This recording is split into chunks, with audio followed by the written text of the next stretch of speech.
money you were stealing in addition to your income and the money you were borrowing was not just to pay for drugs. Would you agree with that? Sure. All right. And would you agree that your stealing, in addition to the money you were borrowing, increased over the years as we moved towards June of 2021? Repeat that, please, sir. Sure. Would you agree that your stealing increased over the years as we moved towards June of 2021? Yes, sir. All right.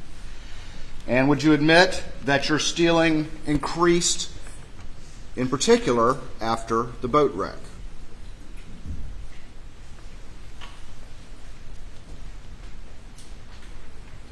No, sir. I don't agree with that. You don't agree with that? I think I continued to do it, but I don't. As I sit here today, I don't think I took more money that I should not have taken after the boat wreck than I did before the boat wreck. Okay. But again, those documents speak for themselves, Mr. Waters, and if that's the case, then that's the case. But as we sit here, I think that I probably wrongly took from clients and people that trusted me as much money before that boat wreck as after. All right.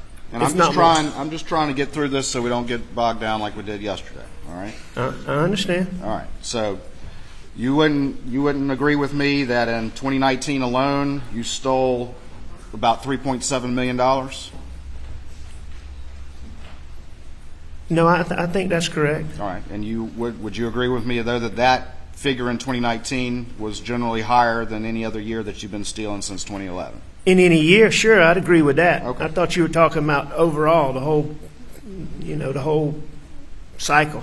But right. Yeah, I would agree that in 2019, I stole more money than any other year.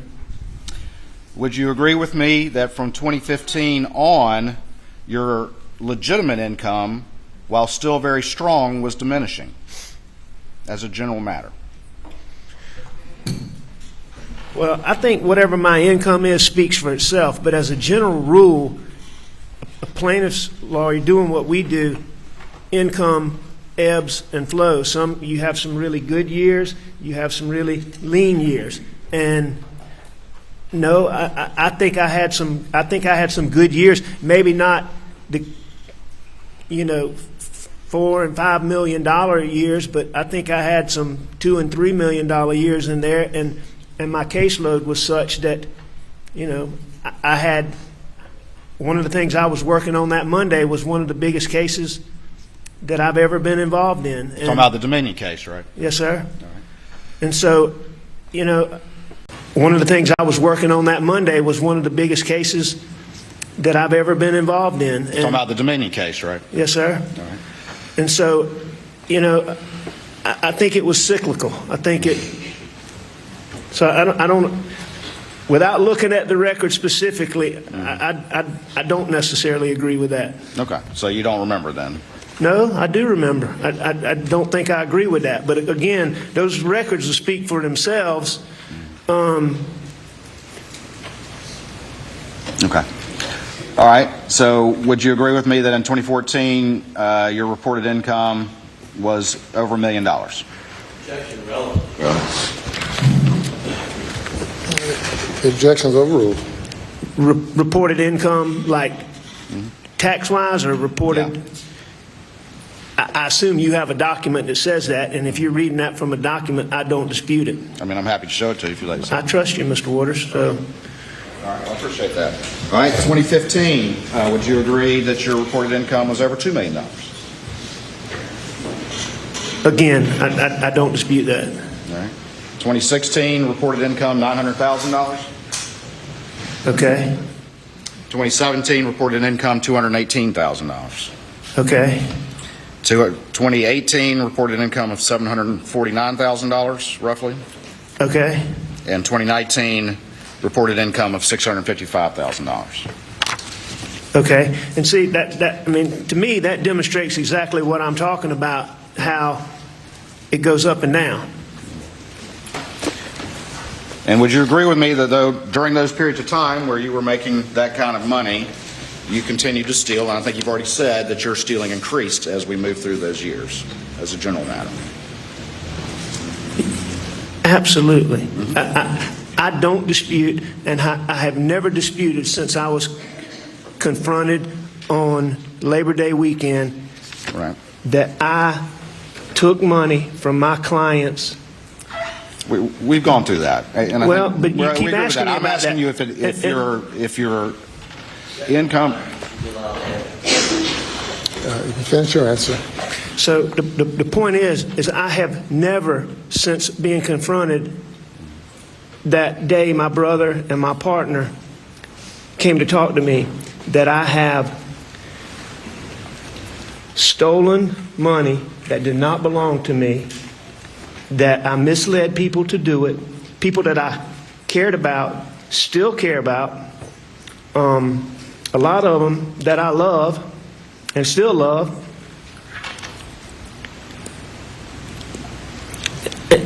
And I misled them to do it, and I was wrong. I have never disputed that from day one. We've been through that. All I'm trying to establish right now with you, Mr. Murdoch, is as we move towards June of 2021, what your financial condition was like, okay? I agree you've testified to that multiple times, all right? So, let me ask you this. During this time that your income was what we just went through, and you've conceded that your stealing was increasing, were you also borrowing significant amount of money from Palmetto State Bank? Yes, I'd always borrowed significant amount of money from Palmetto State Bank, or for the more than the last decade. So yes, sir, I agree with that. As we move to June of 2021, did you have $1 million line of credit with the bank that was pretty much maxed out? Yes or no? As we move to June of 2021. So in June of 21, Sure. yes. All right. And did you also have a $600,000 line of credit that was pretty much maxed out around that time? I did. All right. And did you also, over the years, repeatedly borrow six figures from your law partners? Well, I borrowed money from a law partner, Which one? Johnny Parker. Johnny Parker. Okay. And that was a fairly common occurrence over the years. It happened multiple times. Would you agree with that? I agree that it happened multiple times. All right. And you would agree also that you would sometimes use some of the stolen money to pay that back? I won't dispute that. I don't know that that's the case. I know what I saw Mr. Bernie testify to in using that particular accounting method. I see that. All right. So I don't dispute that. All right. And would you agree that you also, when you needed money, occasionally borrow as much as 5 and 6 figures from your father, Mr. Randolph? I did. All right. And would you also agree that over the years, particularly as we move to June of 2021, you would use stolen money to pay that back? I don't dispute that. Okay. If that's what the records show. All right. And you just mentioned here in the testimony of Carson Burney and the banker and all that, you would agree with me that as we move to June of 2021, at least in liquid funds, you were running out of money.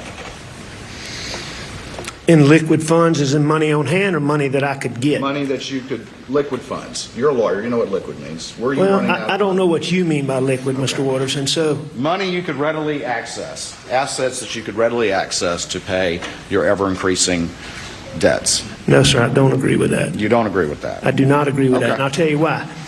All right. So are we talking about June? I'm talking about as we move to June. Okay, but what time period are you talking All right, about? let's talk about January to June. Okay, January to June. January to June, I could borrow money from my father. I could borrow money from Johnny Parker. I could go to the bank and borrow money. I had substantial equity in the Edisto house, as we've talked about. Which was in Maggie's name, correct? Well, it was in Maggie and my name. All right. So, that definitely was in both of our names. Moselle was in Maggie's name. There's substantial equity in that could have been borrowed against. So under the terms as you defined liquid assets just now, money that I would have access to, I disagree with Okay. on that for those reasons that I just said. Can we at least agree that generally the way the compensation structure for legitimate money that you earned in your law firm, the vast majority of your compensation does not come except in one lump sum in December? Can we agree to that? Right. We get a salary. We would receive a salary. I believe our salary was $125,000. Right. And then the income that was earned would be paid in the form of a bonus at the year end. All right. And then would you agree with me that that is why you stole the Ferris fees in March of 2021, because you were in desperate need of funds and you could not wait till December to access those funds? I think there's probably a lot of reasons why I stole those funds, but I certainly would believe or don't dispute that that's one of the reasons. And would you agree with me that the $792,000 that you stole of those Ferris funds, that you exhausted those within about 2 months? I don't know the time period, but I know that I exhausted them. Now, again, I'm trying to get through this quickly because there's a lot more to talk about, obviously. But we went through a number of questions yesterday about the various clients that you stole from, correct? You remember that? The back and forth we had yesterday, do you remember all that? Sure I do. Okay. All right, and so I'm going to try to shortchange this, but I think it's important that we at least say the names of the people that were involved. But let's just do this to see if we can... To the comment, Your Honor, inappropriate. I'll rephrase, Your Honor. The clients that we're talking about, these are all real people, yes or no? They're all real people.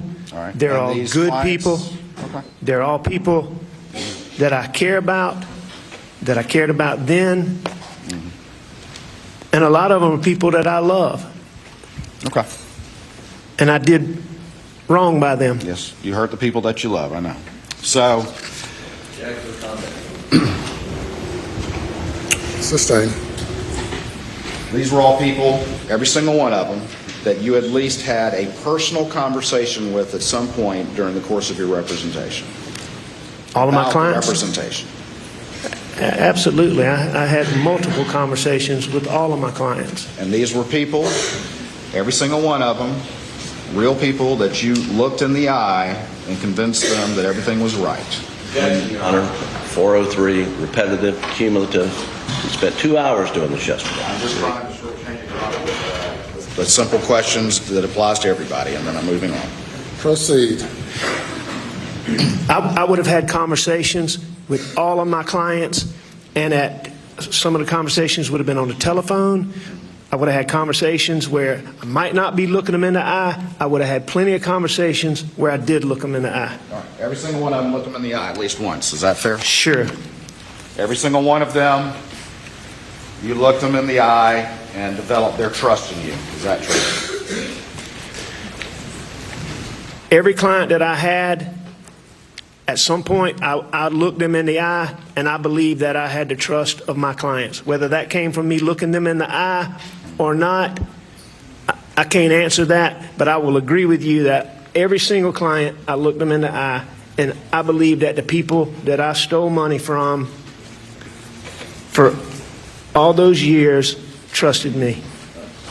And I'm going to show you what's been previously admitted as states 329, I believe it is, and 314. And I'm just going to ask you to peruse those spreadsheets really quickly. And once you have a chance to do that, let me know. I'll have one or two questions about that.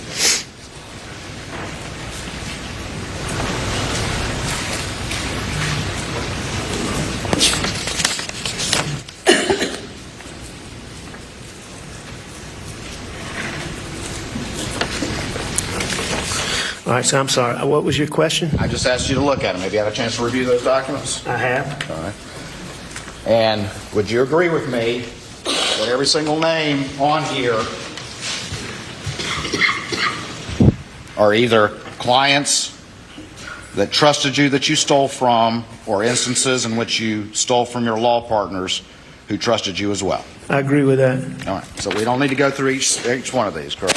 You agree with that? Mr. Waters, like I've told you, I'll go through whatever you want to go through, but each one of those clients is just what we've already talked about. Good people, fine people, upstanding people. They trusted me.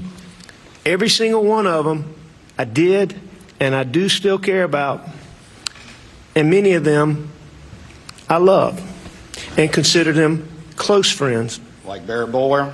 Absolutely. It's a perfect example. And you stole from Barrett Boulware. I did. Do you recall a conversation that you had with Ronnie Crosby in which he told you that Barrett was desperate for money because he needed his wife to stay in a hotel near him while he was undergoing treatment for terminal cancer around the time that you stole from him? Say, Your Honor. Objections overruled. I don't recall that conversation, but, you know, I knew Barrett was sick. You know, Barrett is a unique situation. I mean, Barrett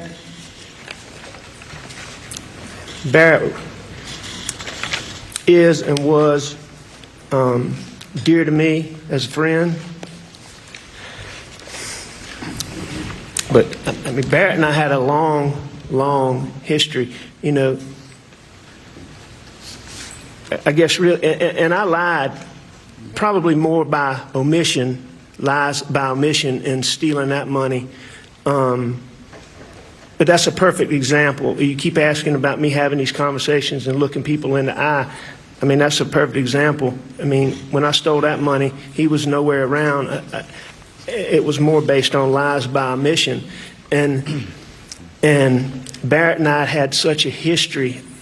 These real estate deals that you're asking me about, Barrett was one of my good friends, and we had been in these real estate deals together. Barrett was just an interesting person. He was a shrimper. He was born and raised in Allendale County, and he moved down to the coast.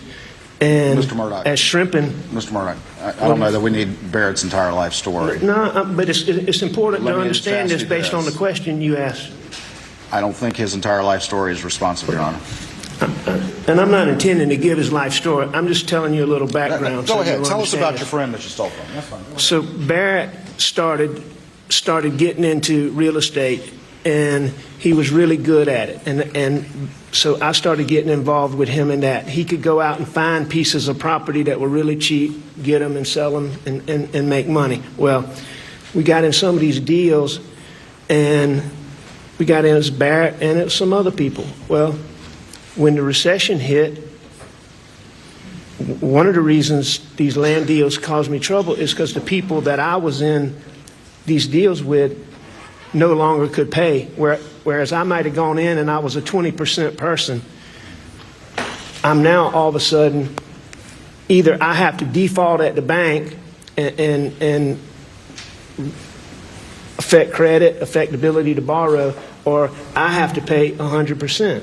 And so that's what I did. I paid 100%. And so there were years where I was paying, instead of a fifth or a half, I'm paying the whole thing. And it equated to it equated to millions of dollars, which is one of the ways why I ended up with the Moselle property, because I had paid more than $1 million in monies for Barrett, and that was part of the deal in the trade in me purchasing Moselle. So what you're telling me is you felt like you were entitled to steal from him. No. You know what? I will tell you this, that, you know, when you're doing the things wrong that I was doing, you have all kind of ways of justifying it. And I'm not saying that makes it right by any means, because it's not. It's wrong. I've said that 100 times. But when I was doing it, and I was as addicted as I was, and the things I was doing, there's all kind of things that you know, to be able to look yourself in the mirror, you lie to yourself.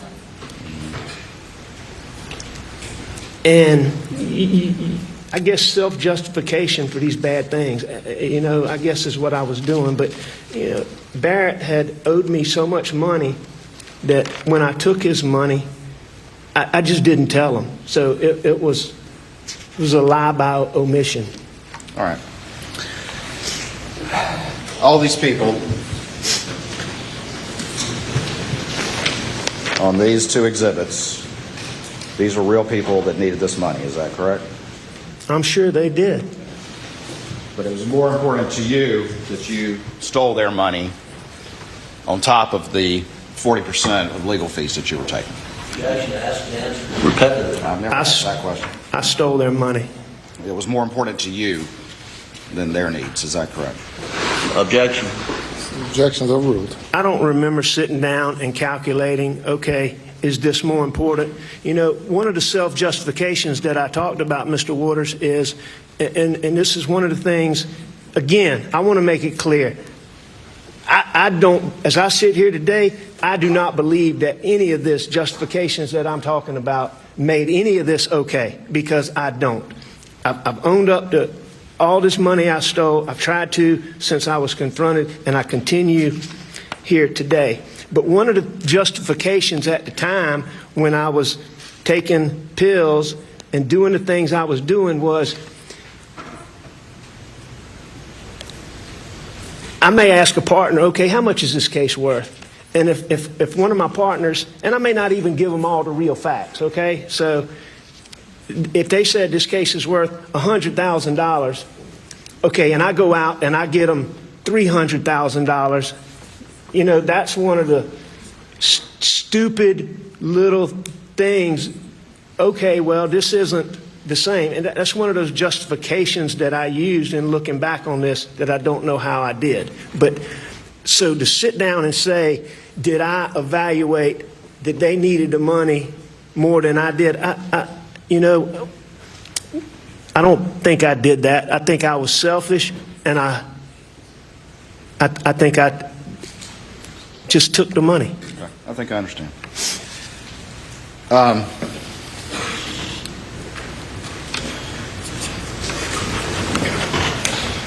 I'd asked you a series of questions yesterday about at least relating one conversation you had with one of these clients. And I'm just going to ask you this one. Do you remember looking Tony Satterfield in the eye and lying to him? I remember lying to Tony Satterfield, and I remember looking him in the eye on many occasions. And lying to him? Yeah. Okay. Lying to his family? I lied to his family. I don't know if I did it in person, but I know I had phone conversations with him where I lied to him. Okay. Let's talk a little bit about the pills, if we can. Okay? And you've already testified, as have other people, that you were still able to function as a lawyer over the years despite the pills that you were using. Is that correct? Yes, sir. And you were able, of course, during this period of time to engage in these relatively complicated thefts that increased over the years that we've just talked about, despite the pill usage. Is that correct? I was. I was. All right.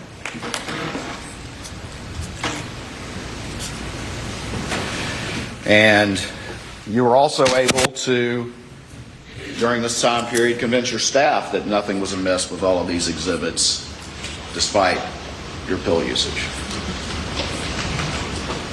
I mean, most of those didn't require convincing my staff, but just so we're on the same page again, I acknowledge that I certainly allowed them to be misled. I certainly allowed them to do things that I shouldn't have done on my behalf, knowing that they trusted me. How many pills were you using a day? Depends on a number of items. Most importantly, how strong the pill was. Okay. Well, let's talk about, let's say, start maybe in January of 2021 and move forward. Can you describe to the jury what your daily pill intake was like? I think at that time, most of what I was purchasing was 30 milligram pills, instant release, oxycodone. They were probably mixed in with some OxyContin, which is made of oxycodone. It's just time release. I would have been taking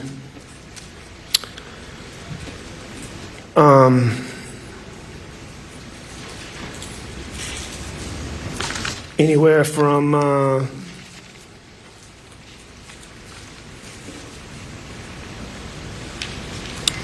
1,500 milligrams maybe to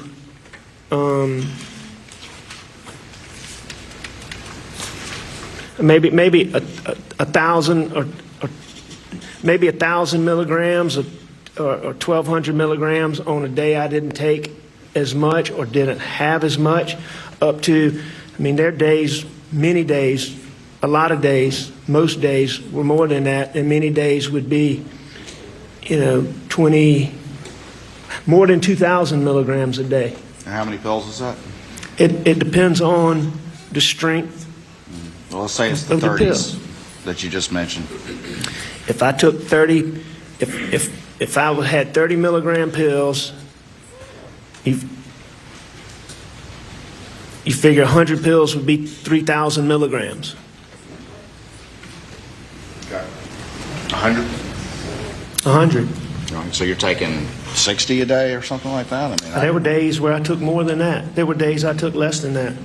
And how would you take them during the course of the day? I mean, how many are you taking at one time? How frequent in this time period, let's say January to June?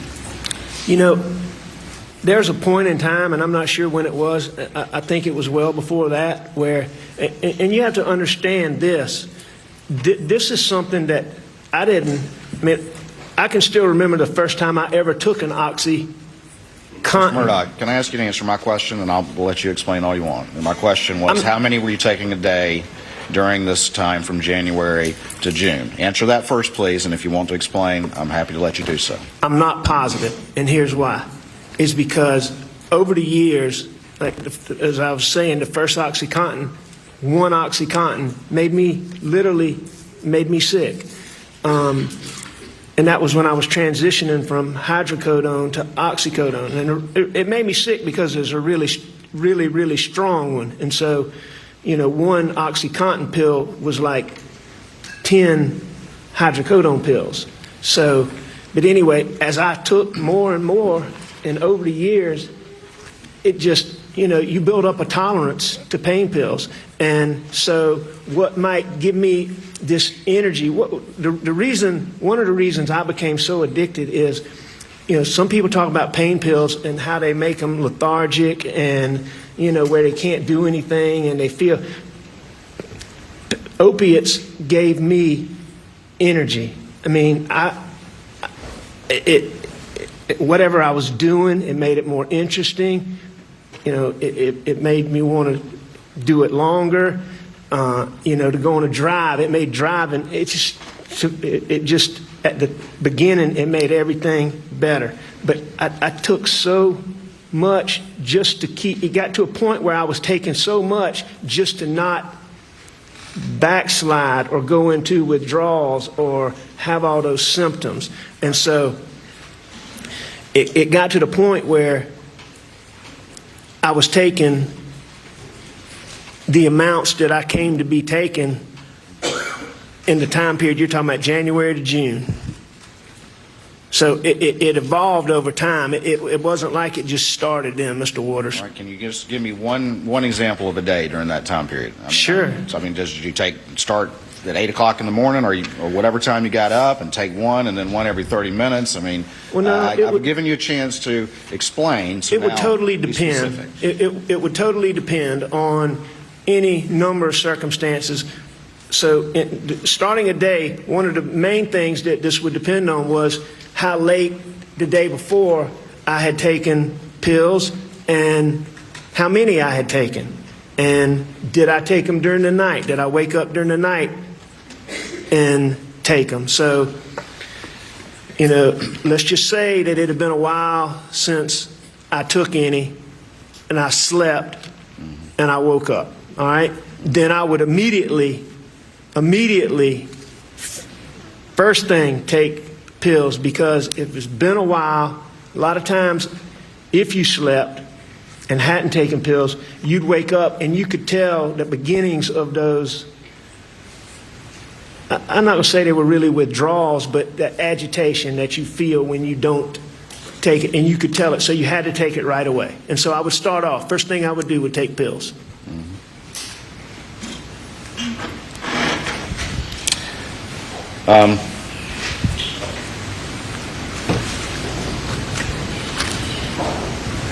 And that's how strong the withdrawals are for opiates, correct? That you feel that agitation until you can take another pill.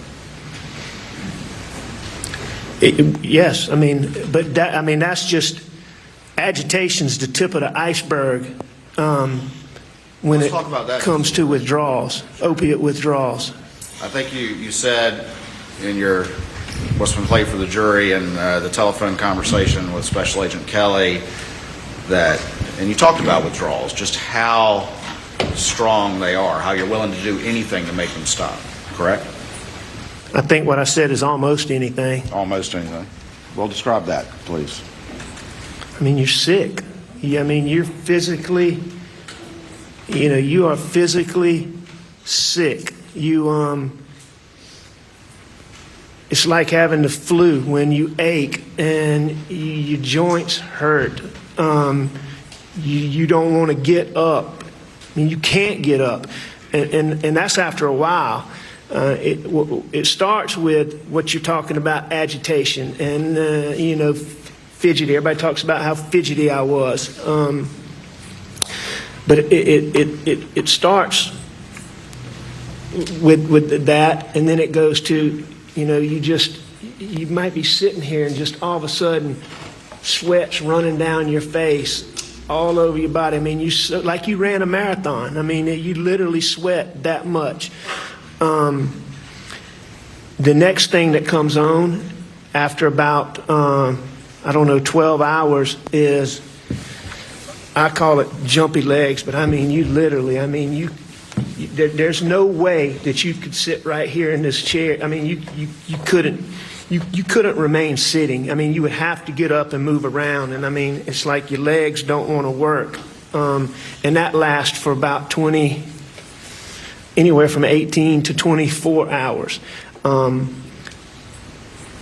During that period, the intestinal issues come in, and I mean, you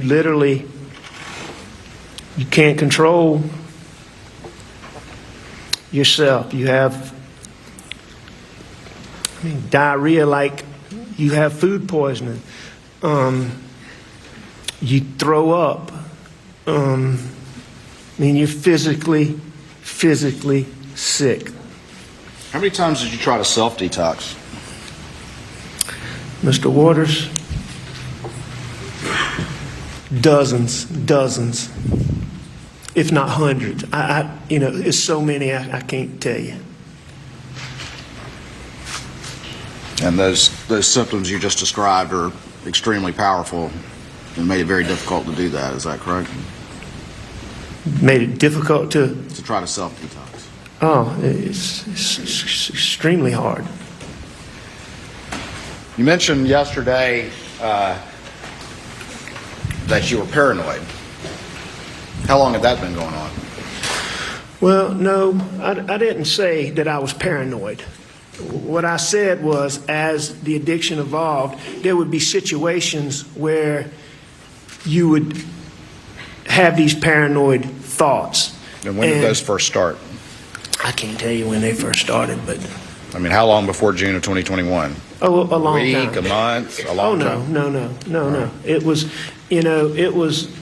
as my addiction got worse, I mean, it was a significant period of time. But, you know, How often when- would you when- have these paranoid thoughts? usually a matter of seconds. I mean, it was something, again, my whole life, you wouldn't see me where I didn't have pills on me. That's where I kept them. I kept them on me because I was scared to put them somewhere for fear somebody would find them. So I kept them on me. So if you saw me, I had pills on me. I had a pocket full of pills on June the 8th. On June the 8th, when I was sitting in David Owens' patrol car. So I always had them on me, and I might be going to Edisto, and I turn on Hampton Street right out here, and a police car pulls out. Boom. I have paranoid thoughts. You know, it just... But I could always say, you're not doing anything wrong. He's not following you, and I could get past it in a matter of seconds. Did anybody in your family ever see you having these severe withdrawals? Absolutely. And who did? Mags, Pawpaw, Bus, my dad, Randy, John Marvin.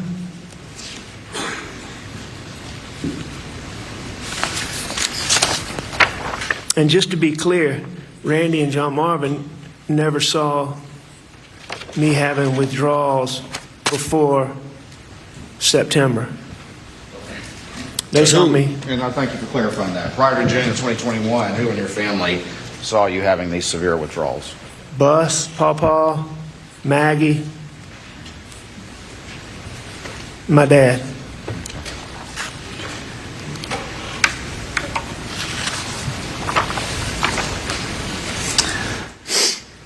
Do you remember calling Paul a little detective?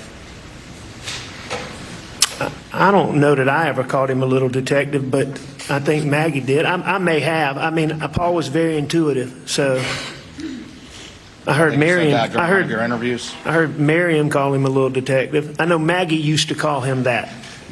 Did that have anything to do with the pills?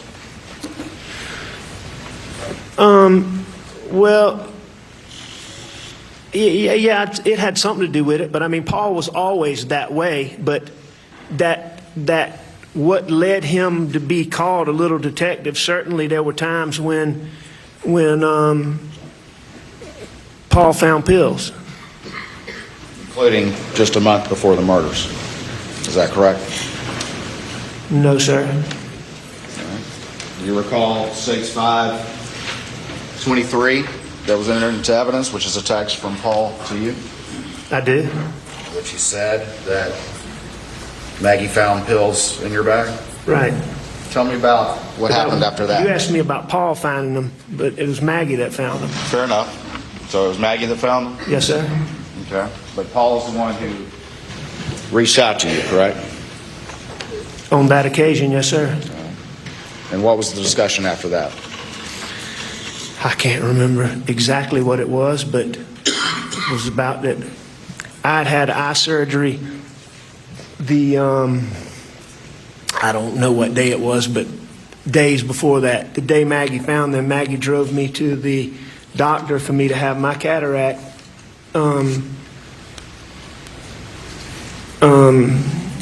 removed, whatever they call that surgery. I can't remember, but I had a cataract taken out, outpatient. You go in for a couple hours and you come out. And it was during COVID, and so Maggie wasn't allowed to come into the doctor's office, and so she sat in the car. And I had left pills in the computer bag and sitting out there bored. I guess she started looking at my computer and found them in the computer bag. So she found those pills. All right. And so she obviously told Paul, and Paul texted you, correct? About finding those pills That's correct. in May of 2021. That's correct. And you've heard your sister-in-law Marion testify that Maggie called him the little detective about the pills. You heard that testimony in this courtroom? I did hear that. All right. So did they start to watch you like a hawk and get on you about your pill usage during the month of May? No. They did not. No, Mr. Waters, this battle that I had with addiction, it had been going on for years. And so they had been watching me like a hawk for years before May. May was just one occurrence where I let them down again. All right. They had been watching you like a hawk for years. Is that correct? About my pill addiction, yes, sir. That is correct.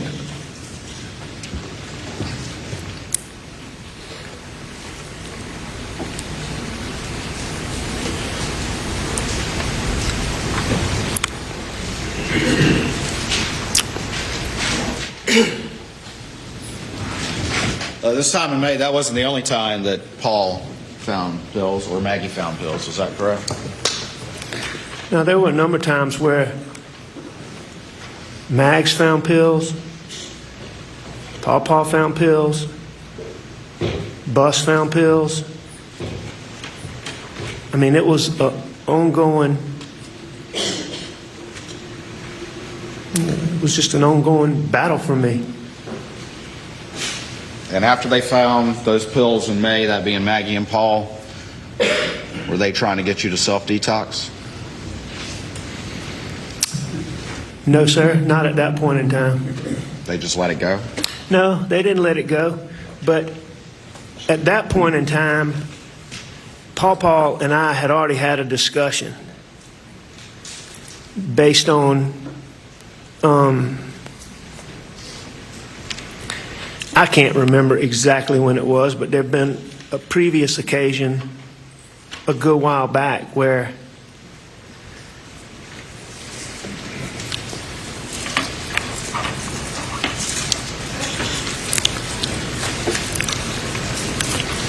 there'd been a previous occasion where either Maggie or Paul had found pills, and Paul had come to me and asked me, and I told him, you know, I was back on the pills.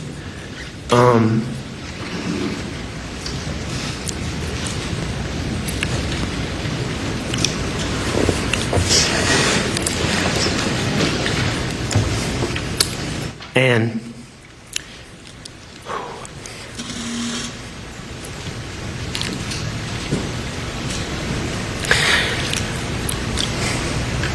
When was this occasion? we had a long talk. As I said, I don't remember exactly when it was before that. Paul and I had a long talk. And we'd agreed, I'd agreed, and I detoxed so many times. I'd been to detox. I detoxed at home with Maggie's help. I detoxed at home with doctor's help. I detoxed on my own, tried to, and it just detoxing just didn't work. It just, you could detox, but you couldn't, no, not you, I couldn't stay off of them. And so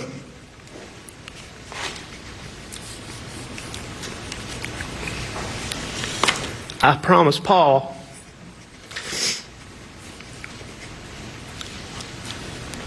that as soon as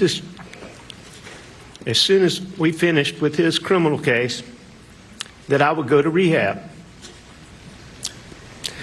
And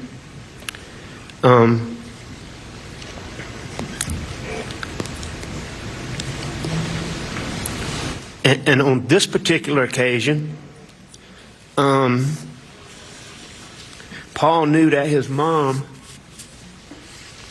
worried about me so much with pills that on this particular occasion,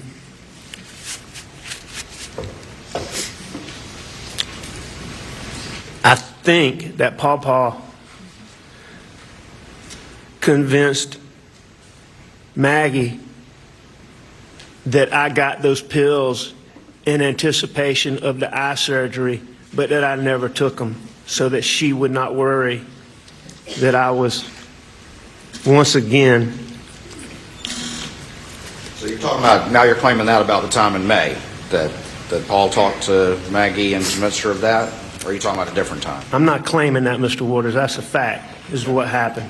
All right, we're hearing that now, correct? Hearing what now? What you just said. Well, you just asked me this. Mr. Waters, if you keep making an issue about the first time you hearing these things, when I got arrested and I went to jail, we began reaching out to you to talk to you about all of these things, to try to tell you everything that I'd done, to give you all these details to help y'all go through these financial things. And up until the time that y'all charged me with murdering my wife and child, you would never give Jim Griffin a response to our invitations to sit down and meet with you. So you're telling me I never responded to Jim Griffin? Is that what you're saying here today? I'm telling you, Are you saying that you ever before yesterday reached out to anyone through yourself or through your attorneys and reached out to anyone in law enforcement or the prosecution and told them the story about the kennels? Are you telling me that? what I'm telling you, Answer my Mr. question Waters, first, please, sir. Answer my question first. Did you ever reach out to anyone in law enforcement or the prosecution and tell that story that you told this jury yesterday about the kennels before yesterday? did I ever reach out to law enforcement Did you- to say, I want to tell you about the kennels? No, sir, I did not. This is the Fifth Amendment line. Pardon? This questioning about him volunteering information on these charges violates his Fifth Amendment rights, and we strongly object. Any more, we have to make a motion. You brought it up. The objection's overruled. What I did was, so Answer my question first, sir. You know, for the record, he did not bring it. He was talking about financial Sit down, stuff. Mr. Griffin.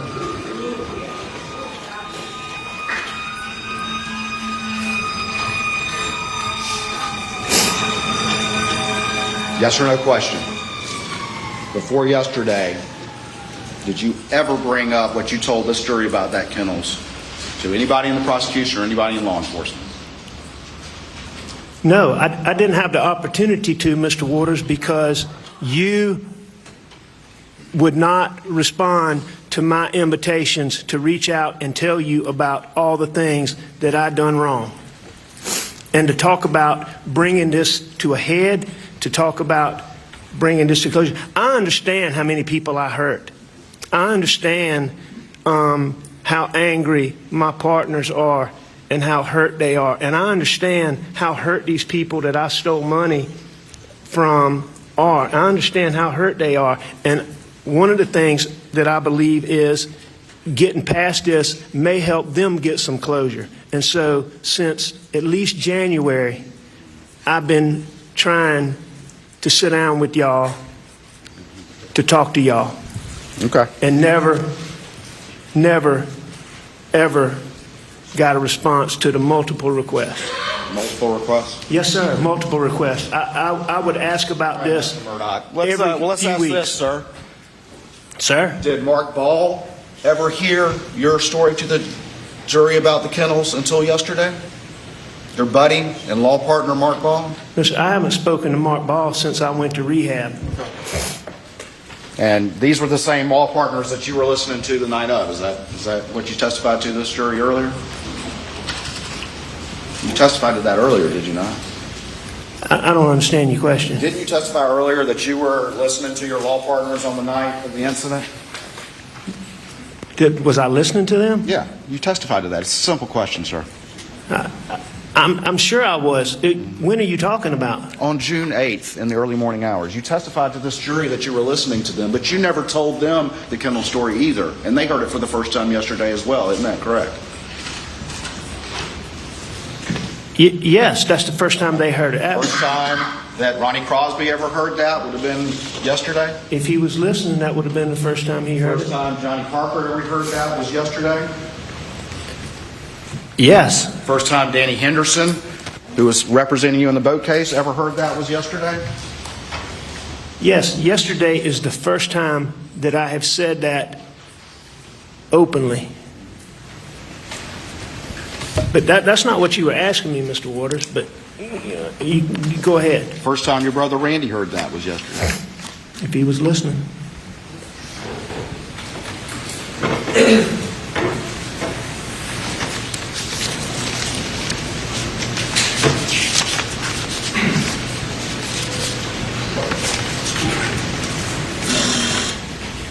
And Mr. Waters, just to be clear, I was begging for a meeting with y'all to try to bring this to a close, to talk to y'all about everything up until the time that y'all charged me with hurting Maggie and Paul. Now, after that point in time,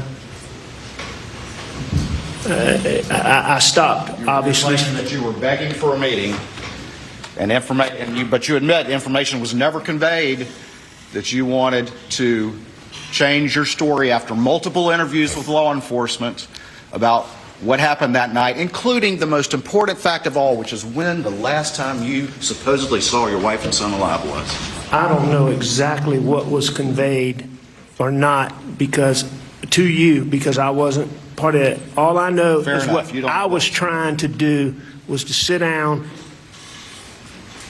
I understood to bring all this to a close that y'all would want me to sit down and go through all of these financial things, all of these things that I'd done wrong, and to try to bring that to a close. I was repeatedly trying to sit down with y'all. The reality is, Mr. Murdoch, is the reason why no one's ever heard that before is because you had to sit in this courtroom and hear your family and your friends, one after the other, come in and testify that you were on that kennel video. So you, like you've done so many times over the course of your life, had to back up and make a new story that kind of fit with the facts that can't be denied. Isn't that true, sir? No, sir, that's not true. Okay. You've done that over and over again over the years with all of this that we've been talking about, haven't you? I've done what over and over again? The second that you're confronted with facts that you can't deny, you immediately come up with a new lie. Isn't that correct? Mr. Waters, as we've established, I have lied many times, but I can't sit here and tell you that. What are you talking about, facts that I can't deny? That I would disagree with that proposition that you're putting out, that was what I did all the time. But in doing that, I admit again that I've lied to people that trusted me.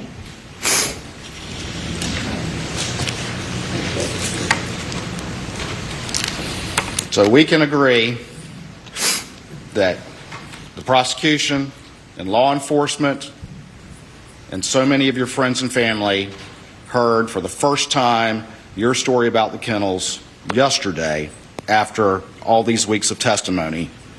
Can we agree on that? That law enforcement, my partners, and my friends heard me say that for the first time. Yes, I agree with that.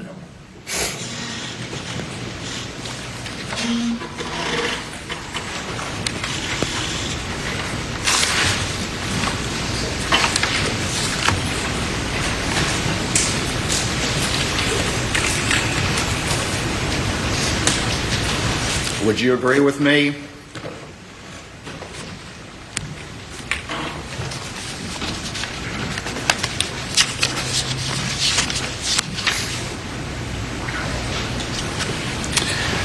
that your own lawyer was repeating your story that you were at home napping as late as November of 22 on national television?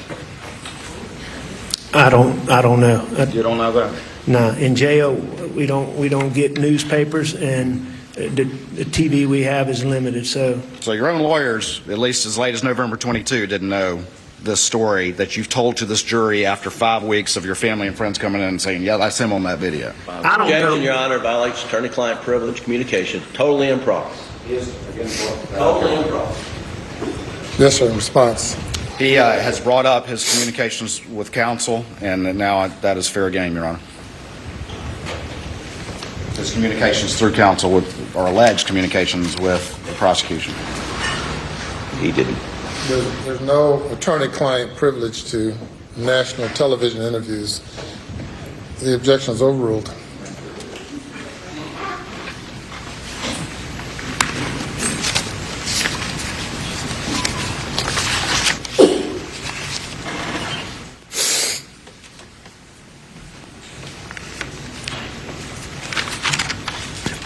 Are you waiting for me to answer, Mr. Waters, or did I answer? I think the point's made. All right, sir. You said you were unaware of that national television interview. Is that what you said? You were Unaware of what national television The interview? one where your lawyer repeated that story as late as November of 2022. Your story that you were actually home asleep at the house. The during only 8 o'clock hour. the only national TV ad that I'm aware of is not ad program is one that Mr. Griffin was involved in. Was a are you referring to like a Dateline something? I'm talking about HBO. Okay, HBO. All right, like so. Yeah, I am aware of that, and what I believe the case to be is that I believe that when that was in its works, that Mr. Griffin made those statements sometime substantially before November of 22, as early as around the very beginning of 2021. Well, let's talk. At least what I understand to be the case. All right, let's talk some more about your testimony from yesterday. And you're telling this jury, even on something as clear as a skin on video, that your story doesn't change when you have to make them fit the facts that no longer can be denied. Is that what you're telling this jury? I don't understand that question. Say that again.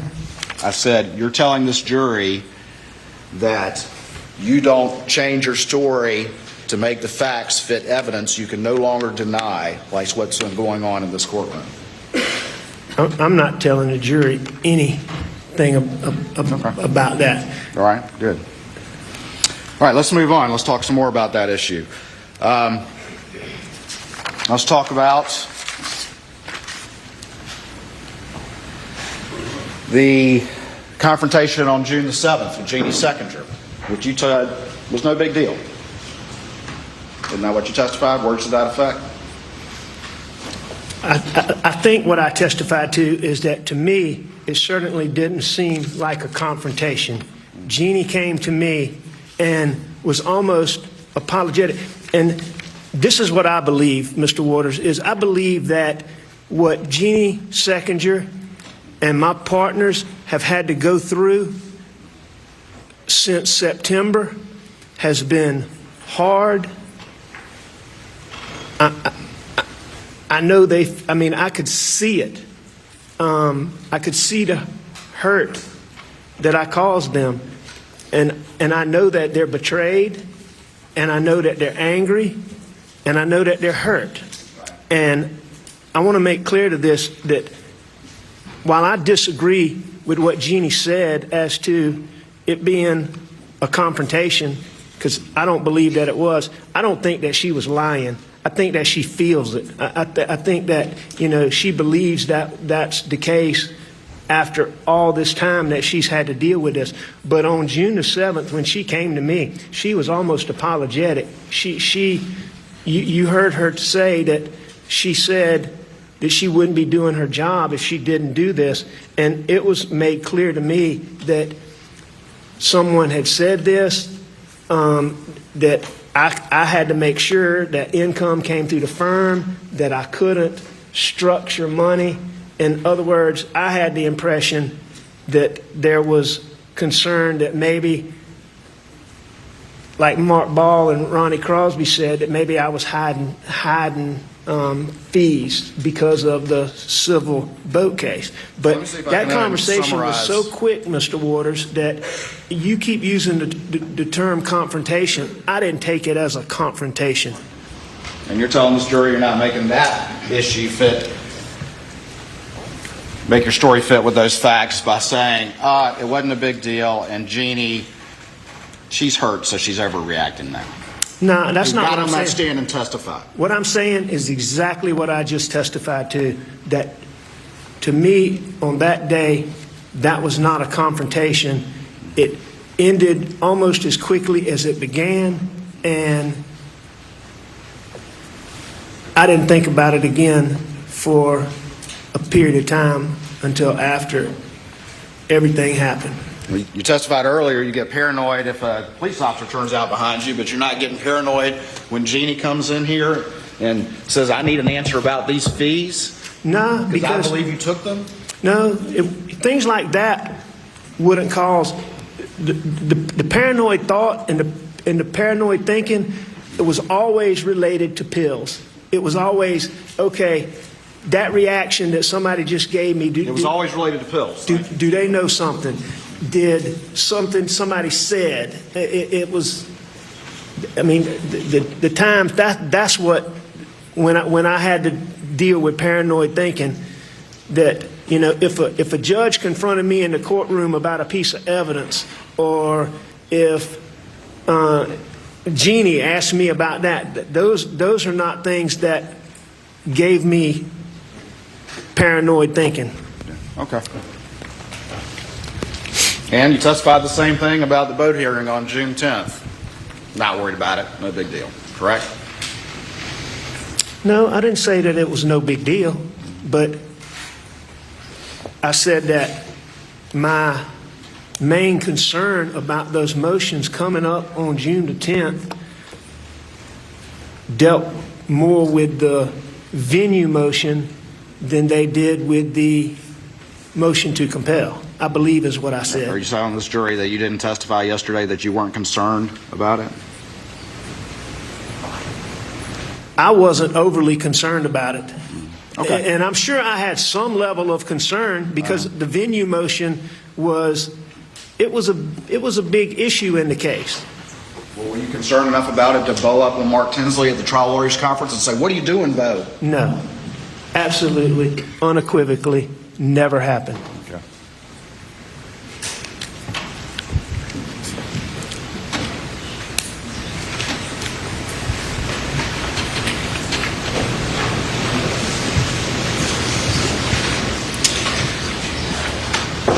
If the Ferris fee issue comes to light on June the 7th, you're not going to be able to borrow money from Johnny Parker anymore, are you? If the Ferris fee, hypothetically speaking, if the Ferris fee came to light on June the 7th, well, here, any point in time, if the Ferris fee came to light, Johnny Parker would not loan me money. Okay. If Johnny knew that I had taken fees, I would not have been able to borrow money from Johnny Parker.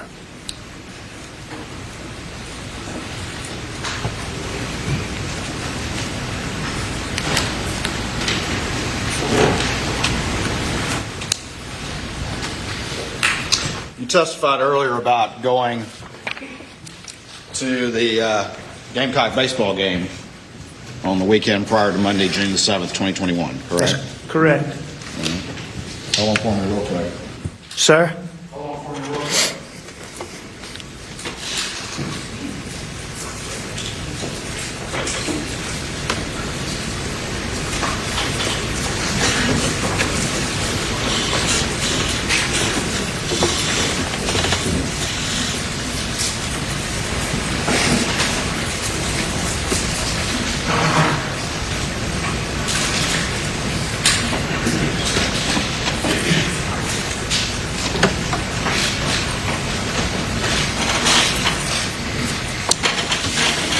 All right.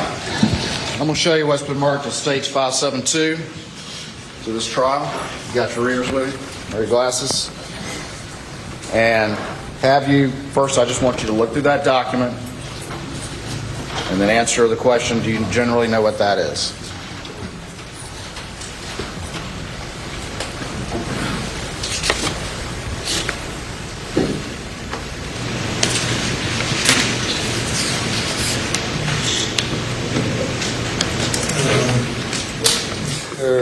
Waters. Someone wants something, so if you'll stand for a moment. Everybody stand for a moment.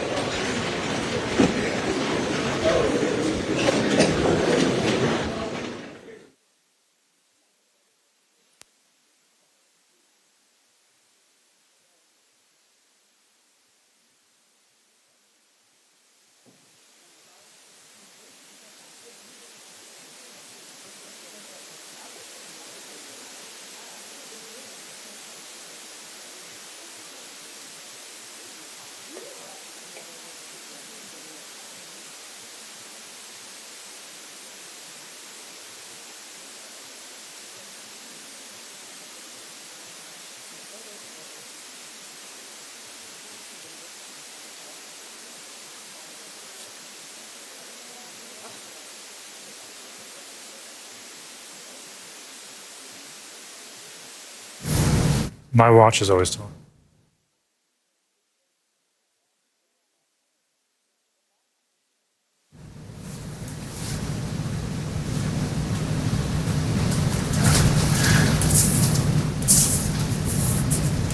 All right, we've been listening to testimony from former South Carolina attorney Alec Murdaugh, accused of killing his wife and one of his sons. He's taking a stand in his own defense. We're waiting on some exhibits, I think, to be shown. They're standing in the courtroom now. We're joined by trial attorney Bernarda Villalona here talking about this. What do you think so far that's going on here? I need the prosecution to get to the point. They have lost all control of this cross-examination. We're tired of hearing about the financial crimes. Let's talk about the murders. What day did they take place? It looks like they're going to pick things back up here. We'll continue watching and give more analysis when there's another break. June the 6th, 2021. Is that correct? That's correct, yes, sir. At this time, the state would offer states 572 into evidence. No objection. To admit without objection. All right. Tell the jury, where were you when these texts were taking place?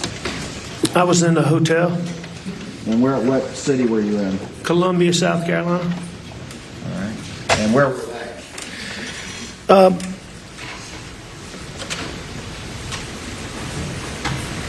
I'm not exactly sure where they were when they first started, but they would have been somewhere between the hotel, a restaurant, and the ball field.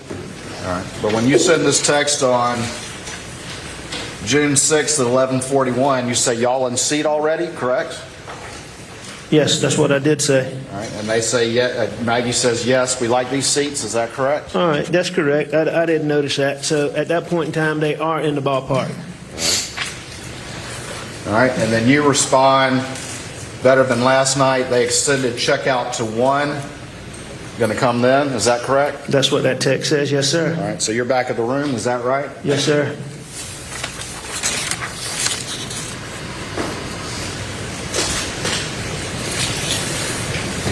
Later on, you text after she asks you to bring a charger and says, Muggy, you text, I'm dreading it. See you in a little bit. Is that correct? That's what I said. Yes, sir.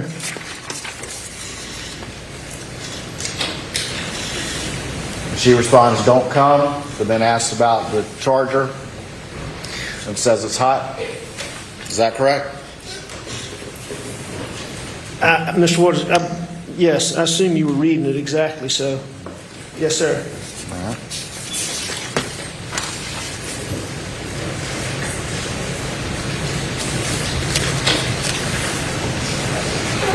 She eventually responds, not crowded, but not the place to come if you don't feel well. Very hot and muggy. We are inside, sitting at the bar, very nice indoors. Is that correct? That's what it says. Yes, sir. And then you respond, due by accident, they are making me leave, so I'll see y'all in a few. Is that correct? That's correct. And who was making you leave where? It was past checkout time at the hotel. After you'd gotten an extended checkout, correct? It appears so.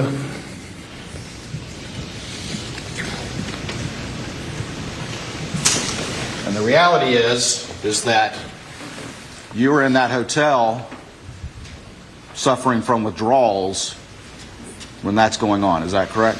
I was beginning to, yes, sir. And the reality is that your wife and your son were on you at that time period because they had found pills just a few weeks prior. No, sir, that's not correct.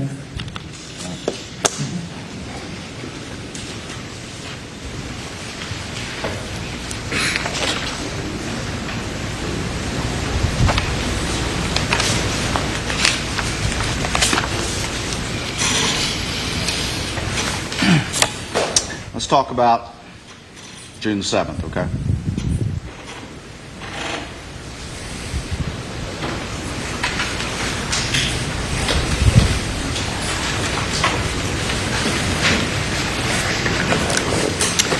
You got up that morning, or what time do you think you got up and left that day?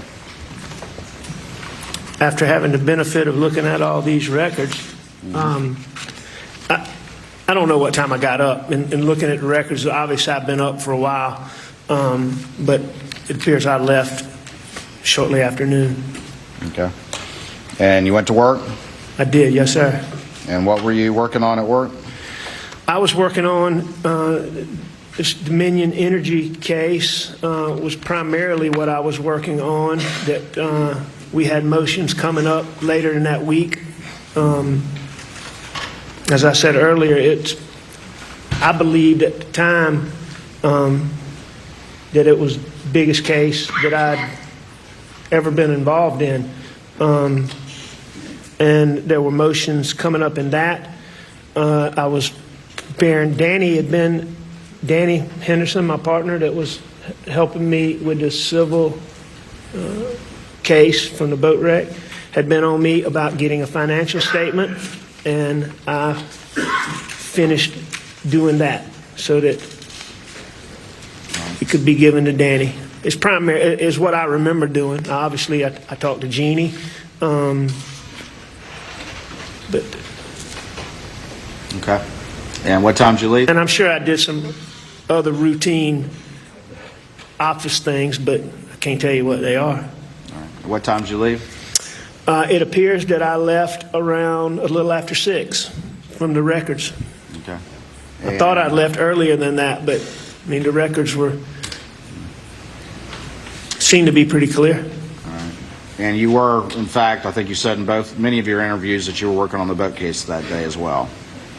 Your financial declaration. Yes, I prepared the financial declaration. I didn't do any work in this civil case. So my work in that is what I did. I prepared the financial statement, which took me a little bit of time to get the details on that. But I mean, that was the work I did in preparation for the motions coming up. And what time did you get home? In looking at the records, it looks like I got home a little before 7, 6:45, I think, 6:40 something. Mm-hmm. Then you and Paul rode the property? That's correct. And you told law enforcement you shot a .22? That's correct. You told law enforcement that you never saw any blackout? That I'd never seen a blackout? At that point in time when you and Paul were riding the property? No, I did not see a blackout.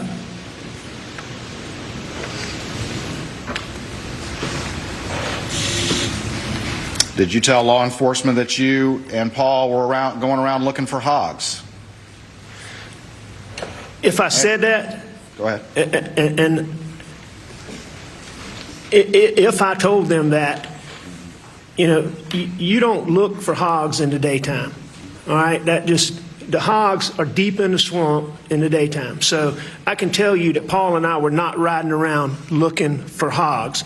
But what we were doing is we were going from food plot to food plot, and we were looking for hog signs, all right? What a hog will do is come out and root, and they tear up food plots, they tear up everything. And so that was one of the things we were doing. But we were not hog hunting. We were not looking for hogs. We did not have the .300 blackout with us. Okay. Paul didn't have the gun that blackout that he favored with him while y'all rode the property? The gun that's in here, Any rifle? there was no .300 blackout with me and Paul. All y'all had was a .22. And that was a .22 pistol, but we didn't have that with us at that time riding the property. Right. And you testified, you've seen the Snapchat video of you on the tree, is that right? I have seen that. And you don't dispute the time of that video, do you? I don't even know what time that was taken, but whatever the gentleman that. came and testified to, I don't dispute that. All right. And what time, well, let me ask you this. When did you go back to the house? Were you with Paul or were you by yourself? I was by myself when I went back to the house. I went back to the house basically when Maggie got there. When Maggie got there. All right. And where had Paul gone prior to that? Was he back at the house already, or he came after you? Paul was at the shop when I went back to the house. All right, so you beat him to the house is what you're saying, is that right? I beat him to the house? Yeah, you were at the house prior to him getting there. Yes. All right, and you say Maggie was there at the same time, or there before you, or there after you? That's what I'm not absolutely certain about. I believe that Maggie came through the kennel entrance, and going back and looking at these records and these times, I believe she came through the kennel entrance while Paul and I were at the shop. But either way, I got to the house very shortly after Maggie got there. Okay. And I believe that she came through, and I believe that I went right behind her. And when did you take the shower that you've been talking about to this jury? I believe when I first went in the house. I mean, I would have talked to Maggie for a second, but I'd seen her that morning, so I would. You left your clothes on the floor? I'm not sure. It makes sense to me given what Blanca's said, but I couldn't tell you one way or the other. All right. About what time was that, you think? And looking at the records, I think that was a little after 8. And you're saying Maggie was already there at that point? When I got to the house, Yeah. yeah. And what did you do after that? I came back out, sat out on the couch to eat dinner. All right. About what time was that? A few minutes later, I mean, it didn't take me long to shower. And you say Paul was already eating at that point? He was. And you say he left first? What I said is he got up and he finished eating, and he left our immediate vicinity. Now, I don't believe he left at that point, given what I've looked at time records and all. I believe that he was around the house for a little bit longer. And just to be clear again, But I didn't see him. all of this detail was people were hearing for the first time yesterday, like we talked about before, correct? Say that again? All of this detail that we're going through right now is not anything that you related before. We're all hearing this for the first time yesterday. Objection, Your Honor. Fifth Amendment privilege. Objections overruled. So, yes, I did not tell law enforcement.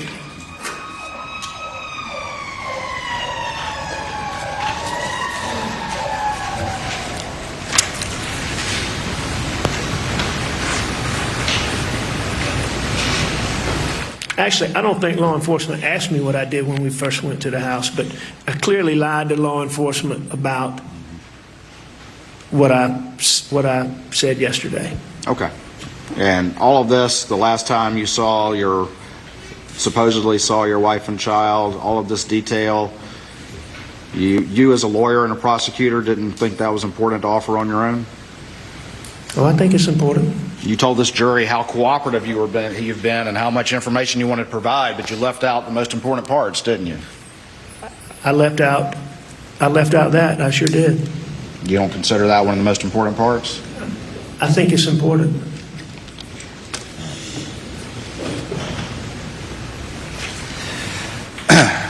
All right, tell me about what happens next. Tell me about how Maggie and Paul end up out down at the kennels.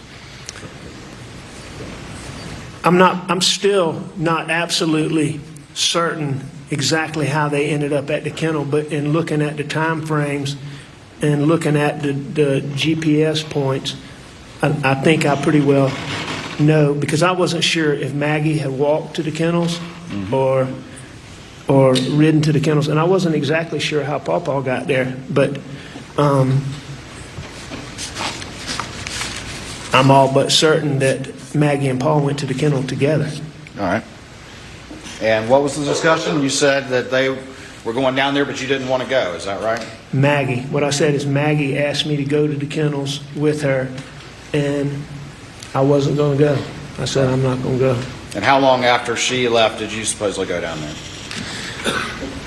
It was very quickly. And what did you tell this jury and all these new facts as to the reason you changed your mind? Why'd you change your mind? I just had a shower. When you go to the kennel, you always end up at the shop, the dogs are running around, you're always going to end up doing more work. All right? It's hot. I'd already had a shower. I didn't want to go to the kennel I understand that. So why'd you change your mind? because Maggie wanted me to. So you thought about it for a few minutes and then decided to go down there? I don't think I sat and contemplated, am I going to go, am I going to go? I think that, like many things Maggie wanted me to do, if I didn't do it at first, I ended up doing it. And you took the golf cart down to the kennels? That's correct. How long did that take to drive from the house down to the kennels in a golf cart? You know, in looking at the records from OnStar and all of that, it seems to take about a minute in the Golf cart? nope, in the Suburban. So I would think it's probably, in looking at those speeds, what, 20, 24 miles an hour, I would think it takes double that. I think it takes a couple minutes. All right, so you'll concede at least a couple minutes to drive down there. Is that think- right? yes. In a golf cart? That's correct. When the kennel video was going on, had you arrived before that? I believe that I had. Okay. How long do you think you had been there before that was going on? Not long, because when I got there, in looking at the kennel video, you can see Pawpaw standing in the kennel. When I got there, Pawpaw wasn't standing in the kennel. He wasn't in the kennel anymore? Well, he wasn't in the kennel like he is in the video. Right. He's probably, and I don't know exactly, but I know he wasn't in the kennel. He was like in the driveway. He was fooling with Cash. He was in the driveway, but like close to the kennel, but not in the kennel like he is in the video. So the video happened after that, according to you? Video happened after I got After there. you first saw Paul? You're saying he wasn't in the kennel. When did the video happen? I believe that to be the case. Okay. After you had arrived, is that correct? Yes, And, very shortly after I arrived, but after I arrived. all right. And did you tell Maggie at that time that you were going to go to Alameda? I did not. Did y'all discuss it at all, according to you, to these new facts you're testifying to? I don't believe so. Did you have any conversation with her? Oh, yeah. Had you had a conversation, did you have a conversation with Paul about the dogs, about Cash's tail prior to going down there? Prior to going down there?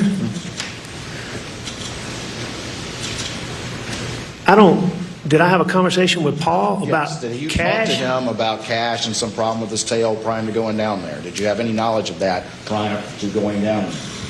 I'm not sure. As I sit here today, I don't recall that, but I don't think so. When you first arrived in the golf cart, where did you pull up to? I pulled up right where Maggie was. Which is where?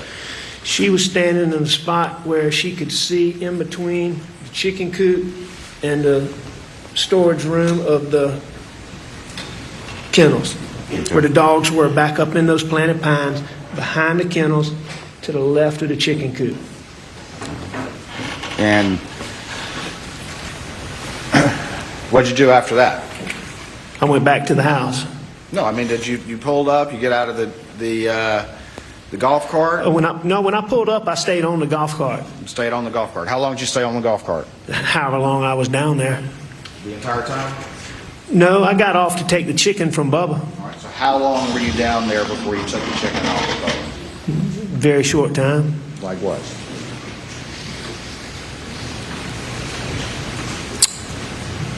Couple minutes. And what were you doing during the couple minutes before you got over there to deal with Bubba? Talking to Mags.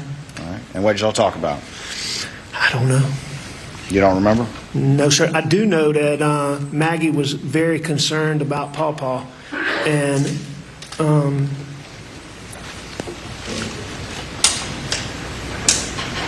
You remember a lot of detail about all these new facts, but you don't remember what you talked about?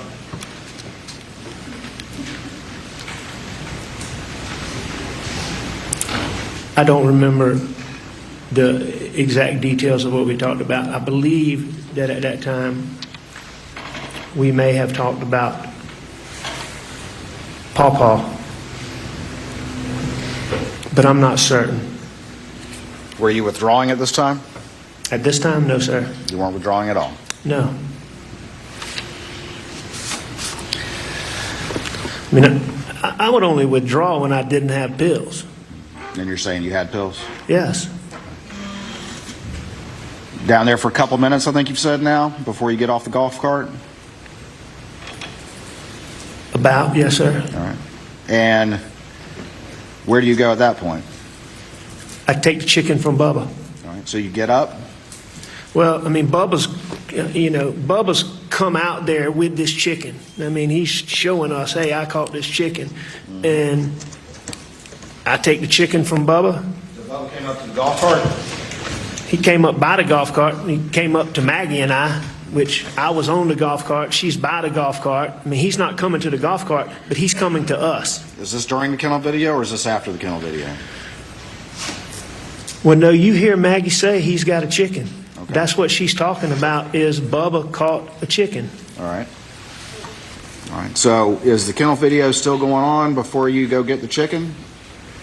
I mean, you've heard it, correct?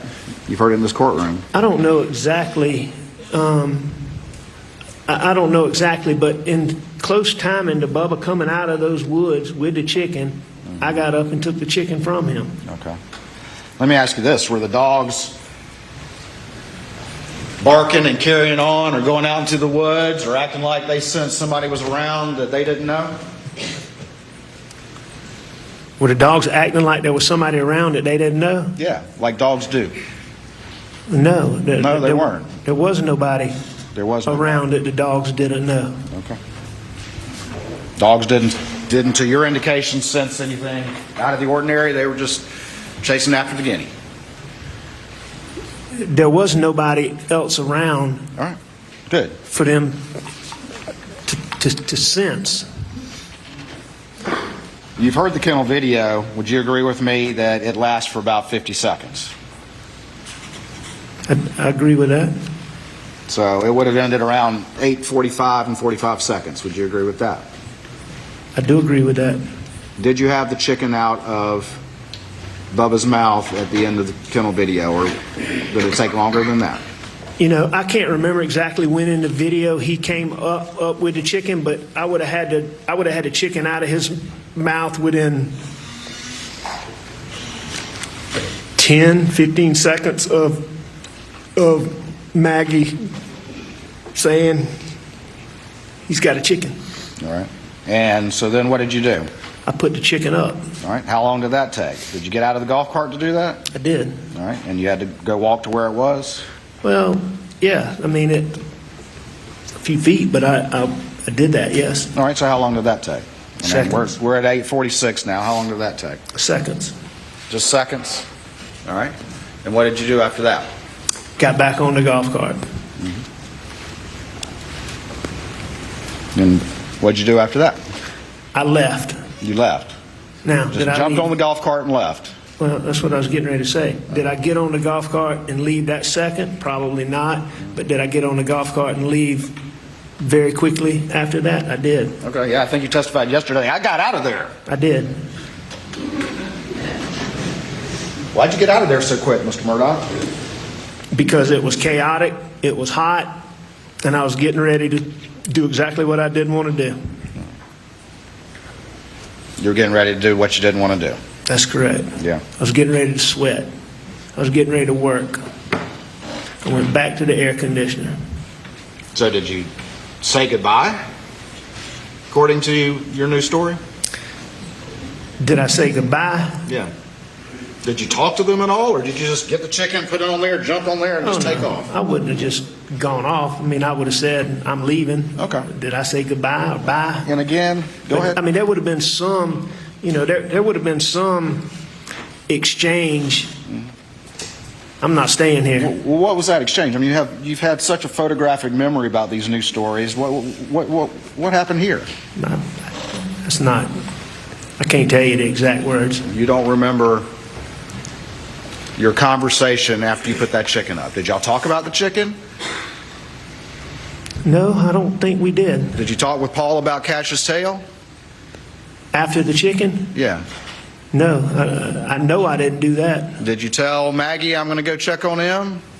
At that point, no, I don't Did you think tell I did. Maggie, oh, it's hot out here, think I'll go back? I certainly would have said something to that effect. All right. So, unlike everything else with the news story, you just can't recall what that would have been. Well, I mean, you're making that categorization. I think there's other things about that I can't remember. But if the question is, can I remember exactly what words I used when I gave Maggie some salutation when I'm leaving, I can't tell you what those were. All right. But it would have been something to the effect of, I'm leaving. All right. Okay. But you would concede that there was at least some conversation, that you wouldn't have just put the chicken on there and ran back to the golf cart and taken off. Correct? Without talking to Maggie, I would have never done that. All right. All right. So, let's, you want to say a minute? Does that sound about right? A minute for what? To have just whatever interaction it took for you to then, according to your news story, drive back to. No, sir. It wouldn't have taken me a minute. It would Not a have minute. been. It would have said. It would have been. I'm leaving. I'll see you in a minute. Okay. So 30 seconds? I don't think it would have taken 30 seconds, but I mean, I'm fine with you using whatever time you want to apply. But I don't think I'm it just would have asking taken that about long. real life here and how people interact with one another, Mr. Murdoch. I mean, so what you're telling this jury, I call you're fuzzy on these kind of details, is that you jetted down there, you dealt with the chicken, and jetted right back. No, sir. No, sir. I didn't jet down there, and I didn't jet back. I got up after Maggie asked me to leave. After Maggie asked me to go with her, and I didn't. I got up. I went and got on a golf cart. I drove down there. I did what I did. I said I'm leaving or something to those words, and I went back. All right. Well, if it's about 8:46, if the kennel video ends at 8:45 and 45 seconds, and it's about 8:46, we at least concede that maybe it was about a minute before you got on that golf cart and headed back. Just reasonable real life. Maybe. Yeah. I mean, I don't think it was that long, but maybe, sure. All right. So, But I don't think it was that long. I mean, all right, well, how long exactly did you what get I there? thought was going to be going on at that kennel, why I didn't want to go there to begin with, is exactly what was going on. yeah, well, I get that. And I left. Are these also convenient facts in your new story that have to fit with the timeline now that that evidence has been thrown in your face? No, sir. Does that sound like real life to you, that you jet down there and jet back, Mr. Murdoch? Mr. Waters, as I just told you, I didn't get on my golf cart and jet down there. I didn't jet back. The Those are reason your- why you have to be Hang so on now, fuzzy Mr. about Waters. these Just a second. details. Mr. Waters, hang on. Just answer before another question is presented. Yes, sir. I'm Just a answering your moment. question. Just a moment. Are you responding to the last question? Yes, sir. I'm responding to your question, and you're using words that I'm not using. And that's your Do you agree categorization. I'm entitled to ask my questions to you, sir? Absolutely. Okay. And I'm going to answer them. All I'm saying is I'm taking issue with the manner in which you're changing what I'm saying. So you disagree this is a new story? You disagree with that characterization? Yes, this is the first time that this is being told openly. And you disagree to my characterization that you've got a photographic memory about the details that have to fit now that you know these facts, but you're fuzzy on the other stuff that complicates that. You disagree with that? I do disagree with that. I think that I have a good memory about a lot of things on this. How about this? We got the kennel video ending at 8:45:45. So just to take care of the chicken, put it up. I was going to say 8:47, but somewhere around there. I think you said somewhere around there. Is that fair? Just to do whatever you need to do and get on that cart before you head back. The kennel video ended at 8:45, In 45 seconds. 8:46. It certainly could have been 8:47 before I left out of there. Okay. I think it was sooner than that, but it could have been. All right, that's 60 seconds and 75 seconds, correct? After it ends. If it ends at 8:45 and 45 seconds, it's a minute and 15 seconds. And you characterized it yesterday as I got out of there, right? That is exactly what I did. So if we're at 8:47, I think you said, giving you the benefit of the doubt, it's 2 minutes to get up back to the house, correct? Approximately. All right. And when you got back to the house, where'd you park the golf cart? Same place I'd gotten it from, right where Mark Ball testified that it was. All right. And what door did you go in? I would have gone in the front door. And if you left around 8:47, and it took about 2 minutes to get up to the house, what time would that make it, Mr. Murdoch? If I left at 8:47, and if it took me 2 minutes, that would make it 8:49. 8:49.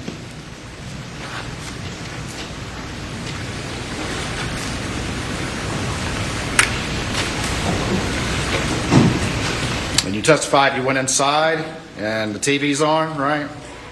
I did go inside, and the TV was on. Okay. And you laid down, is that right? I did. All right. Before you said you'd been napping for an hour or so, or napping that entire time, but now you laid down on the couch, That's correct. all right, and maybe dozed for a second, Maybe. according to your new story. How long did you doze?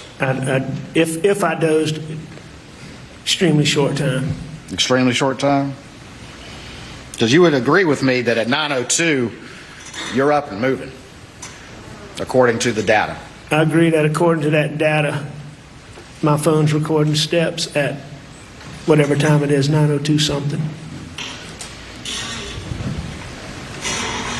How long did it take you, if you were at the house at 8:49, how long before you went and laid on the couch? I would have gone straight to the couch, probably. I may have gone by the sink, or I may have gotten a spit cup, but it would have been basically straight to the couch. Straight to the couch. Yes, sir. And you're telling this jury that that's what happened, and you were back at the house at 8:49, and you lay down on the couch and dozed for a second, and then you were up with more steps in a shorter time period than you had done all day. Well, I mean, your number is 8:49. What I'm telling this jury is that I went down there, and when I took that chicken from Bubba, I would have said something to Mags. I got back on that golf cart, and I drove back to my house. After getting back to my house, I went inside, and in short order, I went to the couch. That's what I'm telling this jury. Did you go anywhere else in the house? Mr. Waters, I can't tell you specifically about that. I don't think so, but I may have. Did you have that tan blackout and a 12-gauge shotgun on that golf cart when you drove down there? No. You didn't? No. Did you see them when you were down there? No. No. So we got you back around 8:49, and you're leaving at 9:02, correct? And you didn't see any weapons down there. You just happened to be back there. You didn't hear anything at all. Did you hear anything at all, Mr. Murdoch, during that time period? No, I did not. You didn't? Didn't you tell law enforcement that you thought you heard them pull up? Didn't you tell law enforcement that? I did think they had pulled up. All right, so that was that. You did think that? Yes. All right. So now you're saying there was a car pulling up? No. You didn't testify to that yesterday, did you, in your new version of events that No, I don't. construct? Mr. Waters, I don't believe there was a car pulling up. Okay. But that's what you told law enforcement, didn't you? No, I told law enforcement that I thought they had pulled up. All right. But you're saying you couldn't hear blackout shots, supposedly, but you could hear that, correct? I didn't say I couldn't hear blackout shots, but I'm saying that I thought when I got up from taking a nap, if I took a nap, but when I got up from laying down, as I was getting ready to go to my mom's, there was a point in time where I thought Maggie and Paul had come back. You also told them that you thought you heard a wildcat, but maybe it was a person or something like that as well? No, that's not what I said. What did you say then? I said when I went outside that there's a house cat that's gone wild, and he hangs around. He goes from hanging around the shop, goes from hanging around the house, different times. You might, and there'll be times you don't see him. And he had been around the house. And when I went outside, I believe that cat was over there. Okay. And you made a point of mentioning I that never- to law enforcement. I never thought it was a person. All right. But you made a point of mentioning that to law enforcement, correct? In the course of discussing it, I did tell them that. But you never told them all this new story that you've constructed in light of this trial, is that correct? I did not tell them that I went to the kennel. I lied about that. And at the same time, you also looked at this jury and tried to tell them that you had been cooperative in this investigation. Other than lying to them about going to the kennel, I was cooperative in every aspect of this investigation. Very cooperative, except for maybe the most important fact of all, that you were at the murder scene with the victims just minutes before they died. Right? I did not tell them that I went to the kennel. Ladies and members of the jury, we'll take a break at this time for about 15 minutes, talking to the jury. Please go to the jury room. Please not discuss the case.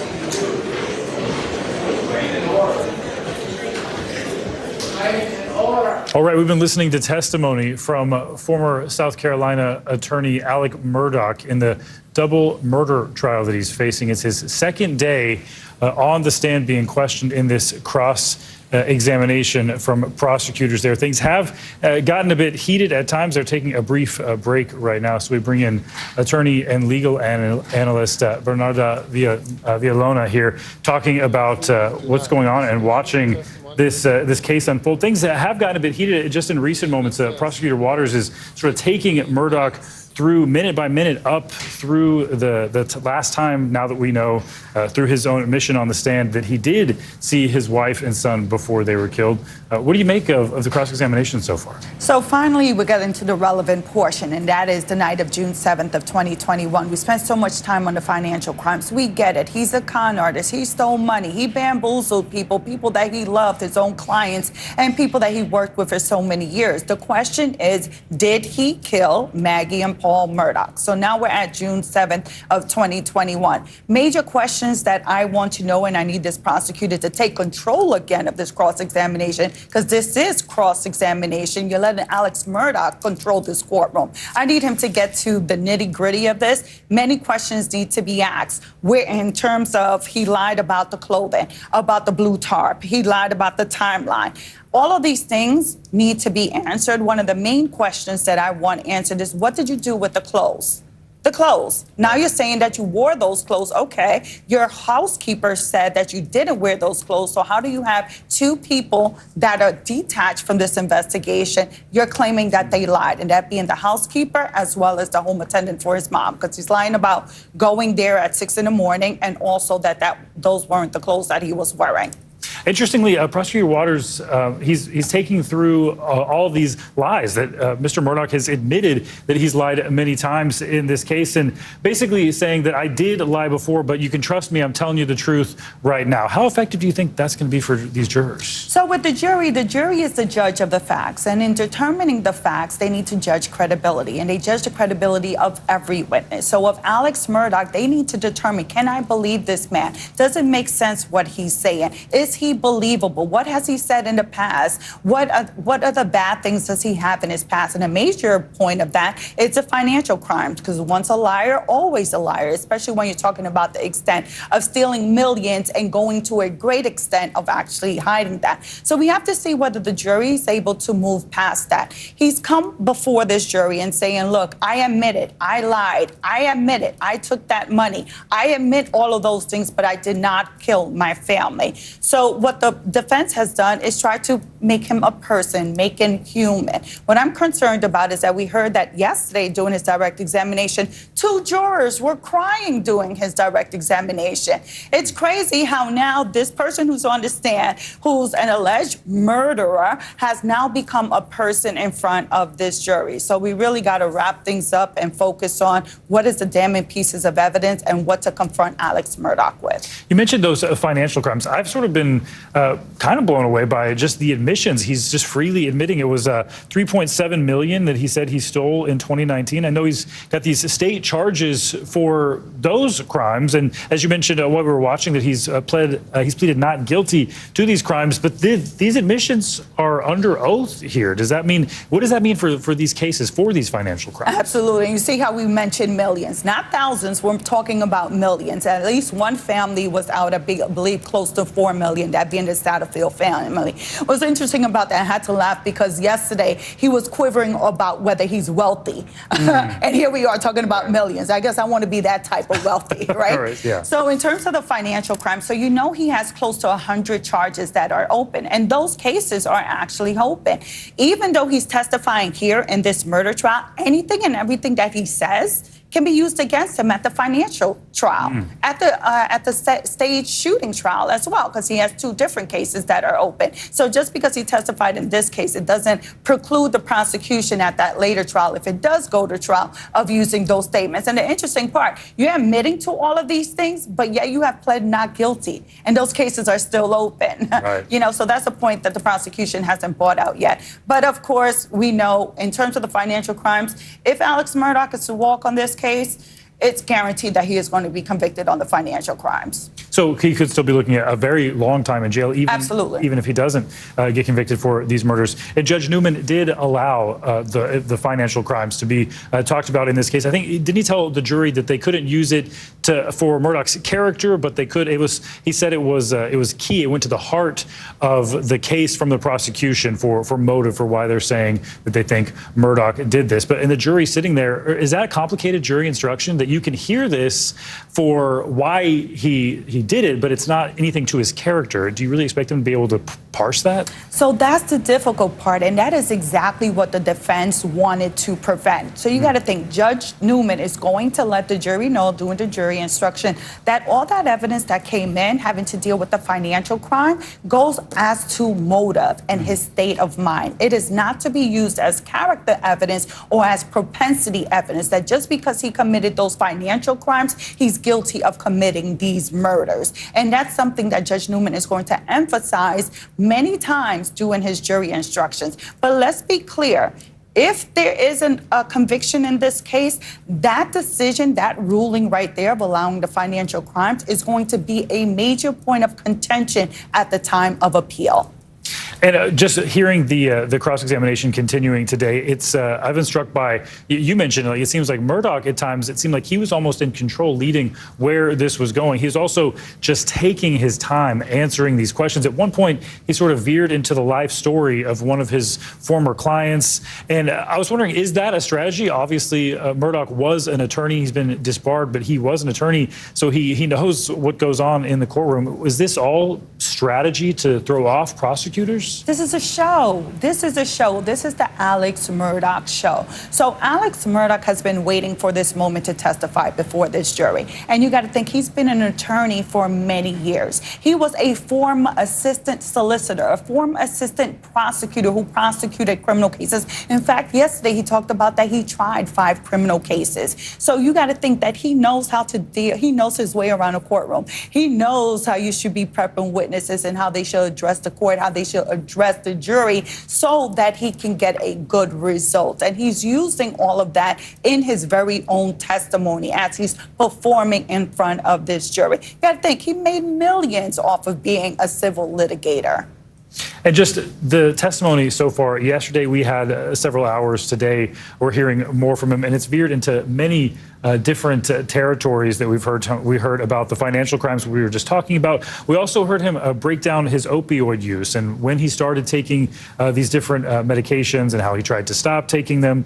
But I think importantly, Prosecutor Waters seemed to be setting something up when he was talking about Maggie and Paul, the two victims in this case, confronting Murdaugh about finding some pills in his computer bag just weeks before this happened. And Prosecutor Waters brought that up, and Murdaugh sort of, his way, it sounded like, of refuting that is saying, well, yeah, that happened several times. That happened all the time, that they would confront me with this, basically saying that it wasn't unusual. It didn't seem like Prosecutor Waters continued down that road, and I sort of thought maybe he would continue down that line of argument, like how heated was that exchange. What did you think about that exchange? So the prosecutor was laying the seed. He was planting the seed, try to give some more information to this jury as to possibly another motive, that they found out about his drug use, and that's why on June 7th, all of a sudden he exploded and he confronted them and ended up offing both of them. So he just wanted to plant the seed. You got to think, a skilled trial attorney, you're not going to ask the one question too many. You want to lay down enough information and get enough information from your witness so you can be able to argue it during closing arguments. So I think that's what the prosecutor was doing. I mean, it took a while to get there. Hopefully he can bring it all together during closing arguments, though. There are a lot of people who didn't expect Murdaugh to take the stand. You often hear, like, it's not a good idea to put the defendant on the stand in a case like this. But how do you think it's going? It seems like that he is able to take control sometimes and lead the arguments. Overall, do you think it was a good decision to put him on the stand? Me, I wouldn't have had him get on the stand. But you got to think, for Alex Murdaugh, the only person in this entire trial that can answer the question as to why he lied about being at the kennels is Alex Murdaugh. And that lie is the strongest piece of evidence that the prosecutor has. And the defense knows that. Alex Murdaugh knows that. So he wanted to take that chance and roll the dice and testify and say, I'm going to give you a reason as to why I lied. The question would be, will the jury buy that it was as a result of him being paranoid from his opiate addiction, which, by the way, the math is just not making sense to me.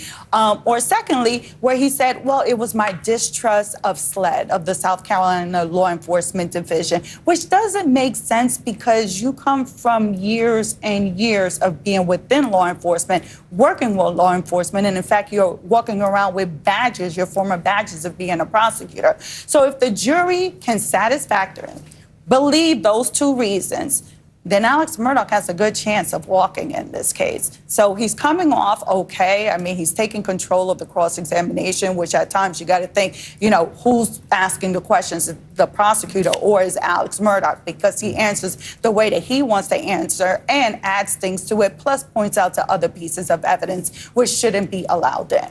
What do you expect to happen next? More cross-examination coming up, and then a couple more witnesses we know. What are you looking for? Well, this cross-examination, it seems, is going to last at least another hour, if not another 2 hours. In fact, the prosecutor yesterday said that he expected to last at least another 3 or 4 hours, and that was from yesterday. But we haven't gotten to the root of the matter. I still need answers. Like, these questions need to be asked about, are you saying that the housekeeper's lying? Are you saying that your mother's home attendant is lying? You had access to that blue tarp. It's actually inside of, it's your size. Also talking about the timeline itself. And why was your phone off during the time that you were at the kennels? Like, so many questions need to be asked, and he needs to be confronted with it. So I'm hoping that that happens. Aside from that, the defense does plan on calling 2 other witnesses. We'll see if there'll be a rebuttal case, but I'm hoping that the prosecutor brings out Cousin Eddie. Cousin Eddie, yeah, you mentioned that earlier. We'll see if Cousin Eddie actually comes back. We're going to take a quick break. We'll be right back as soon as court resumes. You're watching NBC News.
There is to be no reaction to the testimony.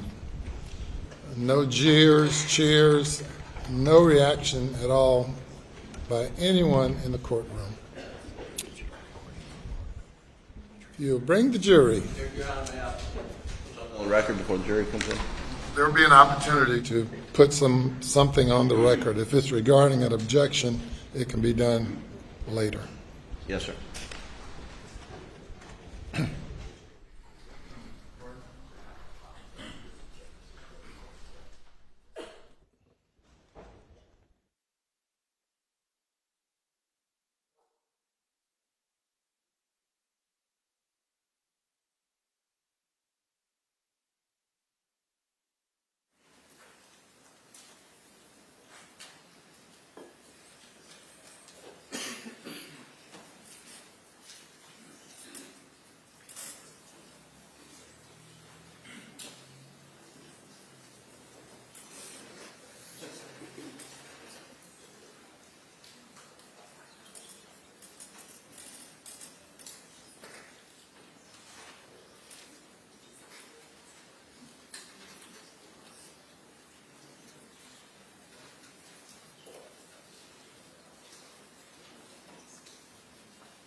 Thank you. You may proceed.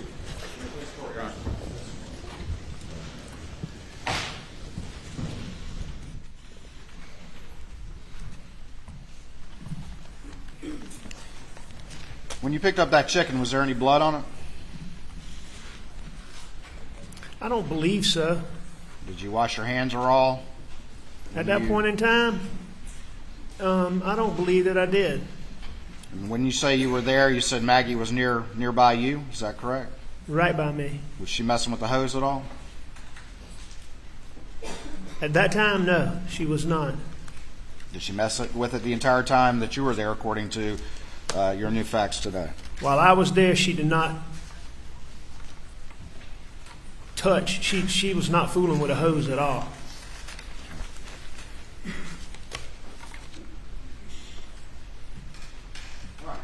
I'm gonna try to move this thing along.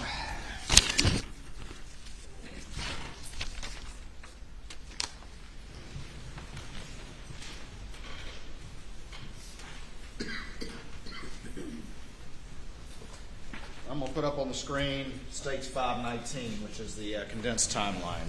If I could have computer input, please.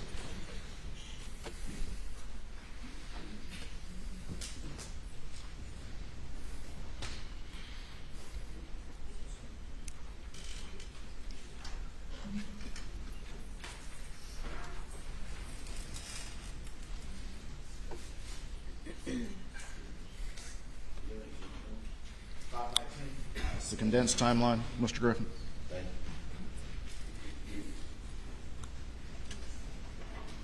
Coming out all right. You see that up there, Mr. Murdoch?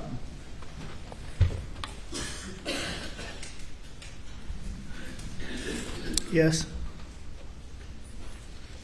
All right, I'm on page 5. You see that?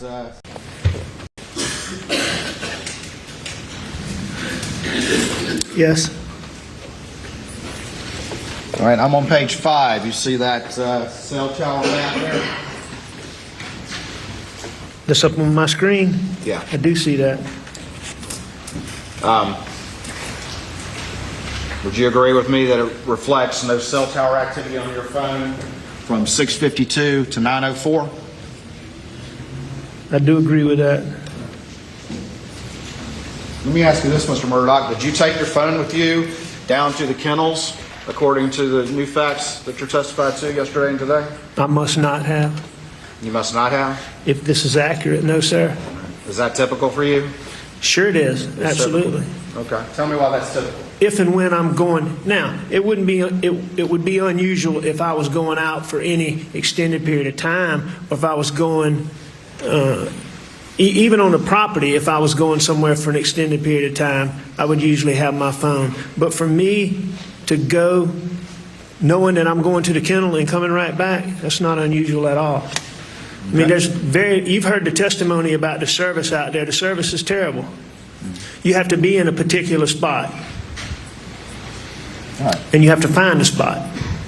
So the answer is you don't know whether or not you took it down there I believe that I probably didn't based on this data. based on this, but unlike the photographic memory about other things, you don't remember whether or not you had your phone on you. Mr. Waters, I've never claimed to have a photographic memory, but I do not specifically remember if I had my phone that night. I do not dispute it based on this data, and that's not unusual for me.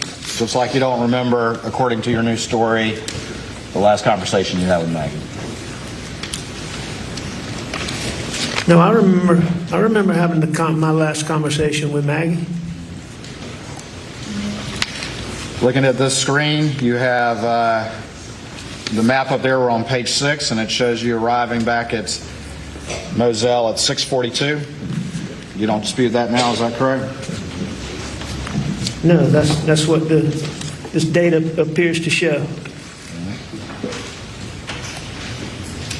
And then looking at the data, moving on to page 7, you have Paul arriving about 7:04. Is that correct? You don't have any reason to dispute that? Well, that's what it says. He arrives at 4147 Moselle Road, which is the address of the shop. The house is 4157. I believe that Paul actually got there a little bit before that, but I think that's approximately accurate. Okay. I think Paul got there a little bit closer to 7 o'clock. All right. You would agree, though, that's the earliest data point that reflects his presence in Moselle? If that's what the records show. You don't dispute that? I don't dispute that if that's the earliest data point. But again, I believe he got there a little bit earlier. And I tried to look at these records to see if that could be refuted. And I believe he got there a little closer to 7 or a little bit before 7. No, that's a good point. You looked at these records a lot before you had your testimony yesterday and today, didn't you, Mr. Murdoch?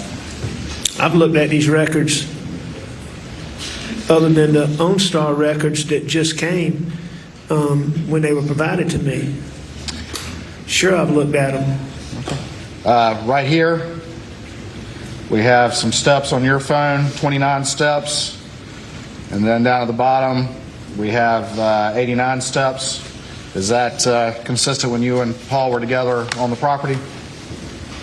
I mean, sure, we would go to different locations on the property. Sometimes we would get out. Sometimes we wouldn't. We'd get out and walk around. We'd look at stuff. We'd do things. For example, you saw me messing with the tree. There'd be other ones. We may get out and look at a feeder. Maybe other ones we get out and look at hog signs where hogs are rooting. So it would be perfectly consistent with what Papa and I were doing that day.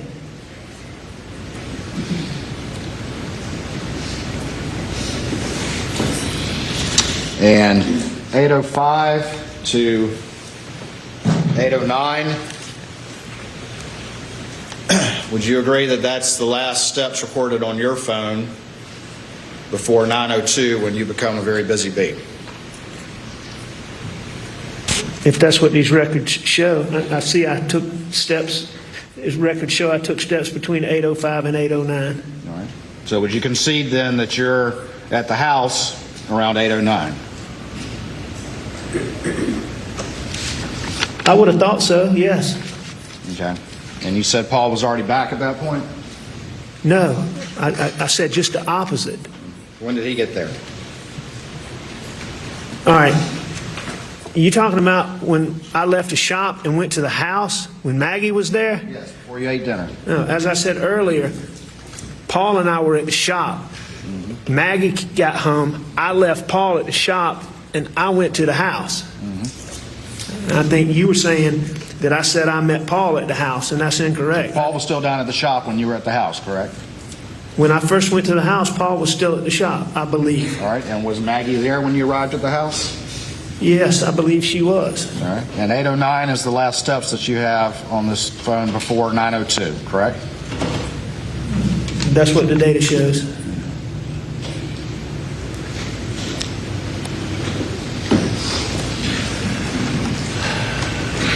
Looking now at page 15.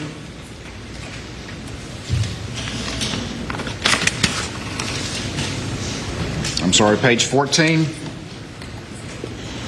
Your steps that you say when you got to the house is 809 and Paul was still down at the shop.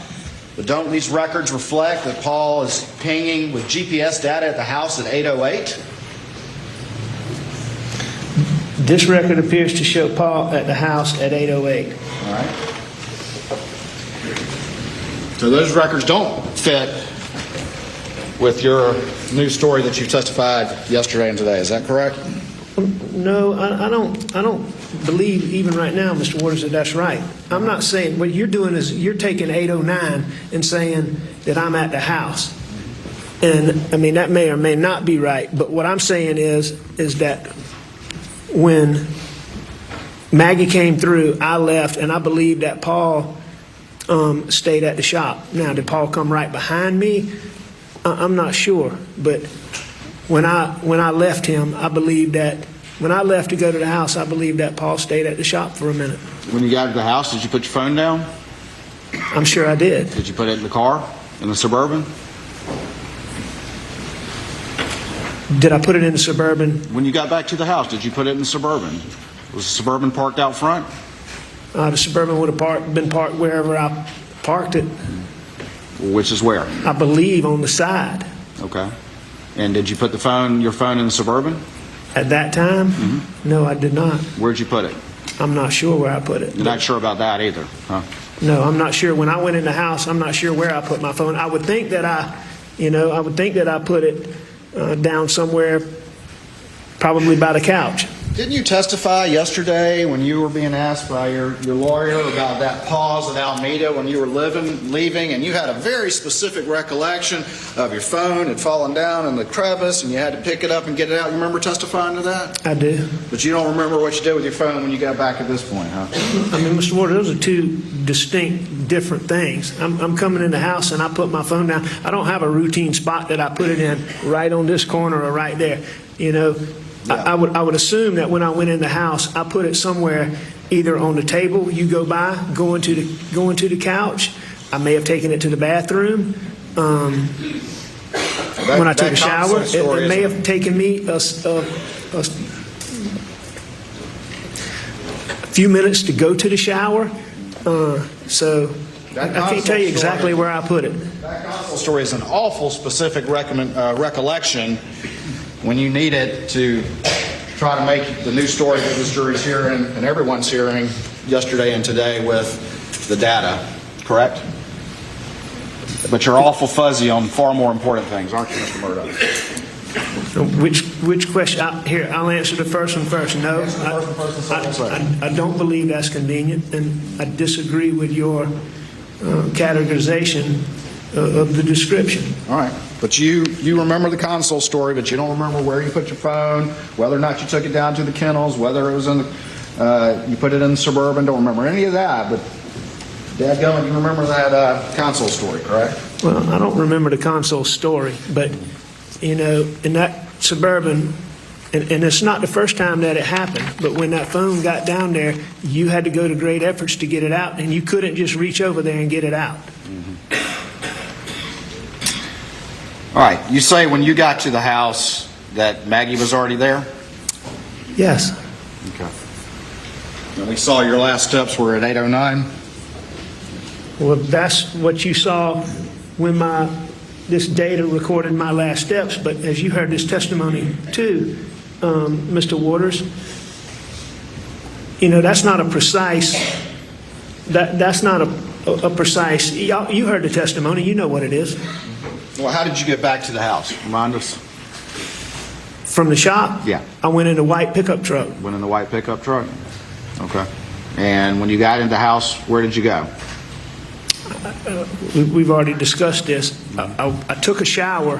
Whether I did things for a moment before I went to the shower, I'm sure I talked to Maggie because she'd been gone. And if All she right, we're came listening to the to kennel, which I Alec believe Murdaugh she did, testifying in his own defense, being talked cross-examined briefly, so I would've talked by to the her, prosecution right but I now. would've Since we've been quickly gone back to from take a this shower. brief 15-minute break they've had, prosecutors, they've been talking about this cell phone evidence, and they've used that along with that OnStar data to try to put together this timeline. We're joined here by trial attorney and legal analyst Bernarda Villalona. Thanks again for being here, helping us break down what we're hearing. We are hearing this breakdown of this timeline that Prosecutor Waters is trying to put together and really trying to pin down where Murdaugh was, and he keeps referring to this new story referencing to Murdaugh revealing that he did lie about being at the murder scene, and now hearing that he didn't have his phone. What do you make of what we've heard since we've been back from break? So finally, we're getting down to the purpose of this trial. So we know, why is this so important? Because we know between the time about 8:40 up until 9:02,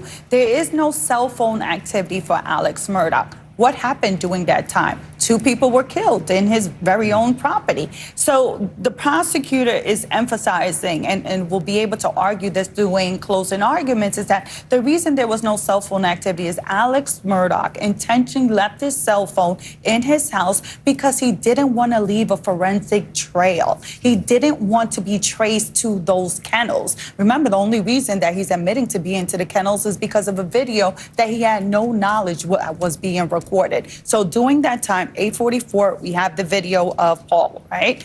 Between the time of 8:44 up until 9:02, there's no cell phone activity for Alex Murdaugh.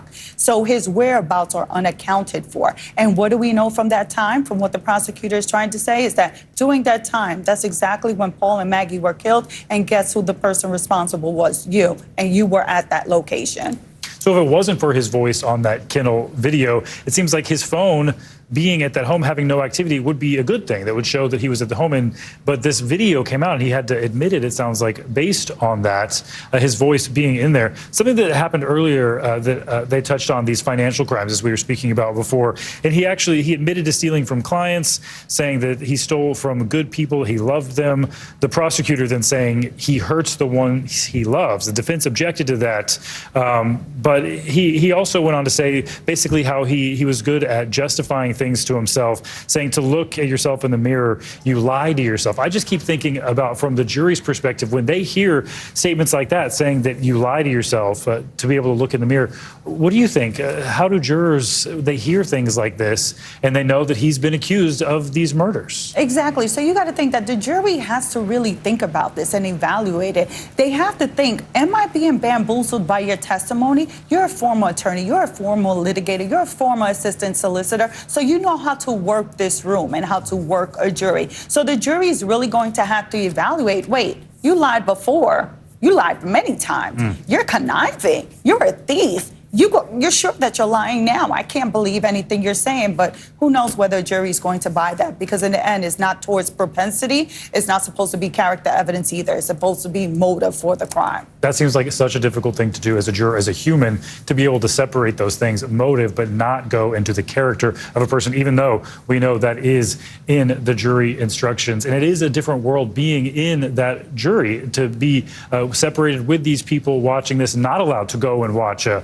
documentary on this case. As we know, there are those available right now. There is more testimony to come, and we'll, of course, continue to follow that coming up on NBC News Daily. We ask you don't go anywhere. A lot more coverage on this coming up. Yeah.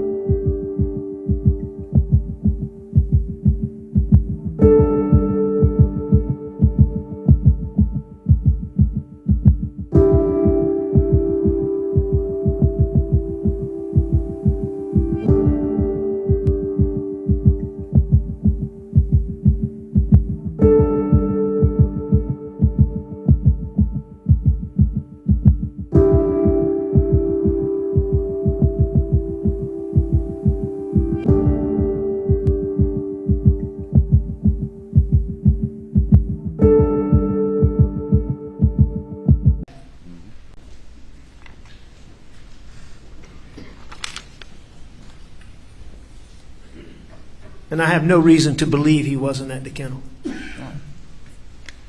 And then 8:44:55, we've already gone through this, but that's the kennel video, right? Yes, sir, that's correct. And you would agree with me that it lasts about 50 seconds, correct? Yes, sir, I agree with that. And you would agree with me, moving on to page 19, that both Maggie and Paul's phones locked for the final time around 8:49. That's what the data shows.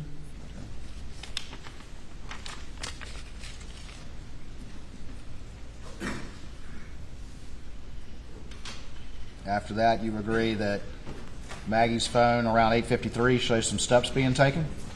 That's what the data shows, yes, sir. Data doesn't show who's carrying it, but that's what it shows. Is that correct? That is correct.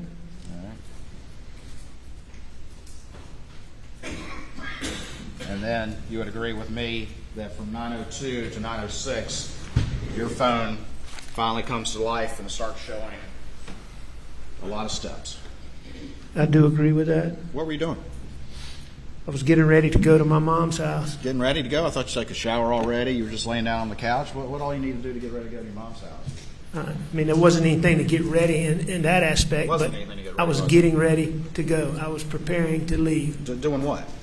I don't know if I got up, went to the bathroom. I don't know. I can't tell you exactly what I was doing. And that's far more steps in a shorter time period than any time prior, as you've seen from the testimony in this case. So what were you so busy doing?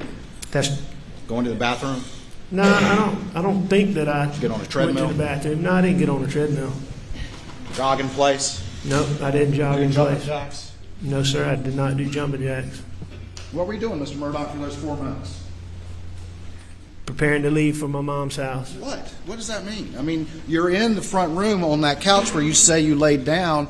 The Suburban's just right outside. What all are you doing? I don't know if I got up and went to my room, went to the gun room, went back in that. Doing what? You've been so clear in your new story about everything. What were you doing during these 4 minutes? I disagree with your assertion about every detail. I don't recall. I know that I was getting up and I was leaving. I was going to check on my mom. But specifically what I was doing, I don't know.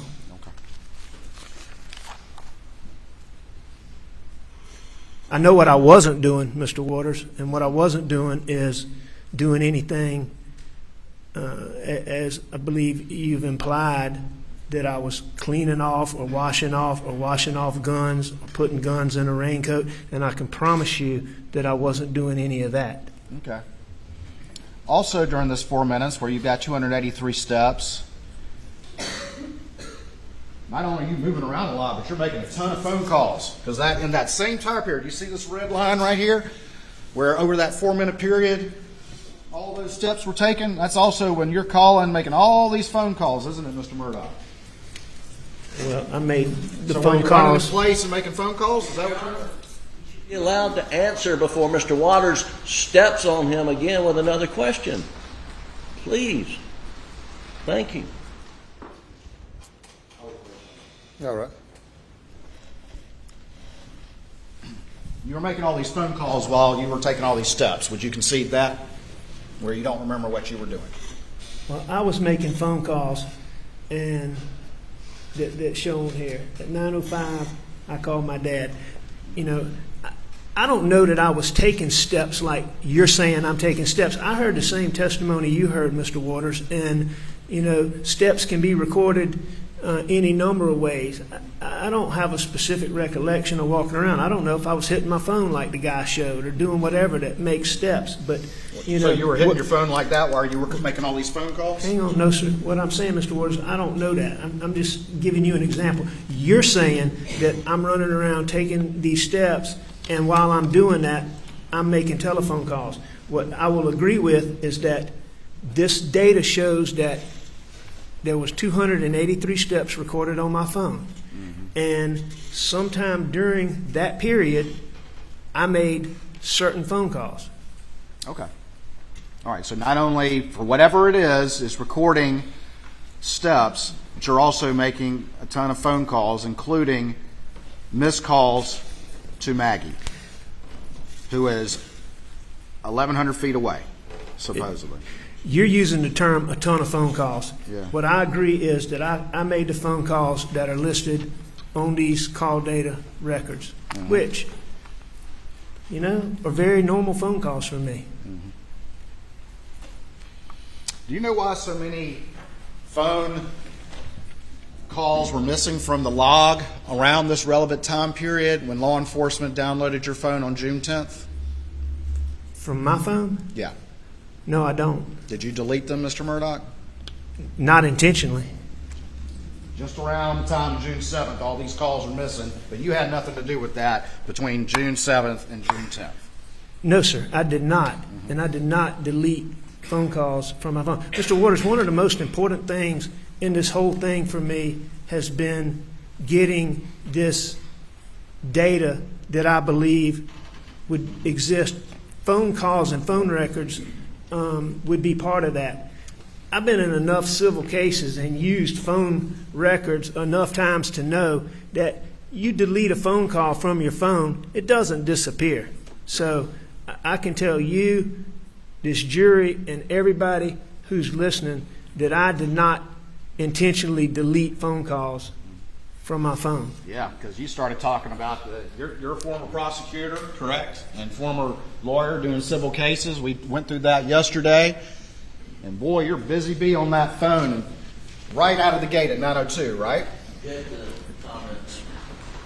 Objection's overruled. Am I a busy bee? Yeah. I am using my telephone at,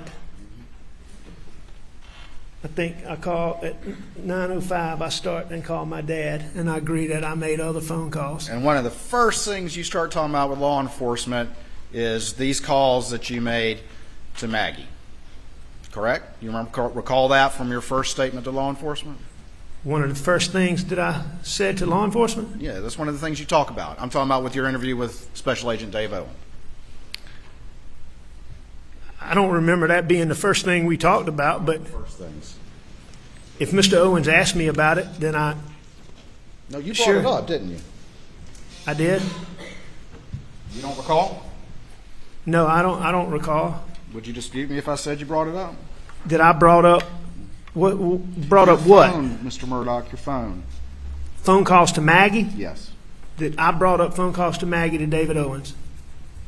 I'm asking you, is that one of the things that you talked about in your first interview with Dave Owen? That you pulled out your phone and started looking at it, that you brought that up. Do you recall that? Well, but that's not what you asked, Mr. Owens. You asked me, was that the first thing that I talked to him about? And that was the discrepancy. I certainly don't dispute that Mr. Owens and I talked about phone calls. Yeah. But that's not what you said, so just to be clear. Well, the real reason, Mr. Murdoch, is that you as a lawyer and prosecutor are up at 9:02, finally having your phone in your hand, moving around and making all these phone calls to manufacture an alibi. Is that not true? That's absolutely incorrect. So that's just another circumstance and coincidence in this particular case. Right around the time that you lied to law enforcement about maybe one of the most important facts in the case. Comment before the question. It is an absolute fact that I am not manufacturing an alibi, as you say. How do you remember so much detail about everything else, but you don't remember what you were specifically doing to generate 283 steps while you're making all these phone calls in the same 4-minute period? I remember unequivocally, without any doubt, with as clear a mind as I could have at any time, that I never manufactured any alibi in any way, shape, or form, because I did not and would not hurt my wife and my child. So why So can't I you know remember for a what fact you were doing? that I never, ever, ever created an alibi. Why don't you remember what you were doing when you were so busy for this 4-minute critical period? I do Other remember than what I was doing. Other than I was getting ready to go. Well, that's because that's what I was doing.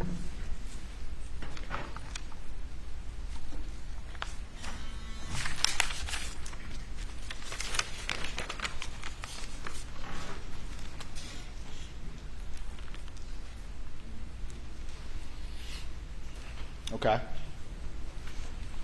Well, let's keep going.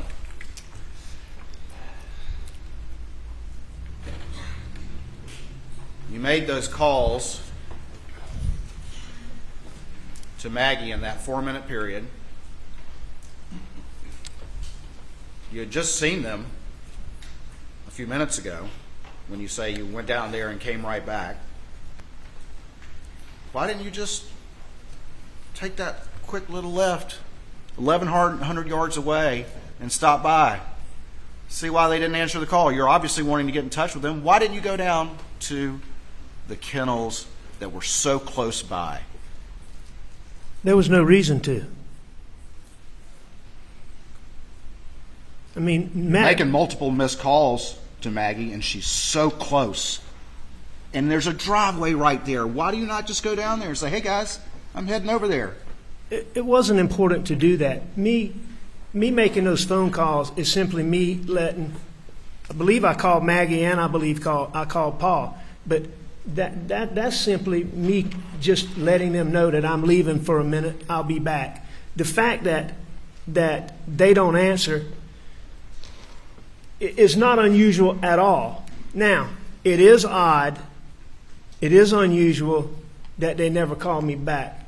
But at that moment, the fact that there's a missed call when I know they're on the property, I mean, that doesn't even register at all. That's perfectly normal to try to call somebody who's on the property and not be able to get them. And as far as not going down there, there was no sense of urgency. Maggie was with Paul. You know, she should be as safe as she could be.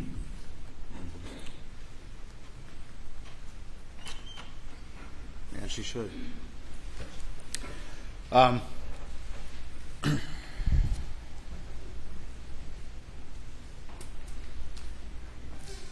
Did you talk with Maggie about going to Alameda when you were at the kennels?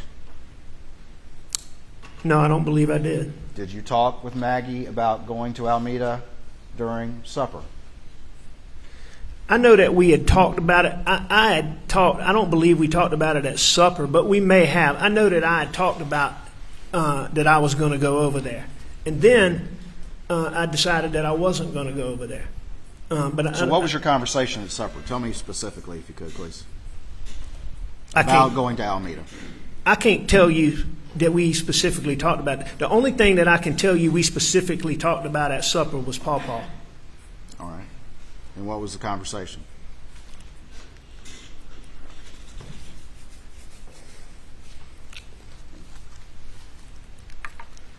Maggie was just concerned.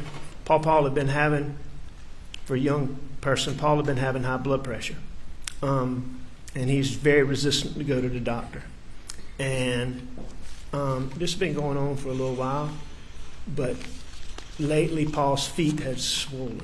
And for a 22-year-old to start having swollen feet concerned both of us, and it particularly concerned Maggie. And we talked about that. Okay. Did y'all talk about Mr. Randolph at all? I'm sure we did. Do you remember that group text coming in about whether or not anybody was going to go see Mr. Randolph at the hospital the next day? Do I remember it coming in? Yeah. I don't remember it coming in, Because but you didn't read it till the next day. But I've seen the data. why didn't you? Did you ever text the group and say you were going to Alameda at all? No. Did you and Maggie ever specifically discuss her going along with you to Alameda?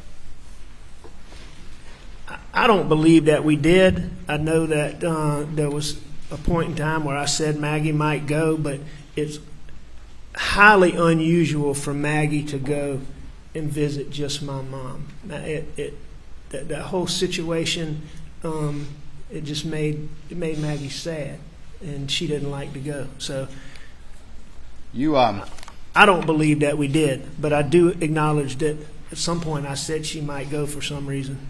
You told law enforcement on multiple occasions that, first of all, Maggie was planning to stay at Edisto the night of June 7th, correct? I did say that. All right. And you also said that you came to find out that she came home of her own accord, correct? You told that to law enforcement. Is that true?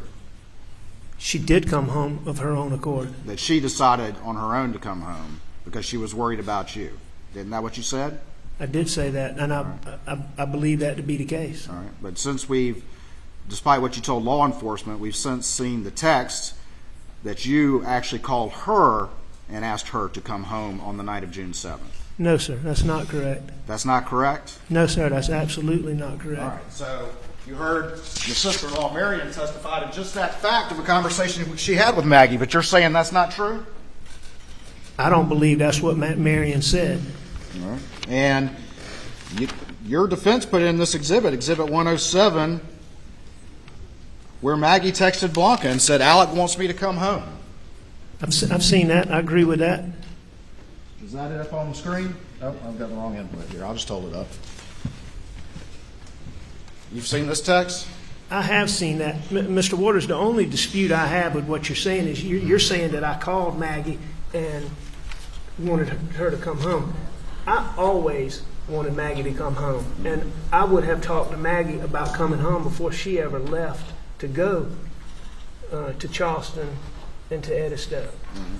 And I can tell you this, and I didn't realize this at the time, but I realize it now, that Maggie was already undecided about, now I didn't know this, but Maggie was already undecided about staying at Edisto. I can promise you that, because Bubba and Grady were in their kennels, as y'all well know, that night. That day, if Maggie was certain that she was spending the night at Edisto, at a minimum, Bubba would have been with her, and probably both dogs would have been with her. It was very unusual for her to spend the night anywhere without one of us or those dogs. So you're that tells me that when she left that morning, she was already seriously thinking about coming back. So you're saying that you never called her and had a conversation that day asking her to come home, specifically on the night of June 7th, 2021? Maggie and I had a couple of phone conversations that day. What I'm telling you is that before she left, no, I don't believe we had a phone call about that. We may have discussed it during the phone call, but I didn't make a phone call to her to ask her to come home. I had already told her I wanted her to come home. I always wanted her to come home. You heard Marion say that too, that I always wanted Maggie with me. Maggie thought enough of it to talk about it with Marion, didn't she? The fact that I wanted her to come home? Correct. Well, sure. I mean, that's what Marion said. So you're denying that you called Maggie and specifically asked her to come home that night? I didn't make a phone call to Maggie to ask her to come home that night. I asked Maggie to come home long before she ever left. And I probably asked her again each time I talked to her, but I didn't make the phone call specifically for that, as you're saying.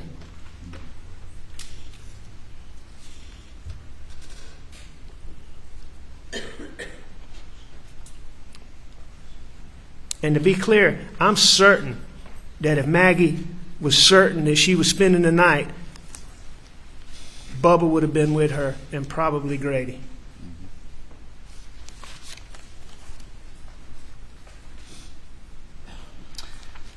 All right.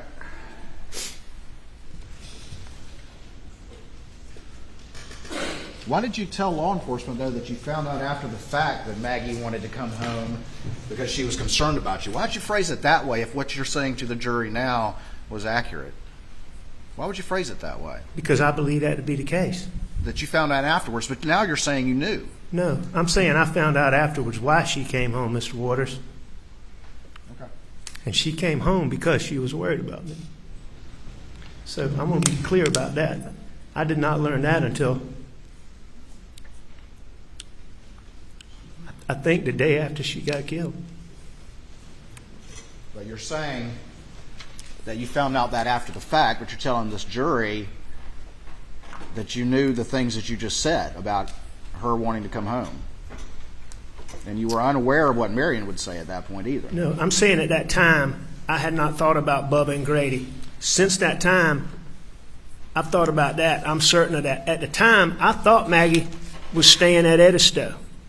All right? She was going to Edisto to meet the people, to do the work. Maggie loved to stay at Edisto. There's no doubt about that. It would not be unusual at all for her to stay at Edisto.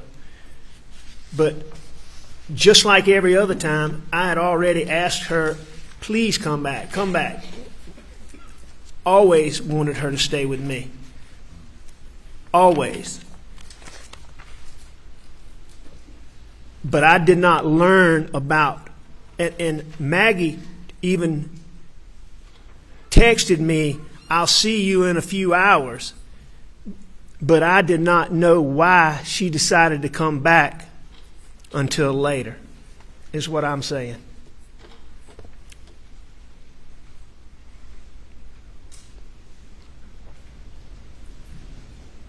And I learned it from Blanca.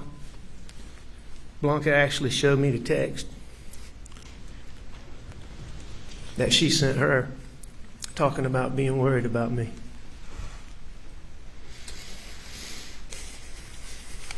You would agree with me that you sent a text to Maggie at 9:08:58 while in motion in the Suburban, as reflected by the data? I do.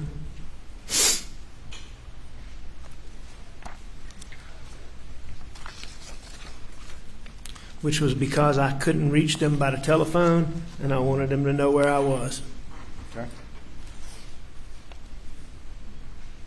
Which is what we do. And you got to Alameda around 9:22? I believe that's correct. I can go down to it.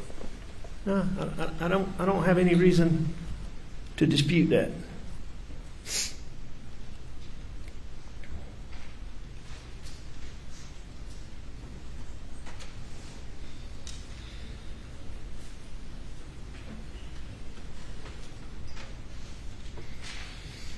Made some more phone calls along the way?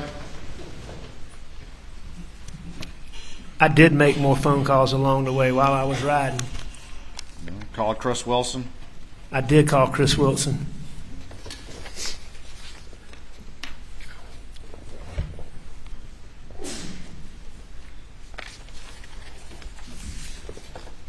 Had a short conversation with him? Is that right? I did have a conversation for however long the record show. About 131 seconds. That sound about right? If that's what the record show, 2 minutes. Called your brother, John Marvin, for about 106 seconds, including connection time. Does that sound about right? That does sound about right.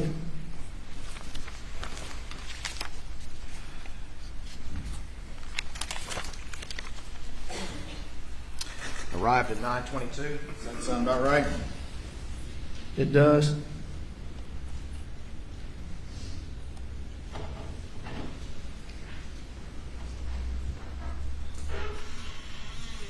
And then at 9:24, you call, that's the landline at Alameda, is that correct? That is correct. And then you went inside, is that right? Yeah, that's Talked to right. Miss Shelley. That's right. I called the house phone to get Shelley to let me in. And when you were asked by law enforcement how long you were at your mother's house, you said 45 minutes to an hour. Isn't that correct? I think I said a couple of different things, but I think at one time I did say that. But, you know, routinely through this thing, I kept saying, you know, when you get this data, you'll see exactly. When you look at my phone, you'll see exactly. When you do, you know, so, you know, me giving the times was always given with the thought that, okay, there's OnStar out there, there's whatever. But when you had a conversation with Miss Shelley after the fact, you actually asked her to say that you were there longer than 20 minutes. You know, I heard Shelley's testimony. I believe Shelley to be a good person. I wasn't trying to influence Shelley on any particular length of time, because at the beginning of this, I believed that data would show what data would show. And for me to tell her to say something when my OwnStar is going to show something different just doesn't make any sense. So, you know, I can't answer that. What my recollection is that I told Shelley that law enforcement would be talking to her. We may have discussed how long I was there. At that point in time, if I thought I was there 45 minutes, I may have said I was here 45 minutes, but, you know, I can't tell you. All right. And that's the same thing that Blanca testified to, that you talked to her about the clothes that you were wearing. It made her uncomfortable, correct? Ask that question again. It's similar to your conversation with Blanca that she testified about when you talked to her about the clothes that you were supposedly wearing. And it made her feel uncomfortable. Do you remember that testimony, sir? What's similar to that? Well, that you're talking to both of these individuals about their testimony in a manner that's inconsistent with what they know. No, I don't think your assertion is accurate. You have to understand this. On August the 11th, when I went to meet with David Owens, and in that, David Owens asked me about, he showed me that Snapchat and asked me about clothes that I had on. And shortly after that, the next time I was with Blanca,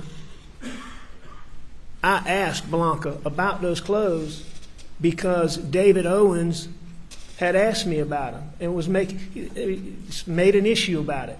And so I checked with Blanca to see what I specifically asked Blanca, and it was an issue to me. So I got Blanca and I said, I need you to sit down and talk with me about this. This is important.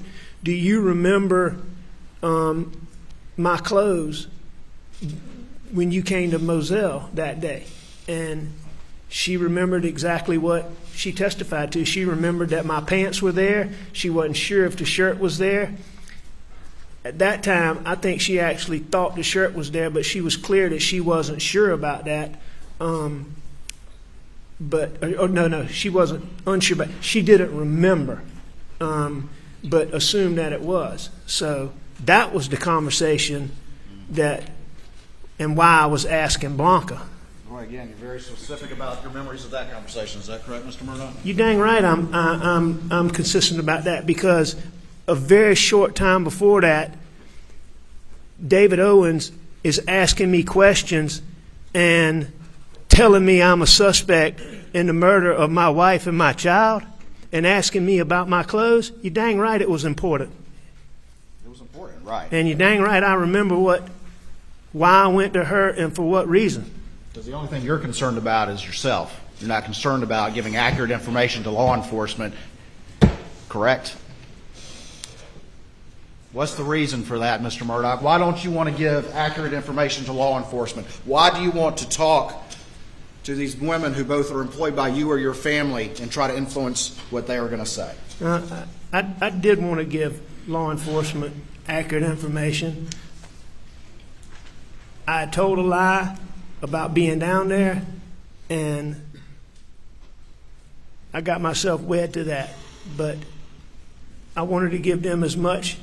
I knew that I hadn't done this, and I wanted to give them as much accurate information as I could. But the reason I went to Blanca is specifically because of David Owens talking to me on August the 11th. Okay.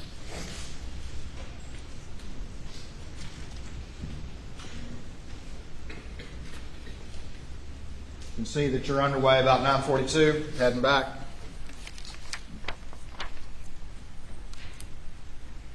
I 9:42 to 9:43. I do.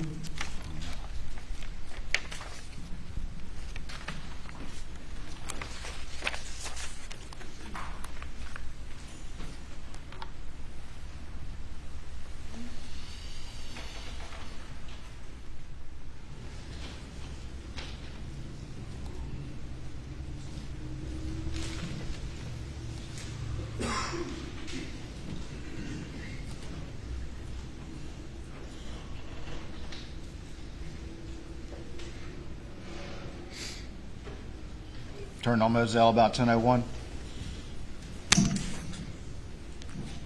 Turned into Moselle at 10:01. Yeah, Um, sorry. it looks to me like I turned into Moselle at 10 o'clock. 10 o'clock on the dot, sorry. Yes, sir.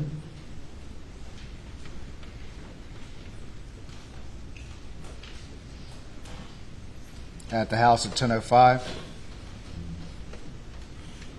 Yes, sir. And then that's when you went back to the kennels after you came back from Alameda, correct? I went to the kennels after I went to the house. I went from Alameda to the house to the kennels. And we got to the scene, you got out of the car, according to what you told law enforcement repeatedly, and went and checked the bodies, correct?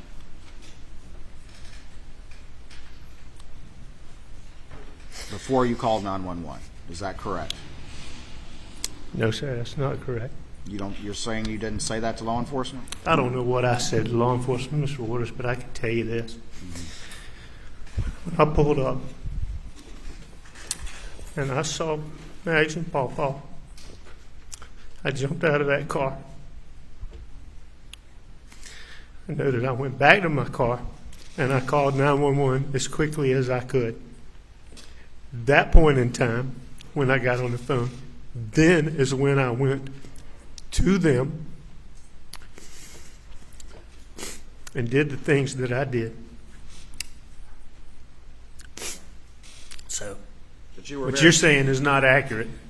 You're saying that you didn't say very specifically to law enforcement that you went to them prior to calling 911. When? After you got out of the car, you told law enforcement repeatedly that you went over and checked the bodies before you called 911. No, I don't. If I did say that, I don't believe that's accurate. Did I check Maggie and Paul before I called 911? Correct. No, sir. That's not accurate. At least that's not what I remember. That's not what you remember saying, or that's not what you say now happened? No, that's not what I believe happened. Okay. But you don't deny that's what you said. Did I check Maggie and Paul before I called 911? Correct. I don't believe that's what I said.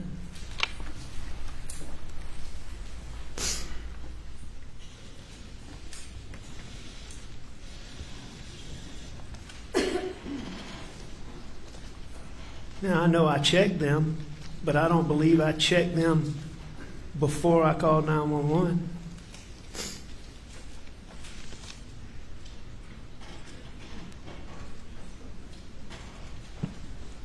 Because I can pretty well remember vividly when I checked Paw Paw, I was already on the phone with 911.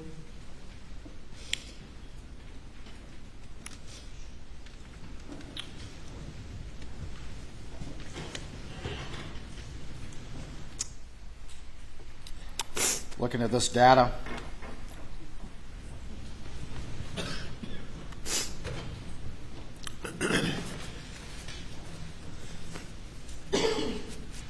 to show the vehicle parking at 10:05 and 55 seconds, Yes, sir. and 10:05:57. The Suburban arrives at the kennels. You agree with that? I'm sorry, say that again, Mr. Waters. At 10:05:57, it shows the Suburban arriving at the kennels.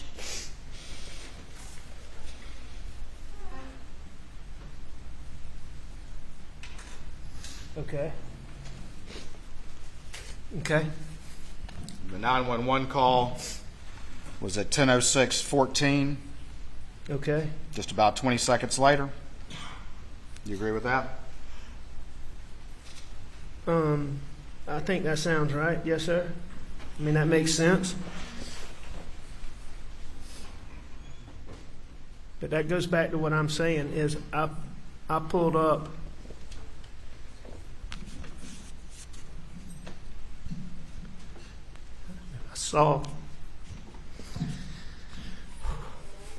I saw them, and I know I jumped out of my car. But I believe that before I checked them, in fact, I'm almost certain that then I went back and I got that's when I went and got my phone and I called 911. Okay. And then, after I called 911, there was a little while where there wasn't, I don't think there was anything going on. And I believe that is the time period that I went and checked on them.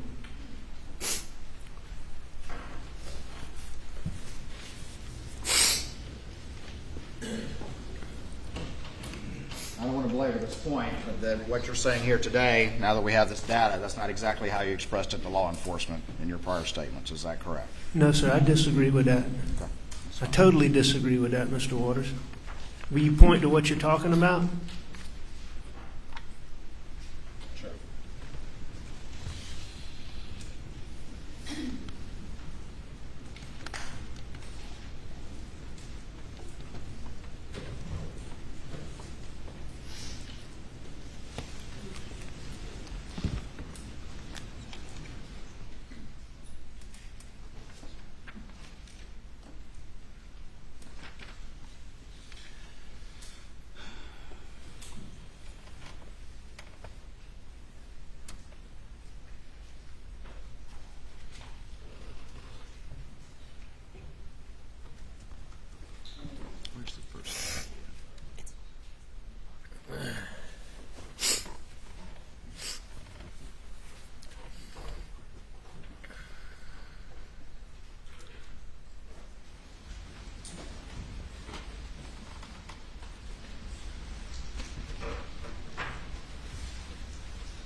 All right, sir.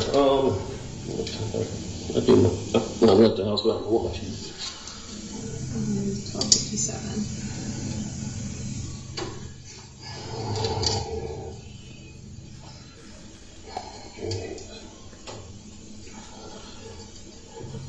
All right, Ms. Murdoch, state your full name for me, please. Richard Alexander Murdoch.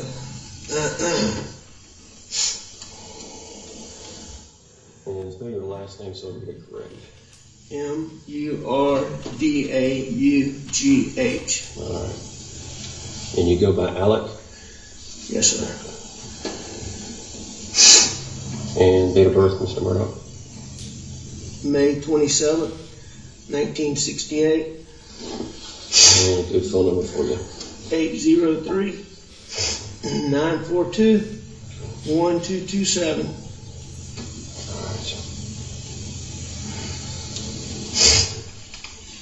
And sir, what was your name? Yeah, Danny Henderson. Okay.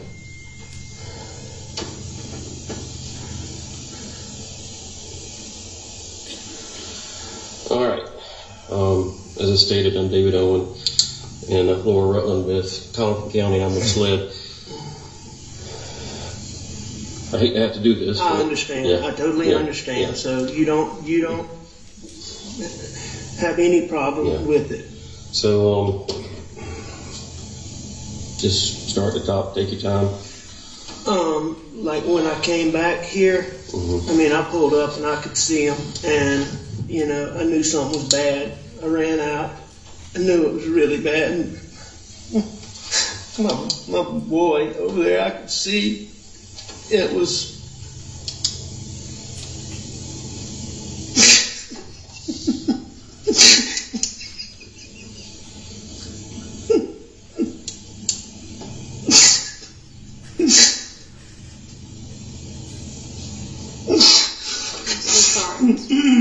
and I could see his brain on his.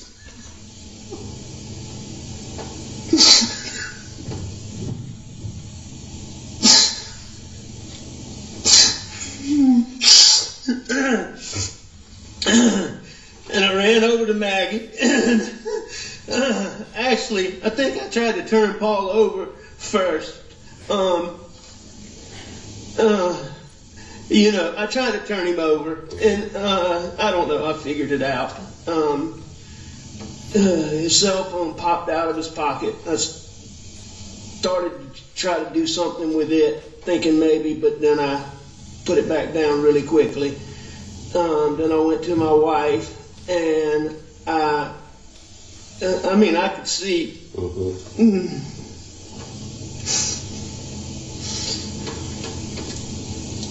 Did you touch Maggie at all? I did. I touched them both. Okay. I tried to do it as limited as possible, but I tried to take their pulse on both of them. And, I called 911 pretty much right away, and she was very good.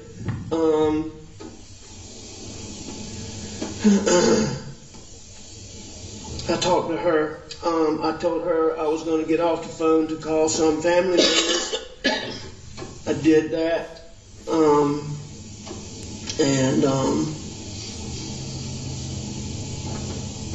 What family members did you call him? I called my brother Randy, and I called my brother John. And I tried to call a little boy, a real good friend that's right around the corner from here, but I didn't get him.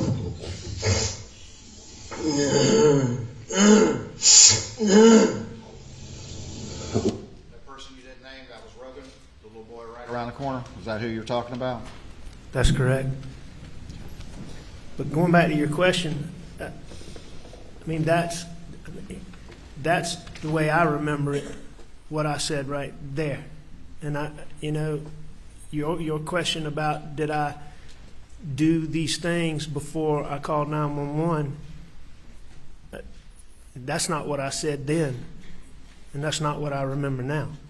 Okay. So you're saying now that you went out, you checked, you came back, got your phone, and that's when you called 911? I'm not saying that now, Mr. Woods. I am saying that now, but to me, that's what I said then. I told her, I called 911 right away. There was no time to do the things that I'm talking about doing in the time between getting there and calling 911. When you talked about calling Rogan, and you said that he lived right around the corner, correct? That's correct. But Rogan wasn't staying there at the time. That's the whole reason that Cash was at your kennel, right? You knew that. Well, Rogan was staying in Buford a lot, but he was home a lot too. I didn't know where Rogan was on a daily basis. About keeping his dog Cash at the kennels when he was staying with his girlfriend and working down in Buford? Yes, he had asked me that. But that had been some time before. I didn't know. You're making a big deal about this, Mr. Waters, but that particular night, I didn't have a clue where Rogan was staying or not staying. I was trying to find somebody to come out there with me. I'd called Randy, I'd called John, and Rogan was the next best alternative. Okay. And Rogan is so close. Rogan, of all these kids that you've heard, Rogan, Gibson, Roro is like a Rogan. You prefer when I call him Rogan, is truly like a son to Maggie and I. And he was such a good friend to Buster, and he was such a good friend to Paul. And you've been through everything I have. You'll see that 2 weeks or 3 weeks prior to this, I ran out of gas when Bus and Paw weren't home. And Rogan's the person that I called to bring me gas. Okay. Nobody's disputing any that Rogan would have helped you. Let me keep playing Was this. around Paul when you walked up? Blood. Anything else? mean, there were some body things, yes, sir. I mean, like any other evidence. I know you said the phone fell out of the pocket, but did you see anything else that didn't belong or shouldn't belong or that wasn't part of Paul? No, sir, not. No, sir. How about Maggie? No, sir. You didn't see anything around them? What made you come out here tonight? I went to, my mom's a late stage Alzheimer's patient. My dad's in the hospital. My mom gets anxious when she does. I went to check on them and Maggie. Maggie's a dog lover. And she fools with the dogs. And I knew she'd gone to the kennel. I was at the house.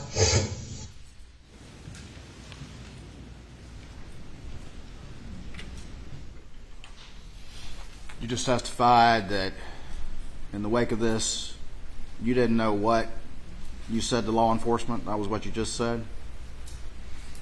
No, I mean, I know a lot of what I said to law enforcement, but there's a lot of things in looking back at this video for one, the 911 call for one. I mean, there's a lot of things that I didn't remember. Okay. But right then and there, just not long into this interview, you made a conscious decision to lie right there. Play that again?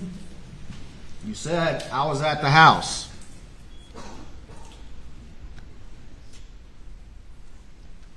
And I knew she'd gone to the kennel. I was at the house. I left the house. Play. You want me to back it up some more? Well, Yeah, we can keep listening to it. Anything around them? What made you come out here tonight? I went to, my mom's a late stage Alzheimer's patient. My dad's in the hospital. My mom gets anxious when she does. I went to check on them and Maggie. Maggie's a dog lover. And she fools with the dogs. And I knew she'd gone to the kennel. I was at the house. You want to hear it again? no, sir, but I don't So you think. made a conscious decision to lie right there, this early into an interview, sitting in the front seat, correct? I don't believe so. You didn't make a conscious decision to lie? I don't believe that. I don't believe that was lying at that point. Okay. Tell me why not. Because Maggie had gone to the kennels and I was at the house. Okay. So you think you were being, that was not a lie at that point? I don't believe so at that point. At what point did you decide to lie? I'm not sure, but it was in that. It was in this interview? I believe that it was. Okay. Was this interview where you're sitting in the front seat, correct? It is. You're not in custody, correct? I'm not in custody. They're giving you water, letting you chew tobacco, treating you politely, correct? They were treating me very politely. So what was it that clicked? So you said in this interview that it clicked that I'm going to lie about the most important fact that I know? I'm not sure exactly when in it that I lied, decided to lie, but I believe it was during this interview. I believe all those things that I talked about, those things that had gone on, the things that people had said to me about don't talk to anybody without a lawyer.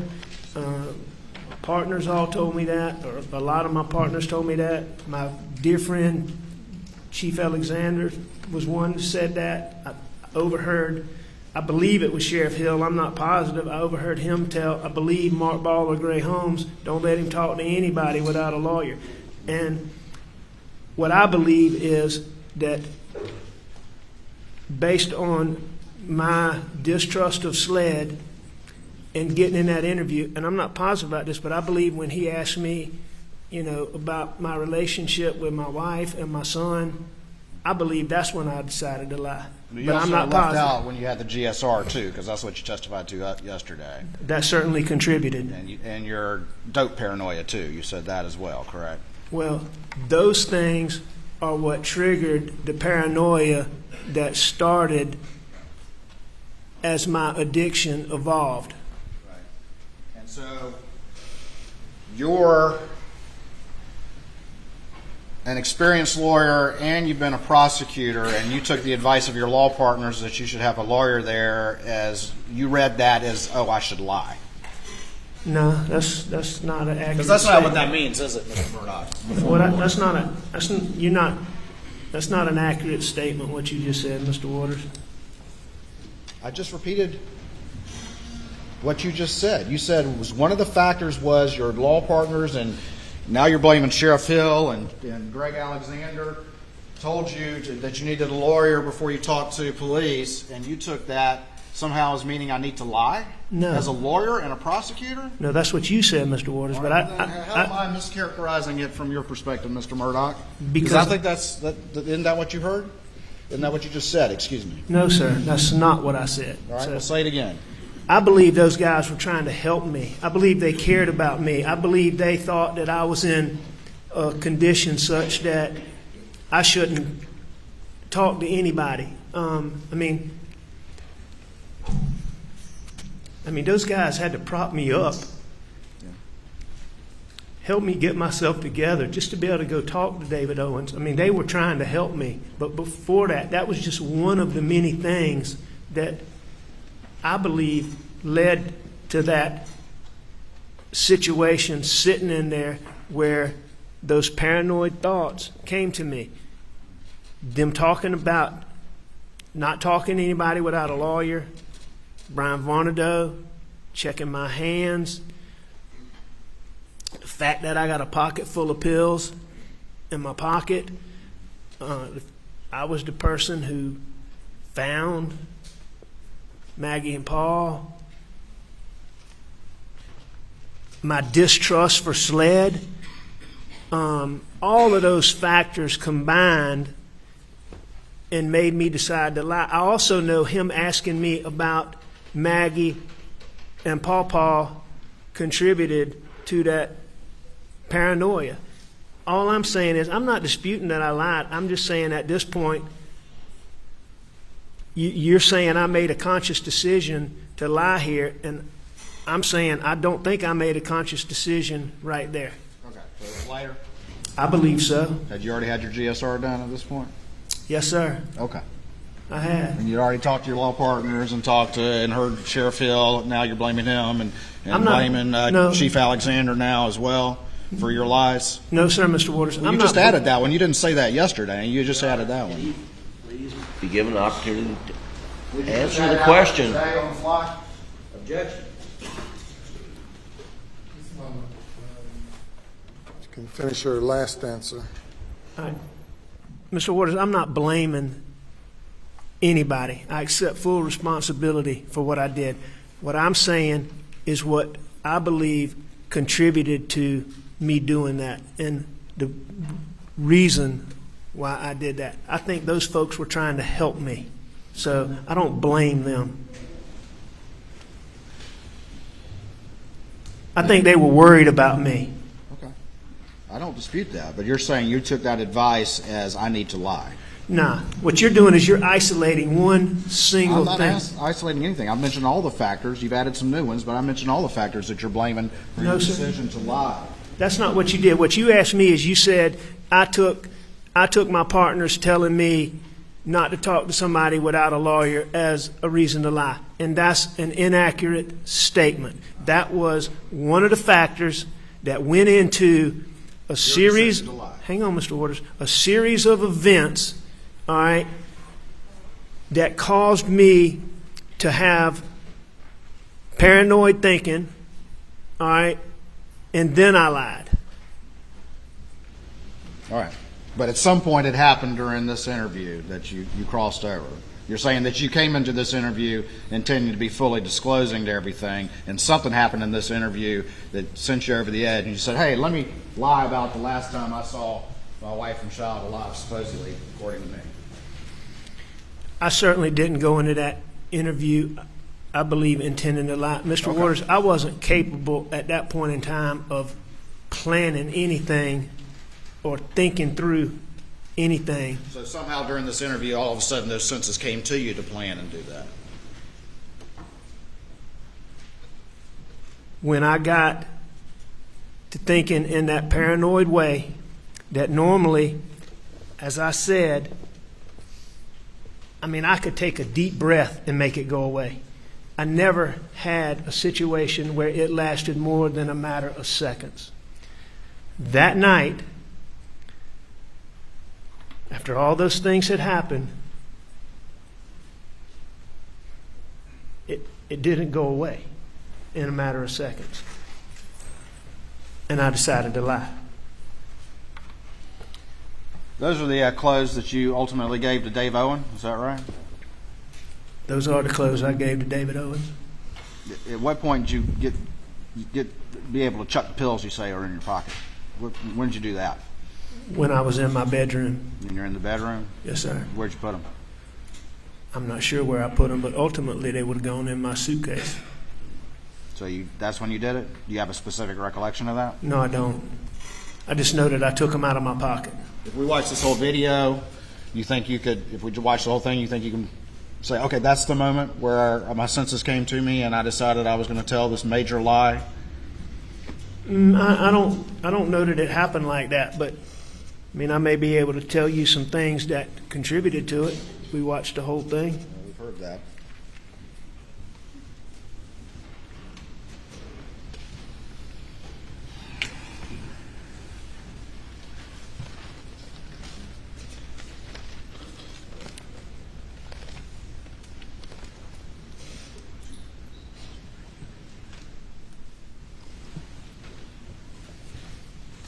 I just want to be clear, though. At least on this one, at some point during this interview, when you were able to plan your lie about this event, and you made that decision. Obviously, but it wasn't what we just played. It wasn't yet. It was some point after that. I don't think that's a lie right there. Is the reason why I don't think that it's occurred before this, because what I'm saying there, I believe to be truthful. And I know this. I know for a fact that when David Owens asked me about my relationship with my wife and my child, I know that that played a role in that. And I believe that, and I may be wrong, but I believe that this was before that. You ever heard the expression, not telling the whole truth is the same as telling the lie? Sure I have. That's something you understood as a lawyer and a prosecutor? Yes.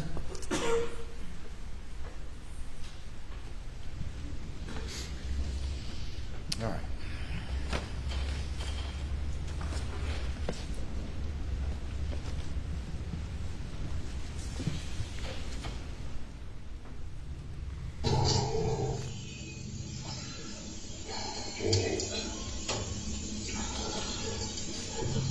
All right, Mr. Murdoch, state your full name for me, please. Richard Alexander Murdoch.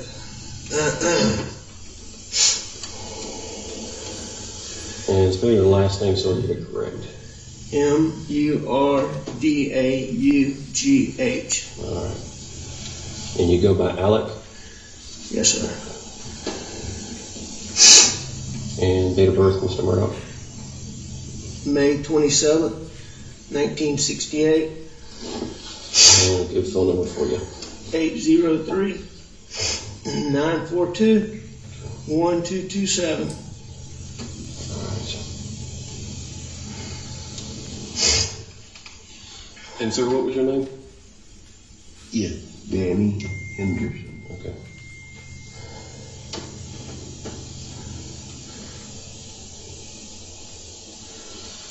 All right.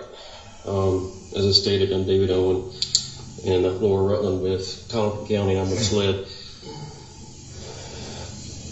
I hate to have to do this. I but- understand. yeah, I totally yeah, understand. yeah. So you don't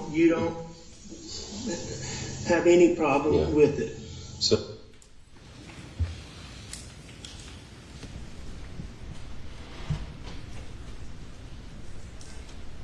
You hadn't decided to lie right there, correct? I don't believe so. You told David Owen that you understood that he had to ask questions, and you do what you need to do, correct? That is what I told him.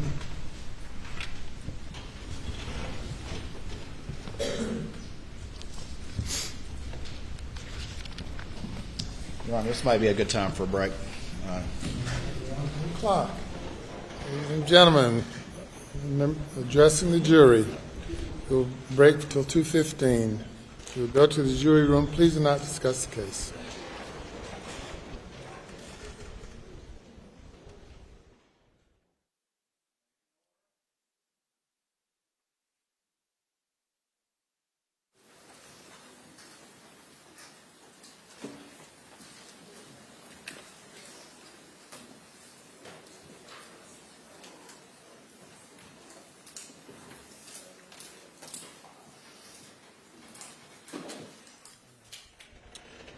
Mr. Murdoch, you may step down. You're not allowed to discuss your testimony with anyone during lunch.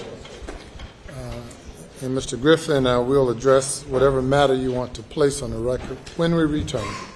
Yes, sir. All right, 1 second before everybody moves. So I guess everyone can be seated.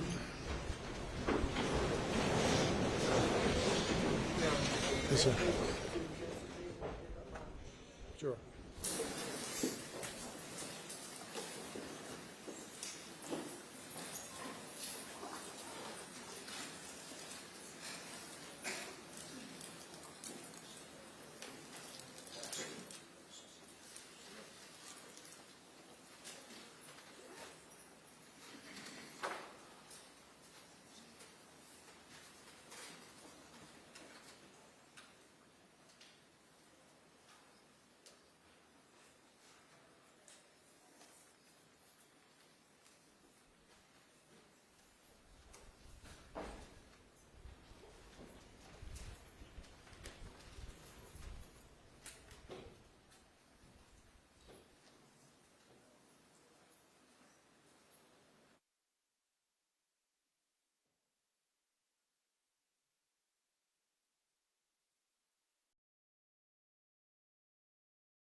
cross-examination of Mr. Murdock, he had testified that in relation to the financial crimes that he had tried to meet with the Attorney General's office, and that on multiple occasions, and that he had, from the get-go, had always been willing to sit down with them. He was specifically talking about the financial investigation and the charges which he received as a result of those investigations. Following up to that questioning, that answer, Mr. Waters then went to Mr. Murdock's testimony and the information he provided about being down at the kennel, and he said you had never provided that information to law enforcement and other people until today or yesterday. And Your Honor, that is a direct violation of Doyle v. Ohio, where the Supreme Court said that cross-examining the defendant about his failure to have told an exculpatory story after receiving Miranda warnings at the time of his arrest is a due process violation. The court goes on to say the defendant's post-arrest silence cannot be used against him. Violates due process. And that's exactly what happened on cross-examination. So I want to make clear the grounds for our objection. Also would like to move to strike the question, strike the answer, and get a curative jury instruction that they are not to consider any failure of the defendant to come forward with exculpatory information after his arrest relating to the murder charges. Thank you. Mr. Waters. Yes, sir, Your Honor. Clearly, this defendant has given statements on multiple occasions, and that operates as a waiver under Doyle. Additionally, my question was not so limited, as Mr. Griffin says, and it was, in fact, the defendant who made a point of saying that he had repeatedly tried to talk and put that in issue, at which point this was directly responsive to what he brought up. Additionally, this was also, all that was discussed were public statements of his counsel, who was an agent on his behalf and attributable to him. So there's no Doyle violation here. If Mr. Murdock had claimed his right to silence from the beginning and had kept that throughout, then the state would be precluded from commenting on the exercise of his right to remain silent. But one thing we know about Mr. Murdock is he has not remained silent at any point during this process, and he's the one that brought up this false claim that he had been begging to tell the kennel story when, in fact, he did not do so until yesterday. Doyle primarily addresses the issue of post-arrest silence. If an accused is silent following an arrest, then it's improper to comment on the post-arrest silence. It does not allow an accused or a person who's suspected to give contradictory information or to voluntarily give a statement or to voluntarily give a misstatement, as has been acknowledged here. I do not find any Doyle violation, and the record is protected. I certainly understand the defense raising any and all possible issues, and they can be raised, and you've done it here. The record is protected, but all motions are denied. Let's bring the jury.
jury is present, sir.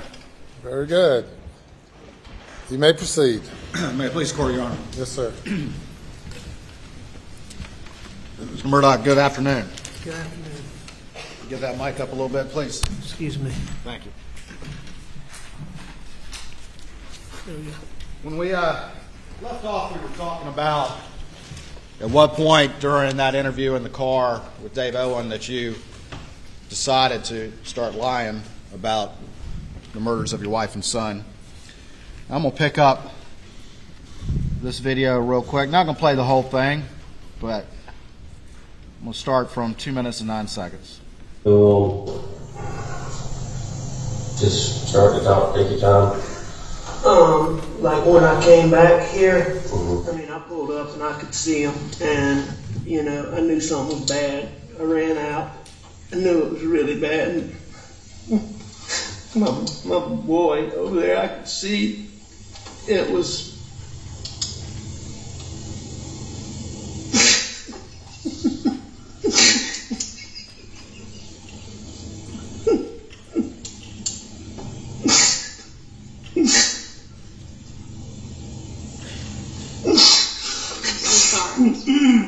And I could see his brain on.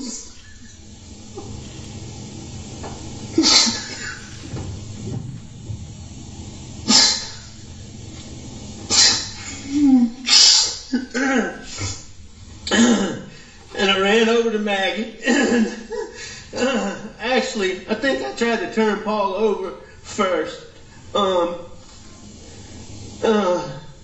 You know, I tried to turn him over, and I don't know, I figured it out. His cell phone popped out of his pocket. I started to try to do something with it, thinking maybe, but then I put it back down really quickly. Then I went to my wife, and I mean, I could see.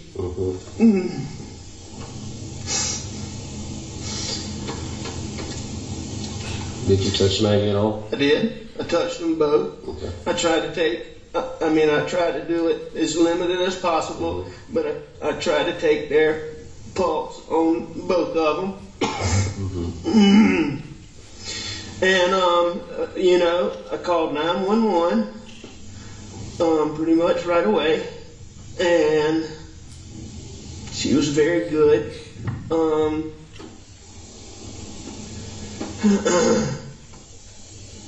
I talked to her. I told her I was going to get off the phone to call some family members.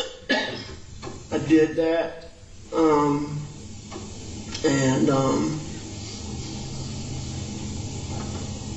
What family members did you call? I called my brother Randy, and I called my brother John.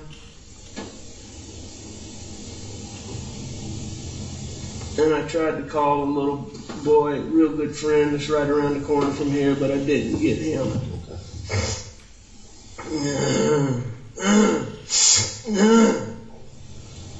What all was around Paul when you walked up? Blood. Anything else?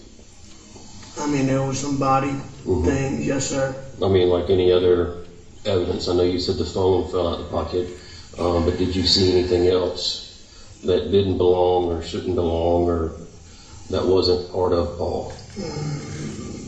No, sir, not good. No, sir.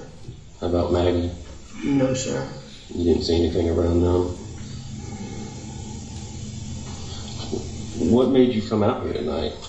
I went to, my mom's a late stage Alzheimer's patient. My dad's in the hospital.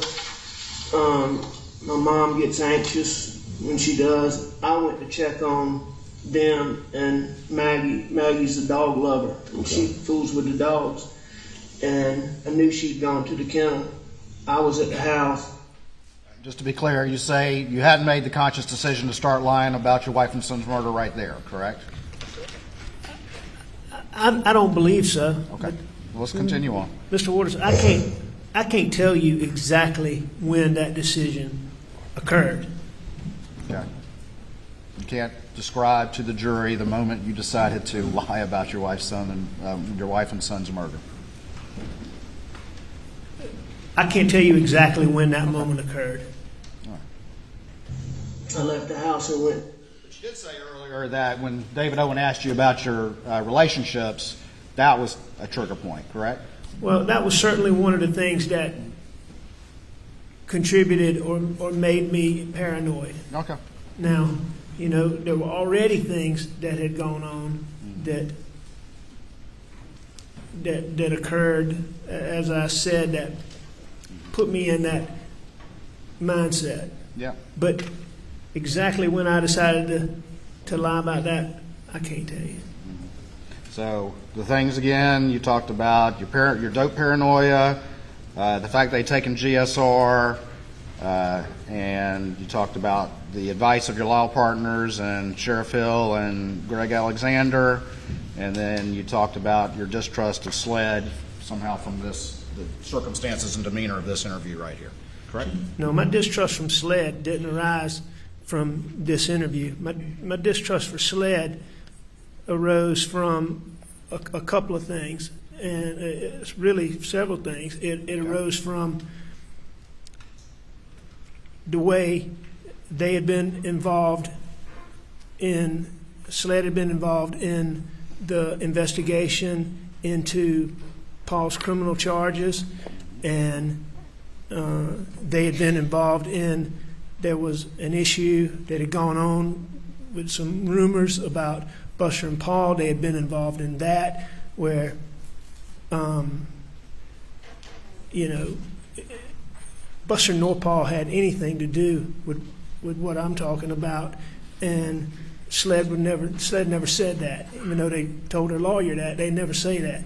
And there had been another incident where SLED had charged Greg Alexander, my friend in this case. They charged him, and in fact, I thought the agent that was involved in that was David Owen, but the charges against Greg Alexander were so, they were so wrong that my dad and I made a conscious decision, even though he was a career prosecutor, made a decision to go to the courthouse and sit with Greg Alexander while his trial went on, because This was like 10 years ago, right? it was a while back, Yeah. you know. But You don't know if Dave Owen was at SLED 10 years ago. no, I checked on that, because that night the officer who was involved in that case in bringing clearly manufactured charges against Greg Alexander. So you're saying the night before you sat down for this interview, you were asking somebody about whether or not something about Greg Alexander 10 years ago in the wake of what had occurred? Oh, no, I didn't ask anybody. Okay, so that wasn't what you were discussing when you were sitting in this car. No, I wasn't discussing that. I'm just telling you that I thought David Owen was the same agent that was involved in that case. Now, I learned later, because I checked on it, I learned later that it was a different David, SLED agent, first name David with a different last name. I learned that later. I'm just saying that was all part of that process going on in my mind. So you're saying that you're sitting here right now thinking that this Dave Owen and this circumstances and demeanor of this interview, you're thinking that guy had been involved in the prosecution or investigation of your friend 10 years ago. I did. Okay, so here's a new one you just mentioned to us, correct? No, that's not a new one. Okay. That's part of. I mean, the circumstances are new. I mean, No, that's fairly no. specific, don't you think? Well, no, sir. I mean, the story keeps evolving. Keep going. No, you asked me about this, Mr. Owen. What I said is part of this whole, I mean, Mr. Waters, part of this whole process involved my distrust for SLED. That was a big part of my distrust for SLED. Yeah, we can all see it on your face in this interview, can't we? I don't know. But you said what you just said a little bit ago, that wasn't the lie, that wasn't the conscious decision yet, so let's keep going. No, I'm not saying that. I'm saying I don't believe that it was. I don't Okay. know exactly when I made the decision to lie about that. All right. All right? Well, if you see it, let me know, okay? I want to go forward. To my mom's for just a little while. Tried to call her when I left. Texted her, no response.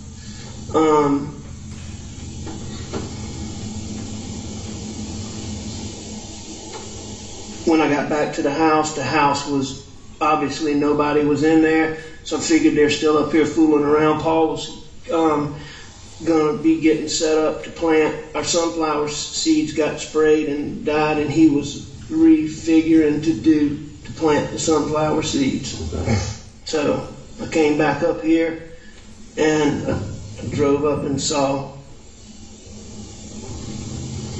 and called.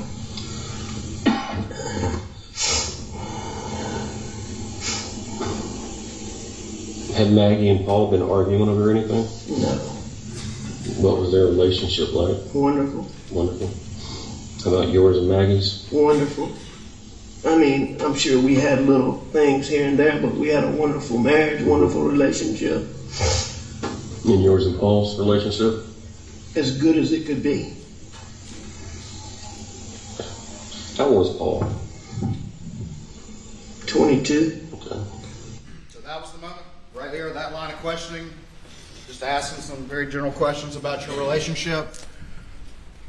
You mentioned that before, didn't you, Mr. Murdoch? Is that the moment right there? Is that the look on your face when you decide to lie about an important fact in your wife and son's murder? I don't know, as I said, Mr. Waters, I don't know the exact point that I made that decision. You specifically earlier mentioned that very exchange as somehow triggering you to lie about the last time you saw them alive. Now, I'm not saying that that's what made me lie. I'm saying this whole set of circumstances caused me to be in a state where I had paranoid thoughts. Okay. That normally, Mr. Waters, I could take a deep breath and make go away in a second or 2 seconds or 3 seconds at the most. And on this night, I wasn't able to do that.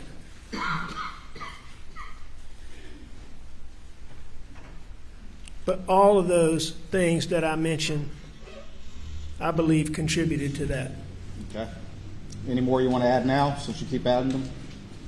I'd be glad to answer any question you have. Well, I mean, I'm asking you. I mean, the factors have gone from yesterday to today, and now even after lunch we got some new ones. So anything else you want to add right now as to factors? Mr. Waters, I don't believe that I've added any new factors. I believe that's what I said yesterday.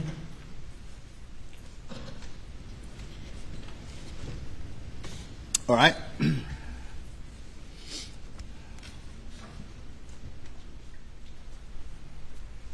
I've explained some of those factors because of your questions, but I don't believe I've added any factors.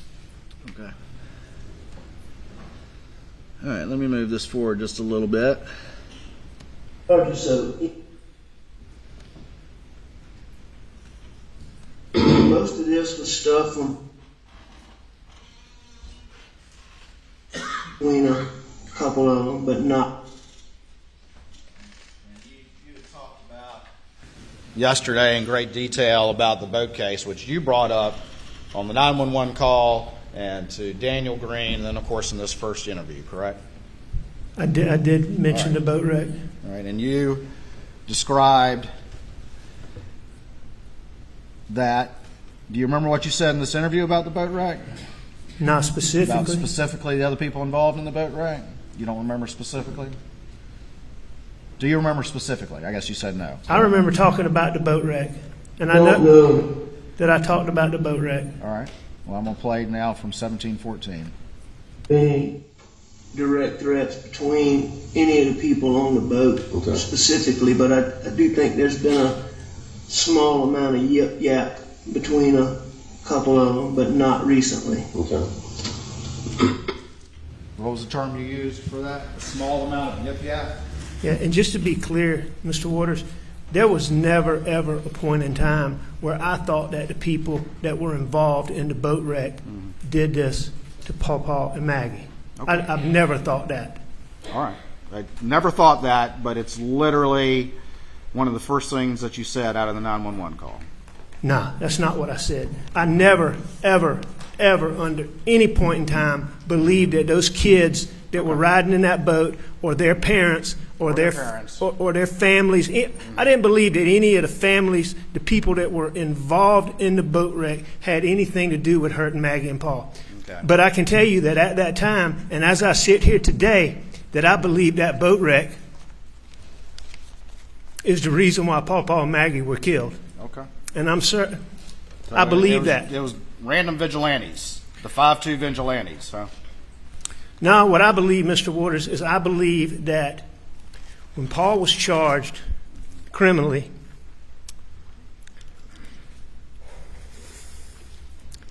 there were so many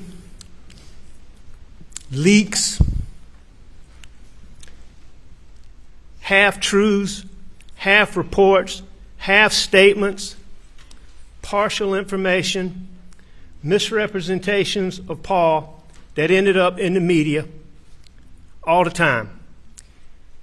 And when I tell you the social media response that came from that was vile, the things that were said about what they would do to Paul, they were so over the top that nobody would believe anybody would get on social media and do that. But I believe then and I believe today that the wrong person saw and read that. Okay. Because I can tell you for a fact that the person or people who did what I saw on June the 7th, they hated Paul Murdock and they had anger in their heart. And that is the only reason that somebody could be mad at Paul like that and hate him like that. Gotcha. All right, so we've got now. But that's why I did then believe it was the boat wreck, and I believe now that the boat wreck all right, so we've had got something to do with it. All right, so we've got random vigilantes because of the boat wreck. Now, I don't know that they're random vigilantes. Well, you just said it wasn't the family or the kid, or No. the kids or the family of the other kids in the boat, right? But So what- you're saying it's somebody off of social media, and you don't have any evidence of that, do you?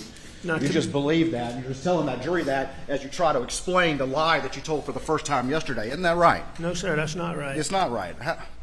All right. Well, let me ask you a question then. So what you're telling this jury is that it's a random vigilante, That's your the term. 12-year-old 5-2 people that just happened to know that Paul and Maggie were both at Moselle on June 7th, that knew that they would be at the kennels alone on June the 7th, that knew that you would not be there, but only between the times of 8:49 and 9:02, that they show up without a weapon, assuming that they're going to find weapons and ammunition there, that they commit this crime during that short time window, and then they travel the same exact route that you do around the same time to Alameda.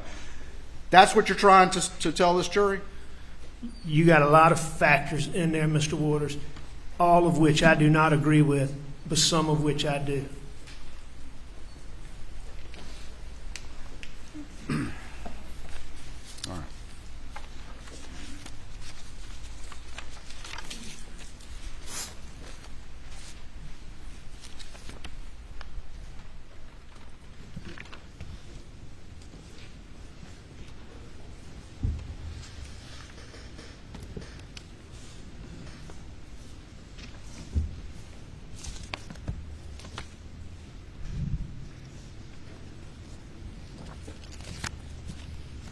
You testified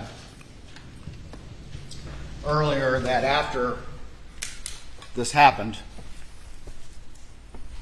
well, let me back up just real quick. When you were driving to and from Alameda, why were you in such a hurry? I wasn't. Why are you rolling 70, 80 miles an hour down that dark, beat-up road? I wasn't in such a hurry. You weren't?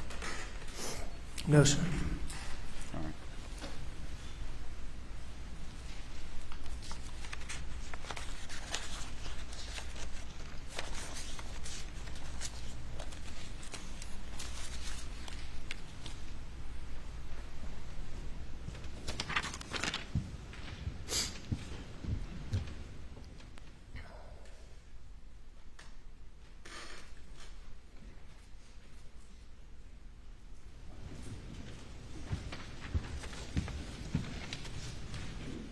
Show you what's been marked as States 573. See if you recognize this. I do. And tell the jury what that is. It's Mag's car, All right. And what's it in front of? the house at Moselle, And what's between the house and the Mercedes? the golf cart. Is that where it was on June the 8th, to your recollection? No, sir. Where was it left? I mean, it was near there, but that's not exactly where it was. No, sir. Okay, where was it? Where we would normally park it would be a little bit closer to the sheds. I mean, a little bit closer to the house, to the bushes. Your Honor, When was that photograph taken? well, do you recognize when it was taken? No, I don't recognize. No, You sir. wouldn't dispute that it was around the time in the aftermath of the murders, would you? Aftermath being when? I'm asking you. A day, a week, an hour? I wasn't there, Mr. Murdoch. Do you recognize those? I recognize the car, I recognize the house, and I recognize the golf cart. But that is not, that's not exactly how it would have been All right. that night. Can you describe to me then where it would be different? Well, it would be more in line with, first things first is when we drove the golf cart, or when I drove it for sure, and I believe when the others drove it, you would come in and you would go across the little brick walkway that's in front of this. So if I would have come in and gone this way, or I would have come in and gone this way. This is not a place that any of my family would have normally parked it. And so what I'm assuming is this obviously is taken at daytime. And what I'm assuming is it was taken when SLED came to the earliest it was taken was when SLED came to the house the next day, which I believe the testimony is in the afternoon. And at this point in time, that golf cart, I would assume, would have been moved several times, but that's not how it was. Well, where did you leave the golf cart when you got out of it around 8:49? In the manner in which I just talked about. Okay. Well, help me out again so I understand. You would have come around this way or that way, but where was it? Where would it end It would up? have been, in this picture, is facing to the right. Oh, I got you. The night that I drove it, I believe I parked it facing to the left. I understand. Would be customarily how I did it. And I believe I did it that way that night. Okay. Well, all right. And that is how I would have gotten into it. All right. That's a very specific memory. Thank you. All right. At this Well, time, that's the just how it state would normally offer is. States 573 and evidence. Admit it without objection. Could I have the Elmo very briefly?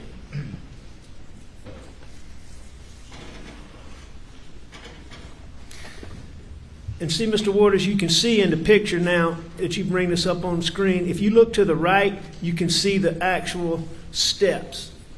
And just to the left of that would be where the little brick patio starts. So where I would normally park it, you would roll across those bricks and the end of the golf cart would be just past those. And we all normally parked it that way because the way you charge this golf cart is if you see that back seat that's sitting, you can see the edge. This is a 3-seat golf cart, and you can see the back seat. And a lot of golf carts have the charger that sits on the floor or something. This golf cart has a charger that's plugged in and a part of the golf cart. So you flip that seat up, and it plugs in. And the outlets are right up there by the door. Okay. Anything else you want to say about that? I'm going to answer any questions you have, Mr. Waters. No. Well, I appreciate all that information in great detail. Sustained. All right.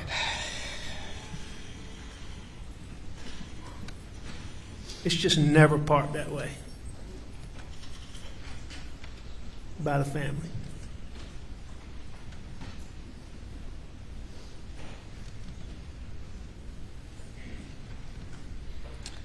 Now the computer back, please. What's up?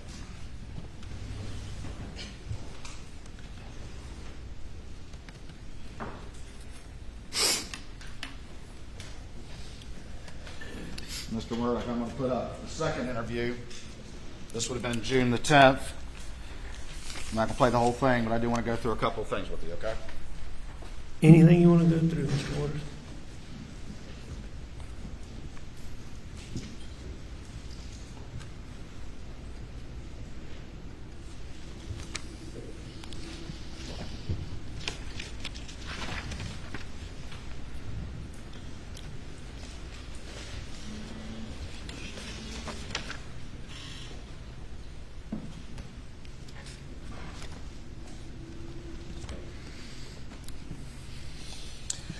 I apologize, got ahead of myself. I want to do one last thing on the first one.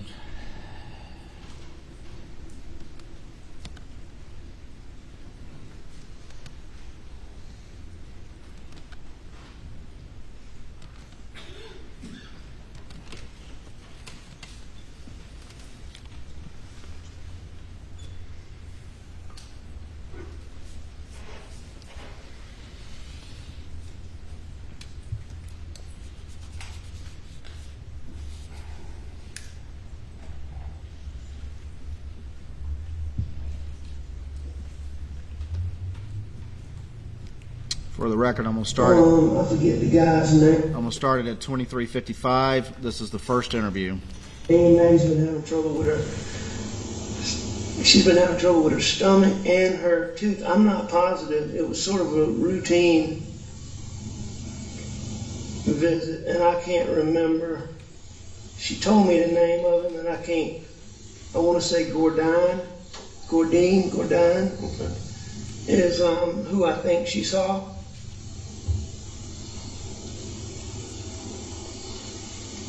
So was she back home around supper time?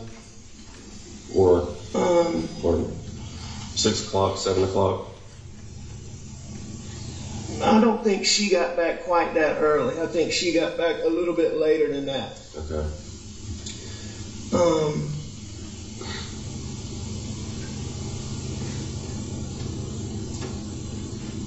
And what did you do today?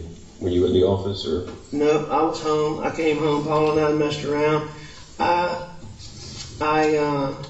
I was up at the house. I laid down, took a nap on the couch, probably, I don't know, 25, 30 minutes. I got up, I called Maggie, didn't get an answer, and I left to go to my mom's. She had said she might ride with me, but she normally doesn't when I go over there. And I think I texted her. There, when you repeated the lie that you decided? Was that the moment that I Was that the decided moment you that? decided to lie to mean old Dave Owen? I don't know, as I told you, Mr. Waters, the exact moment that I decided to lie, but at that point in time, But you did lie obviously, there, correct? I did.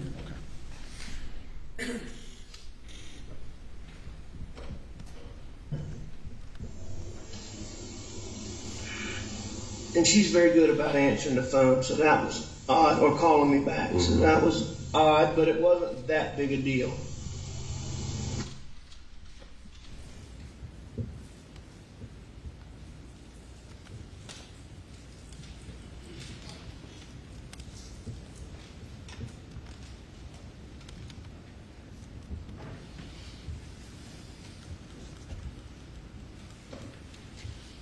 All right, I'm going to go to the second interview.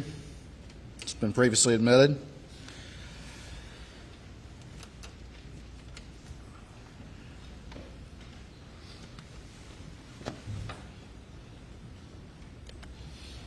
Let me ask you this before we start. You stated earlier during your direct testimony that after these crimes happened, you were around family, family was around you, your law partners were around you pretty much every minute after that, correct? Every waking minute. Didn't you say that yesterday? Yes, they were for a long time. All right. And this second interview was 3 days later, is that right? That's correct.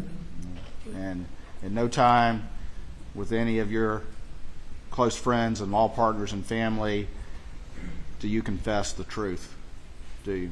No, I did not. Do you say, hey man, I think I messed up. What should I do about this? No, I didn't. You're not telling that lie to anyone, are you? Until yesterday. Excuse me? You're not telling that lie to anyone until yesterday, are you? Not telling what lie?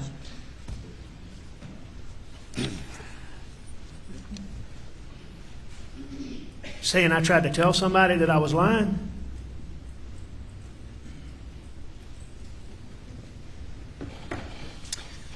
All right.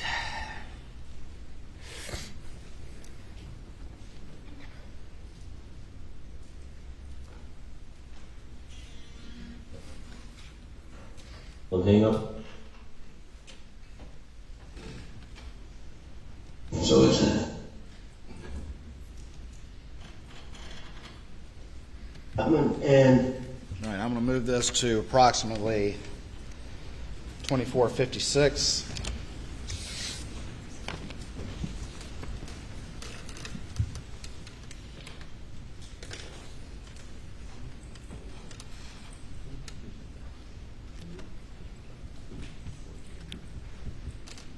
went to go to the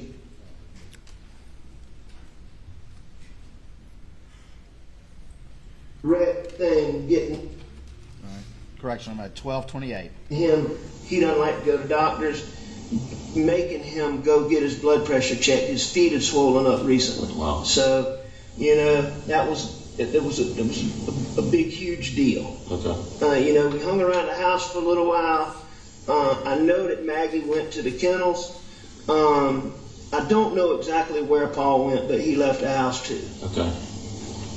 How did Maggie get down to the kennels? I don't know exactly. But on normal occasions, she would drive a buggy, drive a four-wheeler, or very common for her to walk. Okay. How about Paul? Paul wasn't much of a walker, but he would use all of the others. Okay. But it could be anyway, Okay. I don't know exactly. I wish I could help you with that. So they left and went down to the kennels. Well, Maggie went to go to the kennels. Okay. Paul left. And I'm assuming Paul left Okay. because of, Gotcha. what happened. I'm assuming Paul Yeah. went to the kennels. Okay. And what did you do once Maggie and Paul left? I stayed in the house. Okay. And I was watching TV, looking at my phone, and I actually fell asleep on the couch. Okay. And what time did you? I don't What time know did you wake up? exactly what time I woke up, but when y'all get my phone, I think one of the first things I did when I got up was call Maggie because I was going to my mom's. And I know I texted her because I checked my phone. And what time did we say the text was, Jim? It's like 9:06. I didn't see it. Yeah, I got it written down from the other I night. showed you the other night, yes, didn't I? Yes, sir. I got it. So, I texted her, so I called her just before that. And, she didn't answer at that point. And I left to go to my mom's. Okay. Y'all will just have to look. I'm not sure if I called Paul. Well, or not. and that's why we're getting the phone so we can nail down the times and Right. and everything. Pretty much all of that was lies, wasn't it? The part about me not being at the kennel was a lie. Well, also not knowing that Paul went down there, not being sure, that was a lie too, wasn't it? You're putting some detail on this thing, aren't you? Not knowing when Paul left. Everything about me not going to the kennel was a lie. And you're able to just do that Max- so easily and so convincingly and so naturally, don't you? That's not for me to judge. That's true.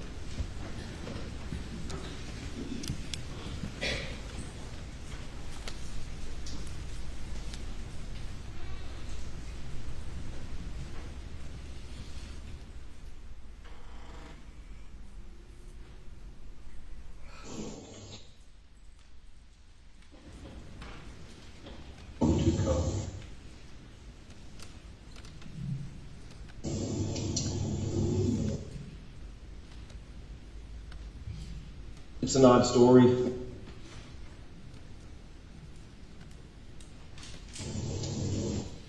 Well, I'm going. feel right now. So do y'all have any good clues?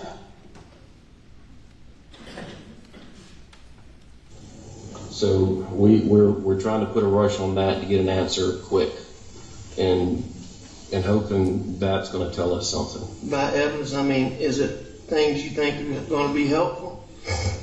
Well, I mean, like the shot shells out there, the casings, the DNA swabs that we took from the door handle to see if anybody touched the door handles, any other places that we think somebody may have touched while they were out there. We're trying to collect DNA from that and analyze that. Which at the conclusion of this, what I'm going to also ask is that we get a buccal swab, the DNA swab from you. No problem. Your DNA is going to be there, but we need to eliminate it once it's developed. We don't need that unknown Yeah. when it actually is a family member. Or It's you. no problem. I mean, we have talked to close to 100 people trying to track people down, and we're still tracking people down. And that's why, who Paul was with. I want to tell you one thing while I'm thinking about it. Yeah. Paul was really an incredibly intuitive little dude. Mm-hmm. And, I mean, he was like a little detective. And He was like a little detective. Is that what you said? That is what I said. And he was very intuitive, like I said. And that was what Marion described as Maggie's term for how he was and keeping tabs on your pill usage. Wasn't that correct? That was what Maggie said about him. For some reason, you decided to bring that up in this interview, didn't you? That was a trait of Paul's personality. I think anybody who knew him would tell you how intuitive he was.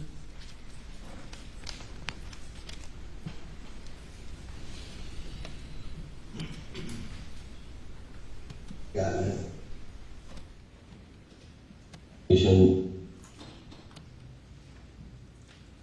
Going through hours of videos that we. All right. For the record, I'm at 4630. Going uncollected. well, thank y'all Yeah. very much. So Mr. Allen, You don't have to call me Miss. You just I'm call me sorry. Alec. Thank you for that courtesy.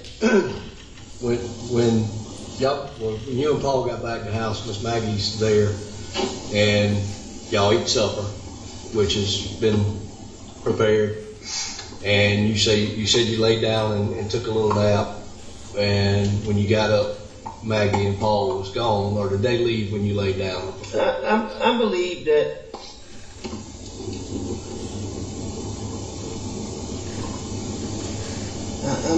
I'm not sure. But they weren't there when you woke up around the 9 o'clock mark or so when you made the call to Maggie to let her know you were going to eat. No, nobody was in that house when I left.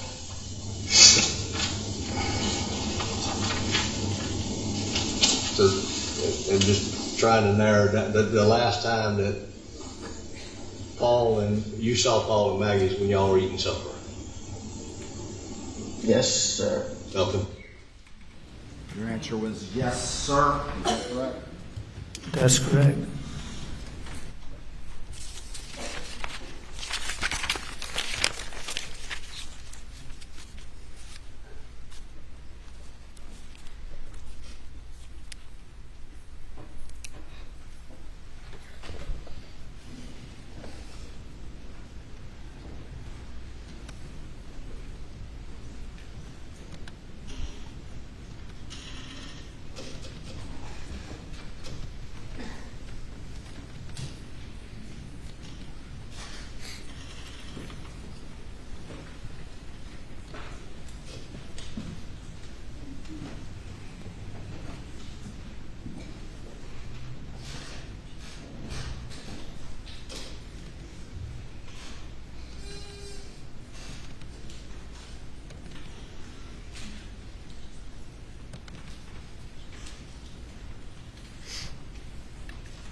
about to go to the August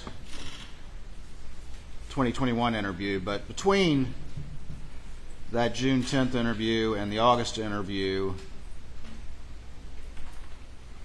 you were not working very much. Is that correct? If at all? No, I definitely wasn't working very much. I think I was working a little bit, but no, not very much at all. Did you go to Johnny Parker to borrow $250,000 in order to cover the Ferris fees? I did. You did? I did. Did you tell him what that was for? No, I did not tell him what that was for.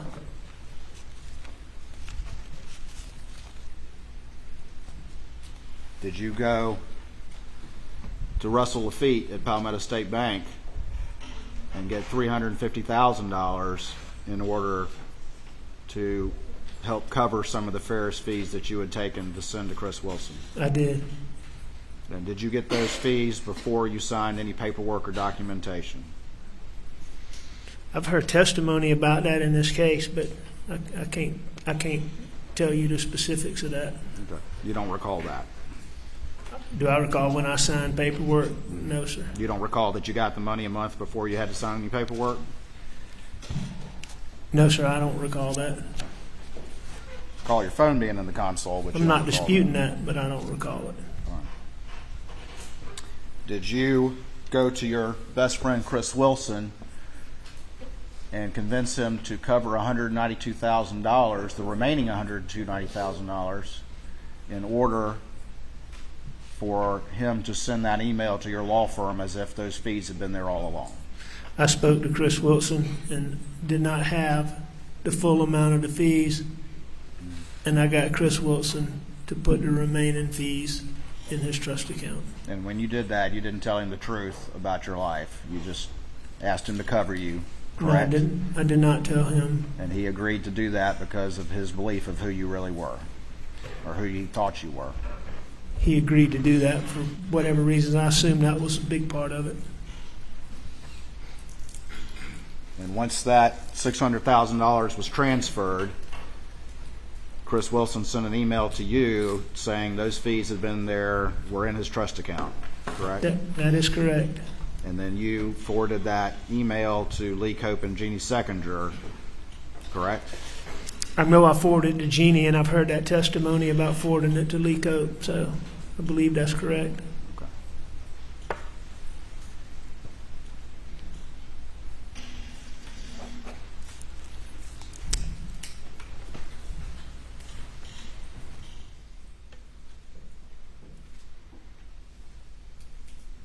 Why'd you not get it all from PSB? Because at that time, there were limitations on how much I could borrow because MAGS was passed. And so I was limited.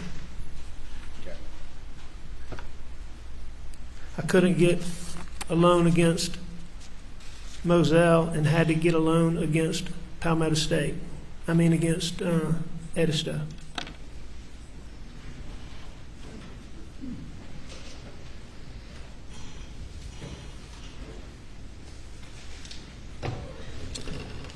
Going to the third interview.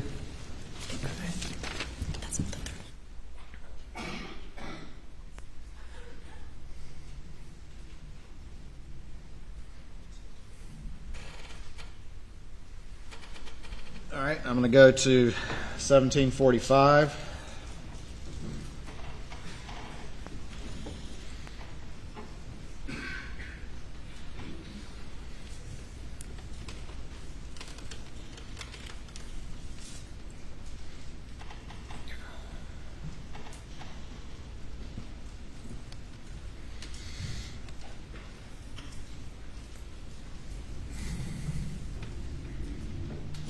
Apparently having some technical difficulties.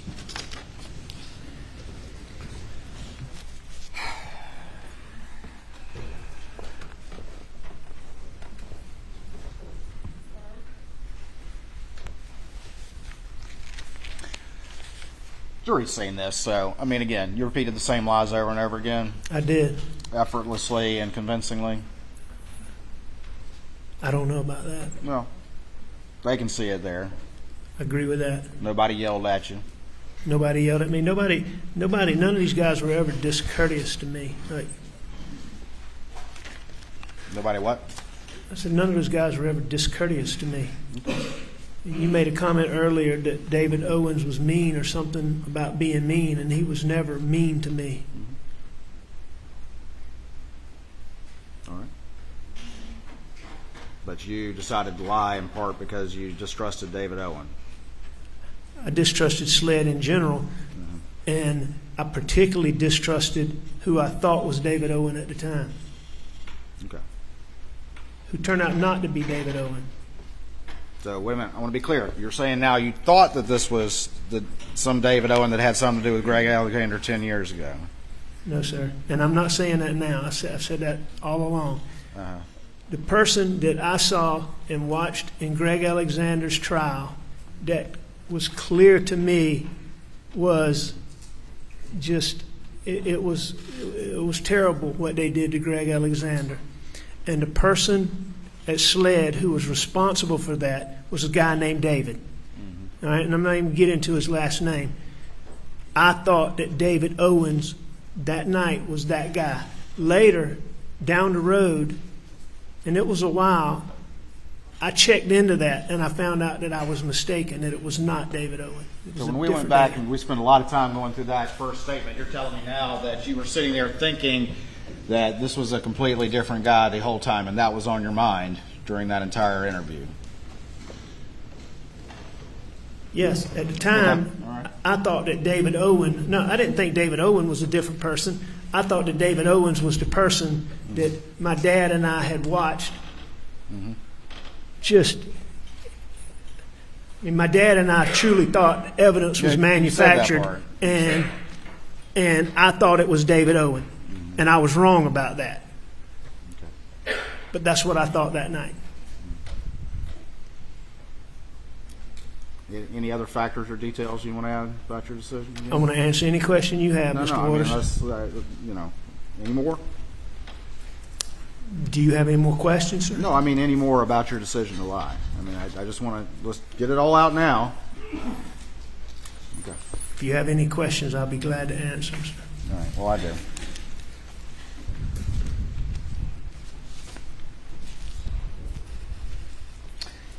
Tell me about the replacement blackout. You initially told law enforcement that you weren't sure whether or not there was one, correct? Oh, no, sir, you're absolutely wrong about that. What did you say then? Shortly after this, it became being told that Paul's gun had been stolen. And the one you heard talk about being stolen from the thing. And I'm not sure how I learned this, but I learned that somebody, I believe SLED had gone to John Bedingfield, who made those guns, and could only find paperwork for 2 blackouts, one of which they were saying was stolen in 17. And that's what they were telling me. And I was certain and told them that I was certain that there was a third one.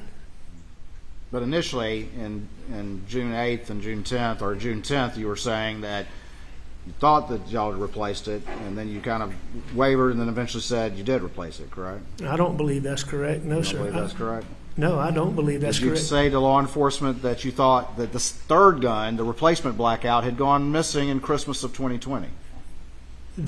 It did go missing in Christmas of 2020. So you're telling them that one also had been missing 6 months prior, correct? Answer my question first, and then you can explain. Did you all tell law enforcement that that gun had been missing since Christmas time? I told law enforcement that when we looked for it at Christmas time, we could not find it. Okay. And that was accurate. We looked for it when we were trying to shoot hogs, when we had a group of people out there, and we could not find it. Okay. But you now know that it was there as late as turkey season. I know, sir. I know that Will Lovin and Paw Paw had it right before turkey season, like Will Lovin testified to. So it was around, actually. It was around there at some point in time there, yes, sir. So you're saying it got stolen a second time, or you just don't know? No, I'm not. The 12-year-old stole it a second time? I never said a 12-year-old stole any gun, Mr. Sorry, the Waters. 5'2" people stole it a second time? I don't know that it was stolen. I just know that when we looked for it at Christmas time, we couldn't find it. And I know this, I know that I hadn't seen that gun in a long time.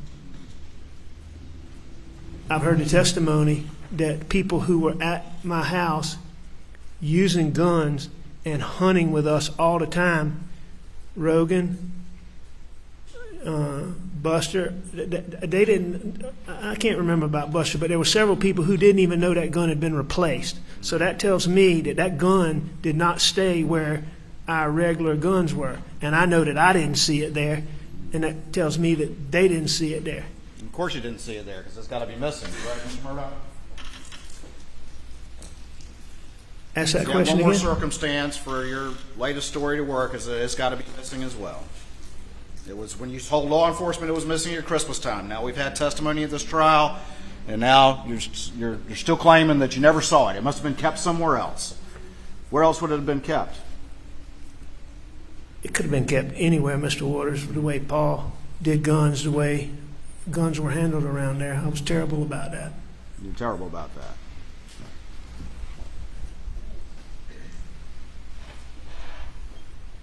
I should have been stricter. But you know that that third gun was fired right outside the gunroom door in turkey season of 2021, correct? I know that now, based on what Will Lovin said. And you know it was also fired across the street at y'all's shooting house around that same time, don't you? No, sir, I don't know that, but I know that I would assume that it was fired at the shooting range, but I don't have any reason to believe it was done in close proximity to that time.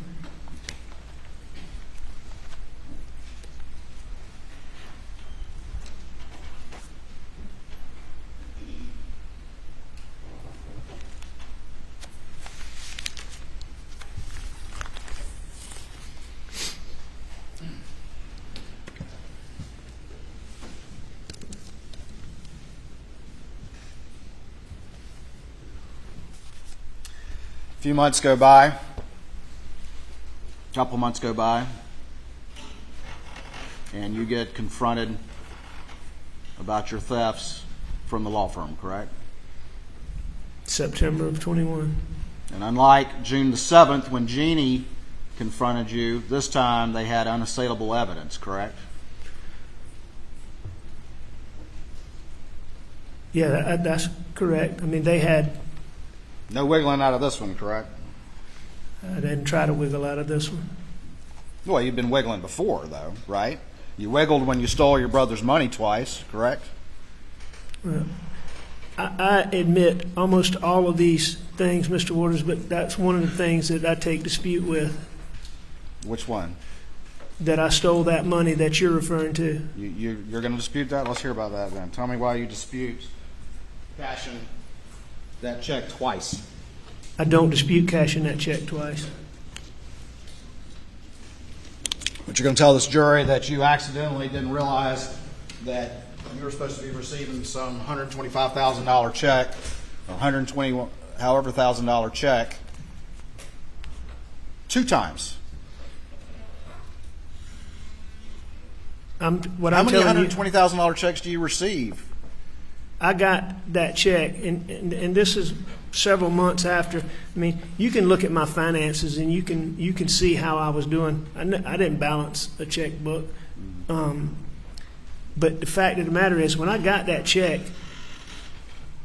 I asked about it, and I was told mistakenly that it was for me, that I had done. Participated in that year-end thing, which I did sometimes, not often, but sometimes. Apparently, a new check got cashed. I cashed that check. Then a year later, Yeah, where did you keep that one for a year? I don't know where it was. It was obviously in my desk. But, Mr. Waters, So you found it in your desk. no, I didn't find it. Well, you said it was obviously in your desk. So you remember that? You remember finding it in your desk? No, I remember when we, Did you go to finance and say, I just found this year-old check? Is this right? no, No, you took it to the bank, didn't you? no, sir. I didn't. Not allowing Mr. Murdock to answer the question. So when this came up, when this came up, that check got cashed. There's no way that I can have a check in our law firm with the way accounting is, and that I can cash a check twice and think that's impossible.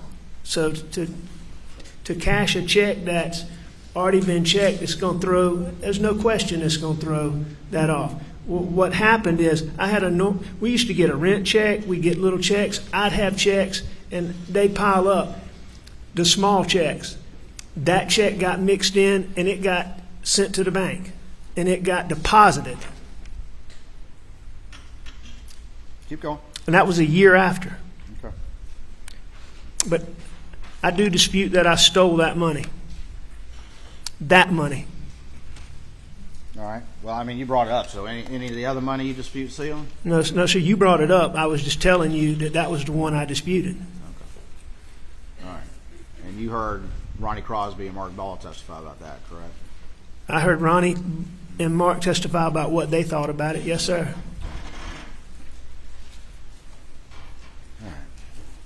All right.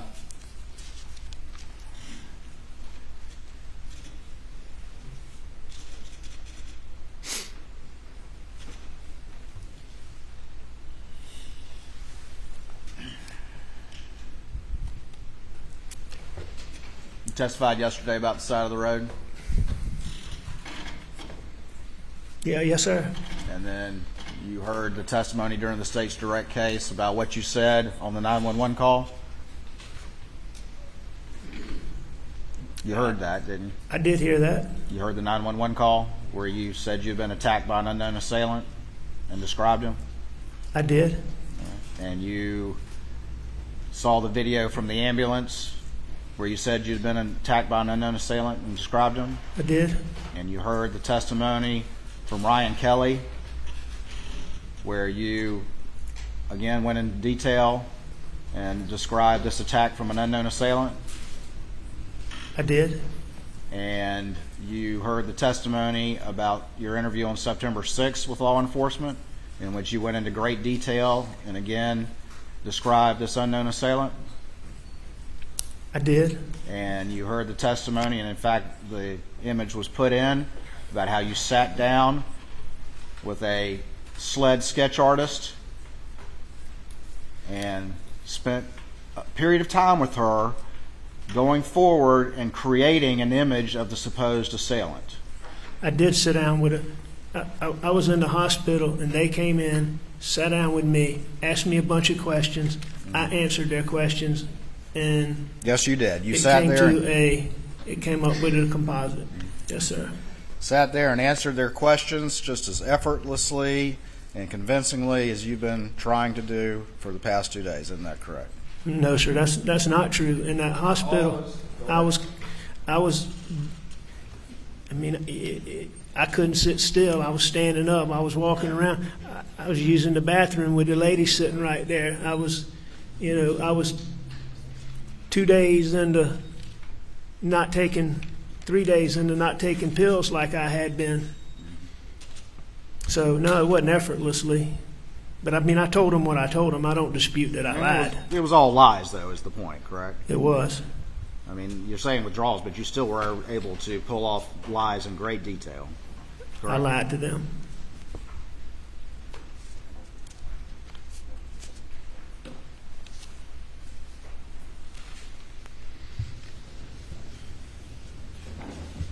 And the lie that you told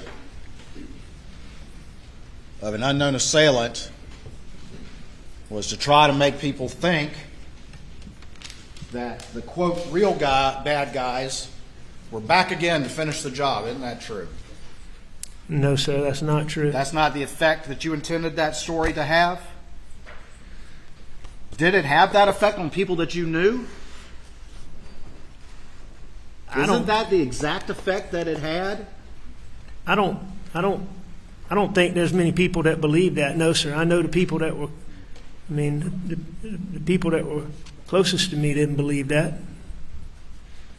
So, no, When sir. accountability is at your door, Mr. Murdoch, bad things happen. Isn't that true?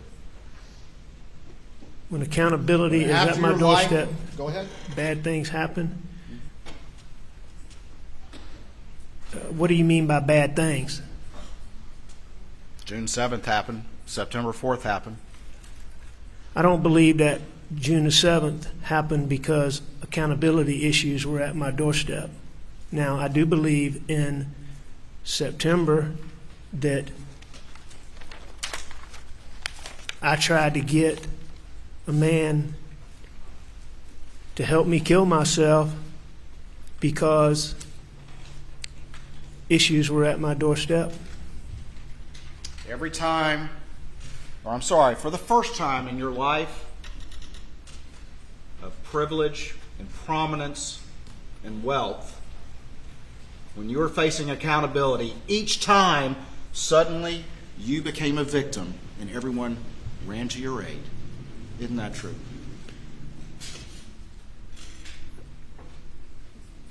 I disagree with that, but I mean, what you're Shame for you is an extraordinary provocation. Isn't that true, Mr. Murdoch? Hang on, let me just finish this. You seem to be implying 2 dates, June the 7th and September, and talking about accountability issues. And I mean, those to me, those two things are totally different. There were no accountability issues on my doorstep on June the 7th. That's what you say. And in September, Not what other people say. I was trying to, well, no, I mean, been a lot of people, well, in September, that wasn't designed to gain me sympathy. That was designed for me not to be here because I didn't want my son to have to deal with the wake of the things that I had done. But that's not the story you told. The story that came out of your mouth right away was the story of you getting attacked by some unknown assailant while you were trying to change a tire in run flats. Well, that's the story that you told. That is the story I told, but that's because the man who shot me did not shoot me that day as I intended. And I had to have a story as to how I got shot, so I lied. So you lied. And you're saying that people in your family and your friends didn't instantly believe that whoever these 12-year-old marauders were back to finish the job. You keep using And the it term happened just 12-year-old 2 hours marauders. after you had been confronted by Chris Wilson. I think probably some people may have thought that when it first happened, but I think like Randy, Ronnie, Mark, those guys, I think they knew very quickly that this was not. I think they knew this was something that I'd done.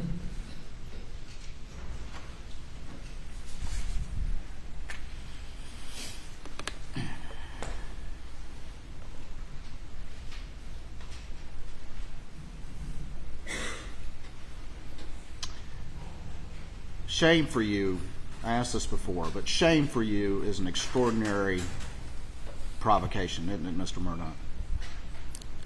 Shame for me is an extraordinary provocation. I don't like to be shamed. The prospect of humiliating the legacy is an extraordinary provocation to you, isn't it, Mr. Murdoch? What do you mean by an extraordinary provocation? It affects you deeply. It's your biggest concern, is it not? No, that's not my biggest concern.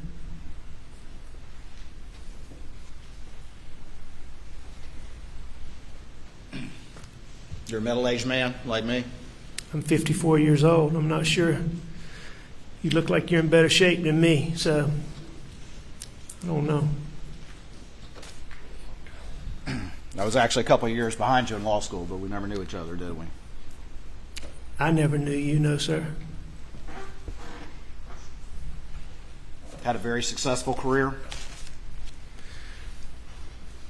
up until this point. You know, Simple question. and the answer to that is no, Mr. Waters. I was an addict for more than 20 years. All right, so making millions of dollars over a decade is not having a successful career. Is that what you're going to tell the jury? No, that's not a successful career. When you Okay, well, let me put it no, like hang this. on. Let me just. All right, you go put ahead. this- you know, it may have been what you perceive as a successful career, but you know, I was the one who was fighting that. You don't have a very high self-esteem when you're an addict. So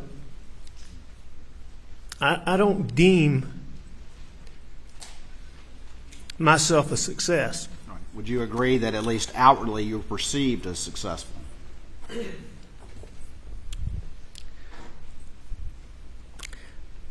I made a bunch of money, if that's what you're wanting to get at.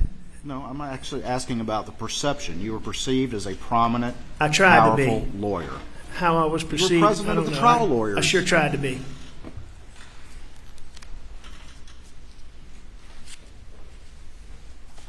You lived a life of possessing authority.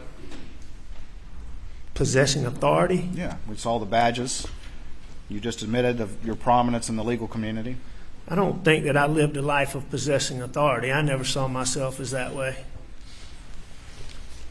You don't think you lived a life of privilege? I think I was very privileged.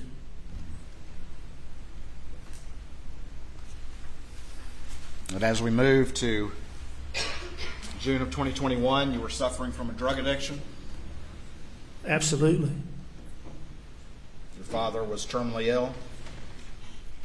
When? As we move to June of 2021, No, sir. he was very ill. He was very ill.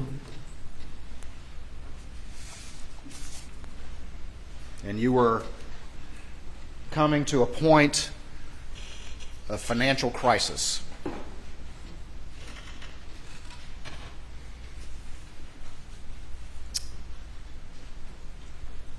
I was having financial issues like I'd had many times in the past.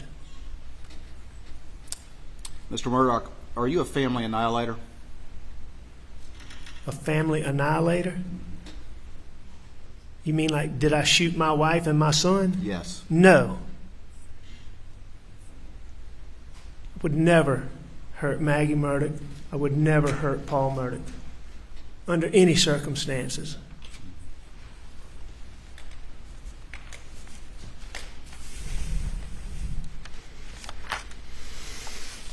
Say that.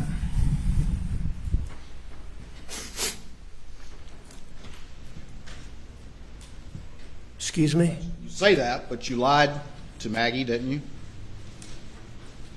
I did lie to Maggie You lied to Paul. sometimes. You lied to your father.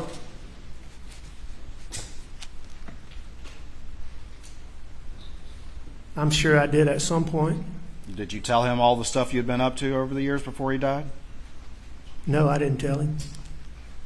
Did you lie to your brothers?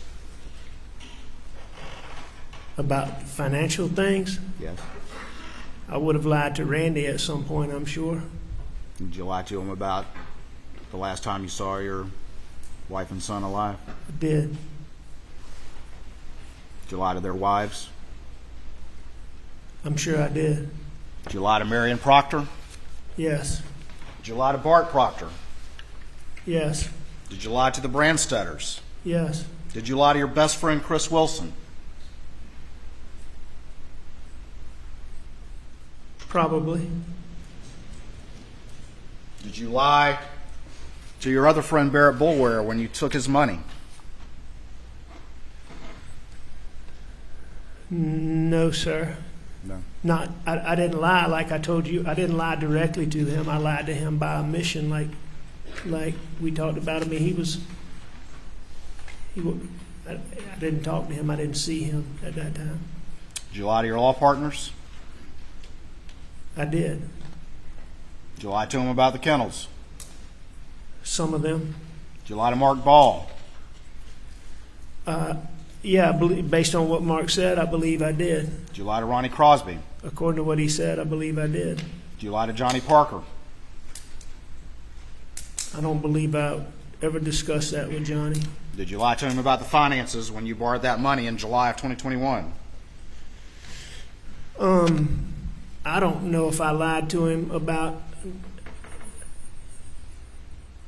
I don't think Johnny asked me. I don't think I had to lie to Johnny about that, so I don't know. Did you lie? Well, you certainly didn't disclose to him the truth when you borrowed that $250,000, did you? I did not tell him what I was going to use it for. I mean, didn't we say before that not telling the whole truth is the same as telling a lie? Sure it is. You don't think that's a lie, though? I'm just saying, Mr. Waters, I'm not taking issue with that, but I don't even know that Johnny and I mean, Johnny had loaned me money numerous times. It wasn't any long sit-down discussion where Johnny wanted to know exactly what I was doing with it. That conversation would have been, I needed it. Johnny was always willing to help me, and that would have been the conversation. So on that specific event, did I lie to him? I don't know. Yeah, he ended up being out $477,000, didn't he? He ended up being out a lot of money. And thank you for your qualifications as to that. Did you lie to Lee Cope? I don't know. I don't know if Lee Cope was around when I said that or not. Did you lie to Danny Henderson? I did lie to Danny. Did you lie to Jeannie Seckinger? About finances, yes, I did. You didn't ever talk to her about the kennels? No, I wouldn't think so. Did you lie to Annette Griswold? I did. Did you lie to Christy Gerald, your other secretary or paralegal? I don't believe she and I discussed. I would have at some point, I'm sure. Did you lie to Michael Gunn? I'm sure I did at some point, but I mean, Michael wasn't involved in any of this, so I don't know that any of this ever came up with Michael. Did you lie to your clients? Did you lie to Pamela Pinckney? I did. Natasha Thomas? I don't know that I dealt with Natasha, but I certainly lied about that. Hakeem Pinckney? Again, I don't know that I talked to Hakeem, but I certainly lied about that. Arthur Badger? I did. The Plyler girls? I'm not sure that I talked specifically to them, but I lied about that. Dion Martin? I lied to Dion. Johnny Bush? Yes. Manuel Cristiani? I didn't have any conversations with him, but I certainly lied about it. Jamie and Risher? Yes. Randy Drawdy? Yes. Jordan Jinks? Yes. Mary Duncan? Yes. Adriana Hay? Yes. Angel Gary? Yes. Christopher Anderson? Yes. Elise Mallory? Yes. Thomas Moore? No. You never lied to him? You just took his money. You never had to actually lie to his face, is what you're saying? He and I never had a conversation, but I did take that. I did take that money. Did you lie to Tony Satterfield just a couple of months before June 7th?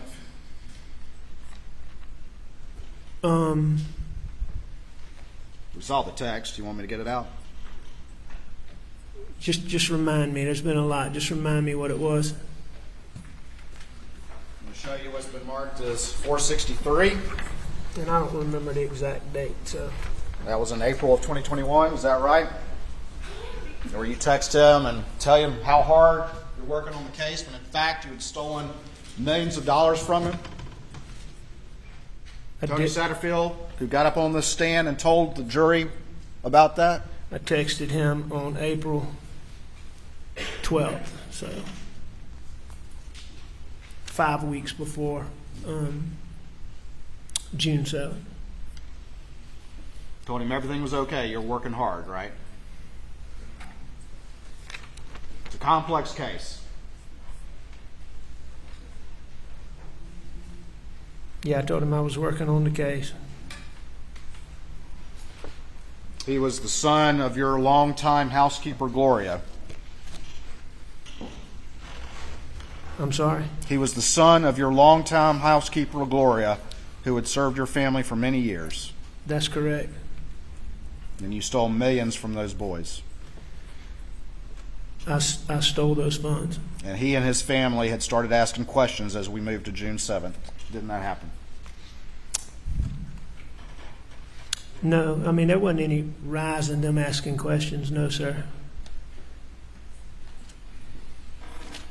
I mean, he periodically checked in and asked me questions, but, you know, it had come out long before this, I believe, in the Island packet, that there had been a settlement of $500,000. But, I mean, that had been months and months, if I'm not mistaken.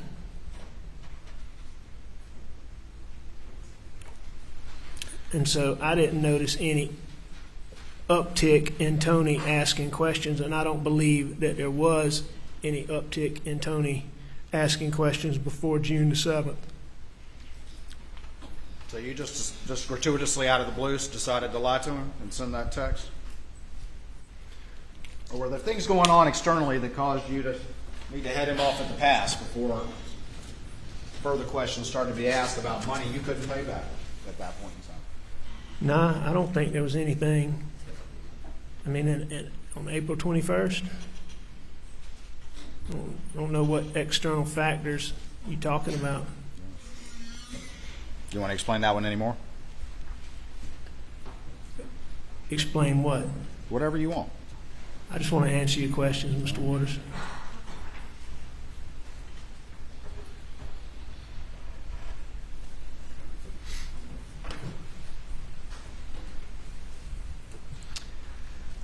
Lied to everyone about the side of the road, the people that came to stop to help, and the ambulance folks, and the 911, and Ryan Kelly, and the composite sketch artist, and all of them, correct? I lied to a lot of people about that. You know why people lie, Mr. Murdoch? Because they know they've done something wrong. For the most time, I do. And you've been able to lie quickly and easily and convincingly if you think it'll save your skin for well over a decade. Isn't that true? I have lied well over a decade. And you want this jury to believe a story manufactured to fit the evidence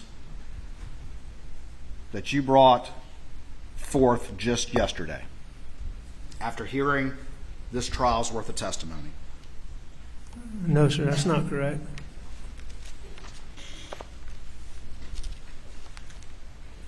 Mr. Murdoch, we went through this for a while, but you remember at the beginning of your testimony, I asked you whether or not you agreed that trying to explain your presence on the kennel video was the most important part of your testimony before this jury. You remember that? And you said, oh, not the most important. And I said, was it at least important? You recall that from yesterday.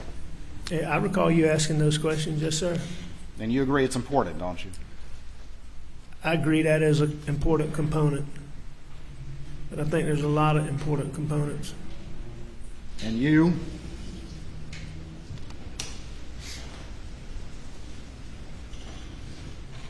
testified yesterday and during cross yesterday and cross today. It's kind of evolved on the fact of the factors that led you to decide to lie at some point during that interview with David Owen, correct? I disagree with that. I don't think those factors have evolved. I mean, you've asked some more specific questions, but those factors are still the same factors. You may have asked questions and gained a little more detail, but those factors haven't changed. But it was the dope paranoia. It was the fact that the deputy took your GSR. It was the fact that your law partners and Greg Alexander and the sheriff were telling you needed to have a lawyer before you talked to police. It was the factor that you got in the car with Dave Owen and thought he was somebody else from some case 10 years ago, correct? That believing David Owens was the person involved in the case that I talked about was one of the factors that caused me to distrust SLED. All right. And then also you said that they started general. asking you about, in that first interview, about your relationship with Maggie and Paula. And that's one thing you mentioned as well, correct? And that was certainly something that contributed to me having paranoid thinking.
Are we good?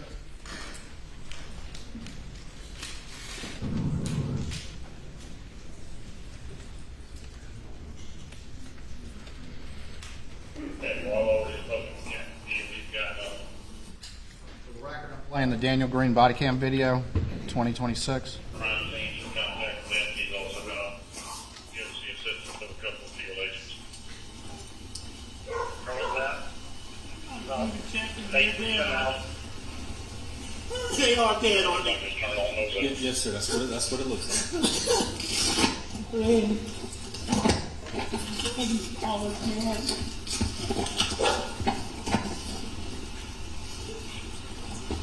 you now?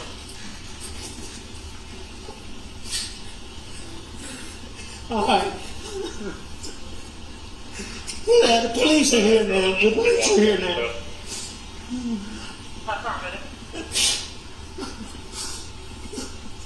That's my brother. Okay. When was the last time you were here with them? Or talked to them or anything like that?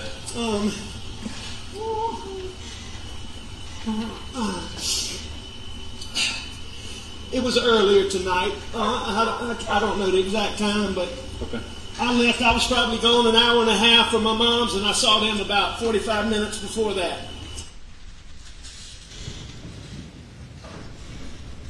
That was Sergeant Green, correct? Yeah, that was Sergeant Green. And at that point in time, SLED was not there. No one had gotten GSR from you. Your law partners or Sheriff Hill were not there. That's correct. No one had asked you about your relationships. David Owen was not there. That's correct. But you still told the same lie. And all those reasons that you just gave this jury about the most important part of your testimony was a lie too. Isn't that true, Mr. Murdoch? I disagree with that. Nothing further.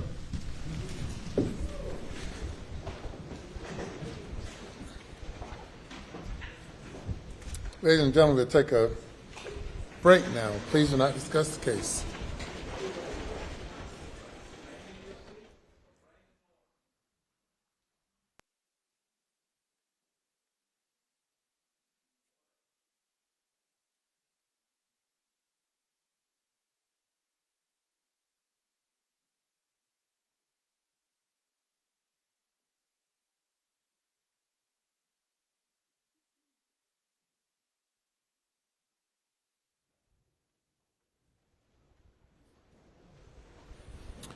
You may step down. Please do not discuss the case. We'll take 15 minutes. All rise.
So,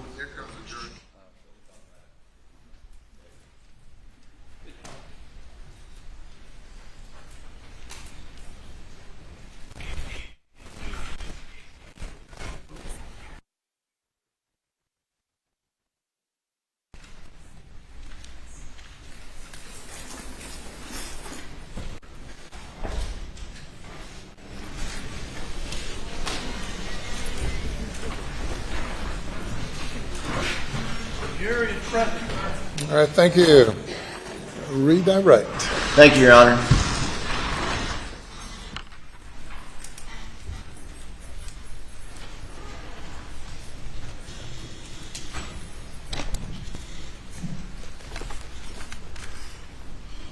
Mr. Murdock, we spent a long time yesterday and a fair amount of time today talking about financial misdeeds. Yes, sir.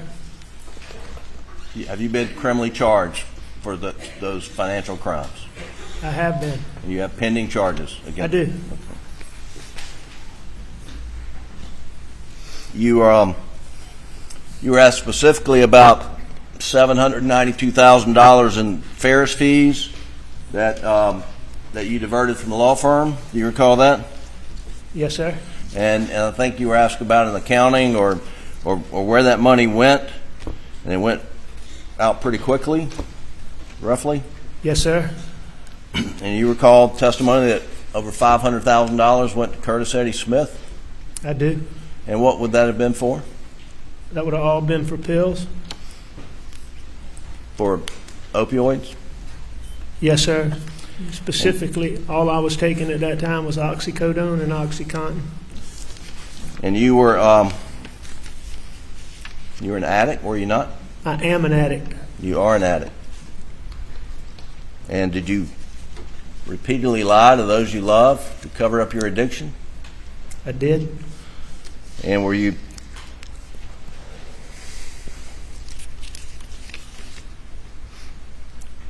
concerned that you would be exposed if you didn't continue to lie about your conduct? I did.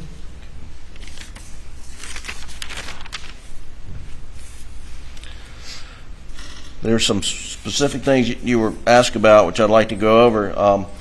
One thing you had referred to a text message that you'd seen later on between Maggie and Blanca. Do you recall that? I do. And it's in the evidence as Defendant's Exhibit 54. And Doug, if you could pull that up, please, sir. And if you could highlight the Blanca text. Is this the text message you're referring to? It is. And I'll just read it. It says, "T.Y." That's thank you. It says, "T.Y. I'm waiting at Dr. Alex wants me to come home. I had to leave door open at Edisto, but trust Mexicans to shut and lock for me.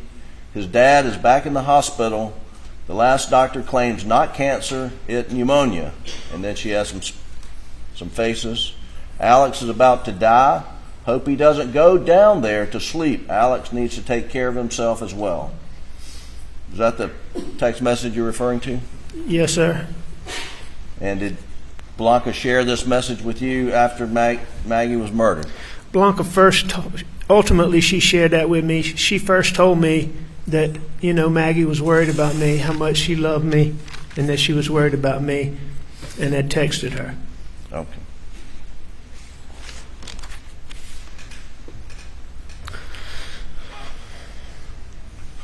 Now you were asked, you can take it down, Doug. You were asked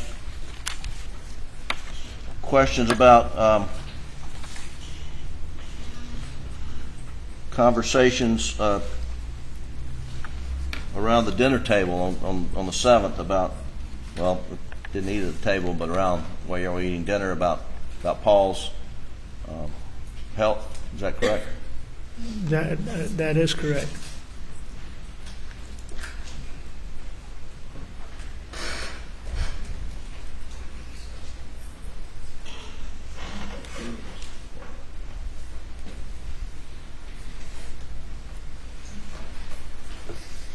I'm going to show you two exhibits, defendants 179 and 180, and ask if you can identify these two.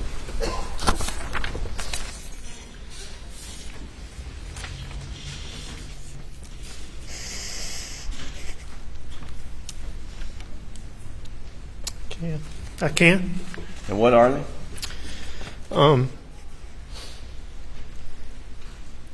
It's text from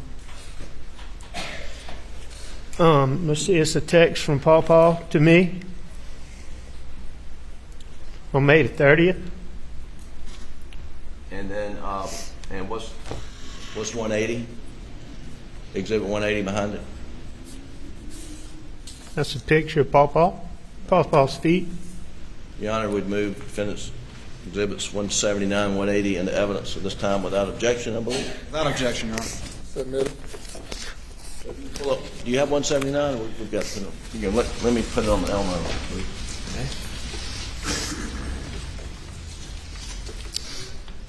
Alec, do these this text message refer to Paul's feet swelling?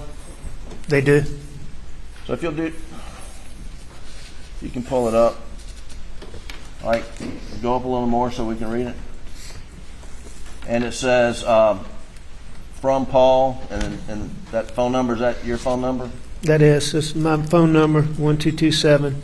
My feet swole up. It has something to do with my blood pressure. Get me an appointment as soon as it's convenient. And what's the date of this?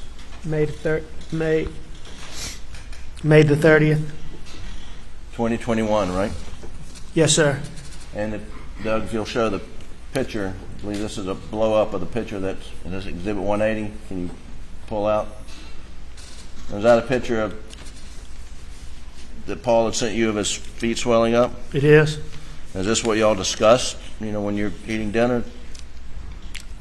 Yes. Okay. Along with many other times. You'd also, you were asked questions about your dad's condition and whether he was terminal or not. Do you remember that? I do remember questions about him. Okay, and gosh, Doug, I think it's the extended timeline. Is it states 5:30? Is that the right number? States 520, Counsel. States 5:20. If you'll pull it up, please. It's already in the evidence. And if you'll go to page 14. And if you'll blow up the entry at 142.54 at the bottom of the page. Alex, is this a text that you and we'll, do you recall this is the text that you and other family members received about your father's condition? Yes, sir. Okay, and it says, Daddy was just seen by the pulmonologist in Savannah. His opinion is dramatically different from the other doctors. He thinks Daddy has pneumonia and needs to be hospitalized to be treated for pneumonia. He thinks there could be an obstruction, but is more confident than it is all or mostly pneumonia. Daddy is being admitted to Candler St. Joseph Hospital now. He will have a study done to see whether or not there is an obstruction, and his treatment will be tailored accordingly. Right now, his pulmonologist does not. Go to the next page.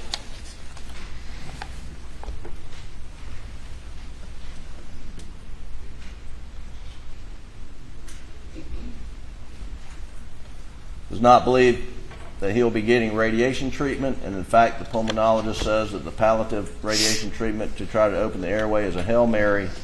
In his opinion, would most likely not work. Then it goes on to say, if he is right, and this is pneumonia, is much more treatable and can certainly give the immunotherapy a chance to work. Is that what you're referring to? That's the text I was talking about that came when talking to Jeannie Seckinger. Okay. And and this wasn't terminal diagnosis on the 7th, wasn't it? Not on the 7th. That was actually a little bit of positive news. Okay. It was short-lived, but it was positive at the time.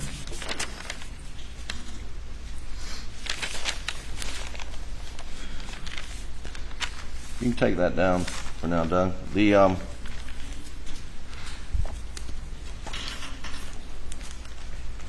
But stay on that exhibit. Alec, you were asking, if you'll go to page 46, please, the same exhibit, 520. Page 46. And if you'll highlight and blow out the 90218, Alec Murdaugh's iPhone shows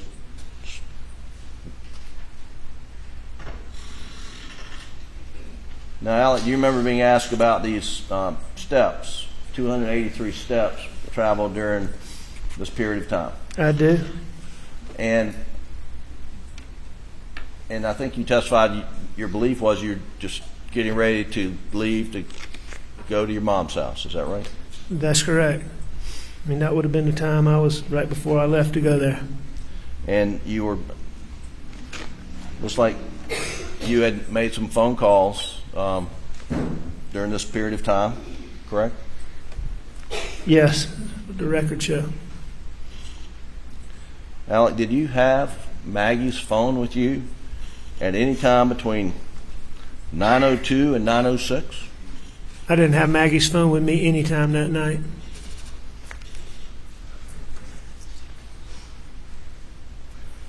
And Doug, if you'll go to page 45, please.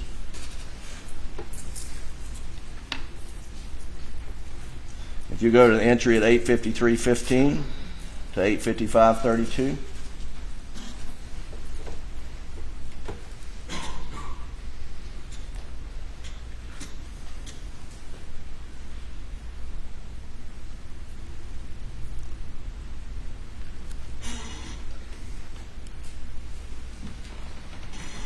What am I missing?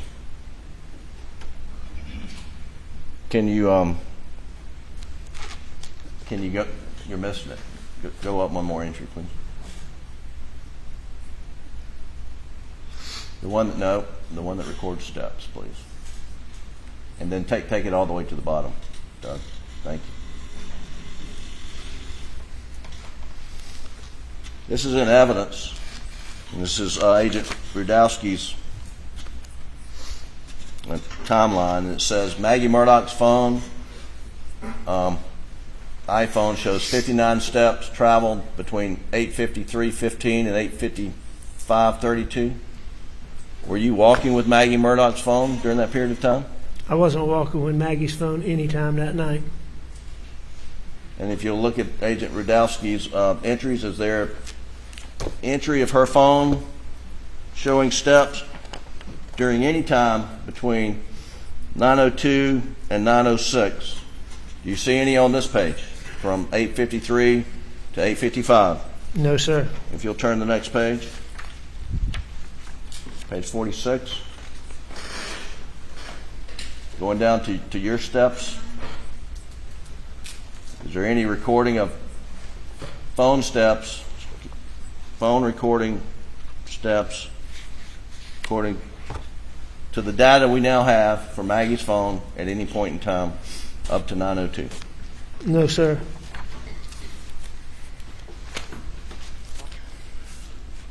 And had you repeatedly asked SLED to get the data from the OnStar, from the cell phones, to evaluate whether your phone and Maggie's phone were ever moving at the same time? You made that multiple requests. I repeatedly asked David Owens about that information. And when you asked that question, were you aware that Maggie's phone had been located, down the road, half a mile or more? Is that right? Yeah, I knew where her phone had been located. And why was it important to you to get that information? Because I knew that whoever had done this to them had Maggie's phone. And I knew that my phone and Maggie's phone and my car were never together.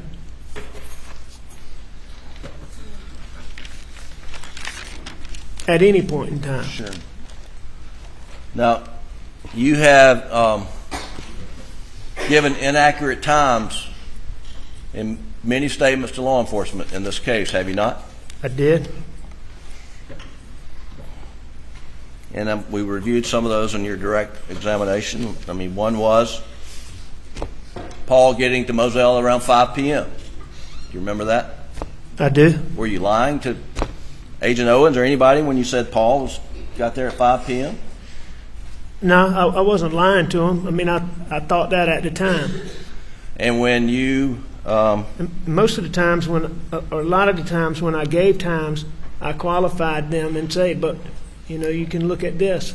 I pointed them to my office, to the call log, to the key card like we talked about, or my phone, or my OwnStar. And when you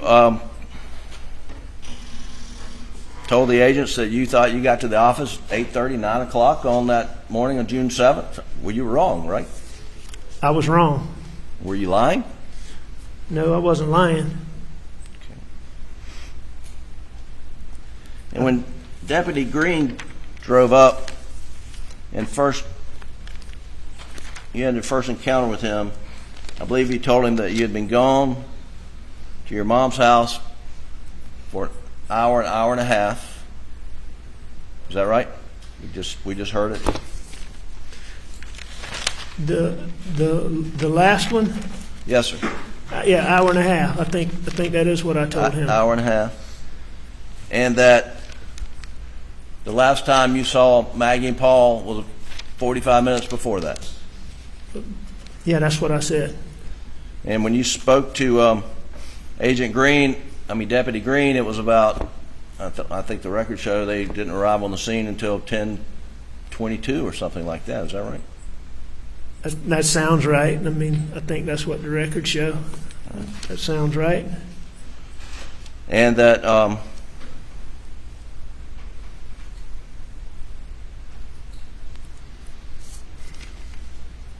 were you lying to Deputy Green when you told him what time, how long you thought you'd been at your mother's and the last time you saw Maggie and Paul? No, sir. I wasn't lying to him. Were you trying to mislead him in any way? No, sir. Not when Mr. Green got there.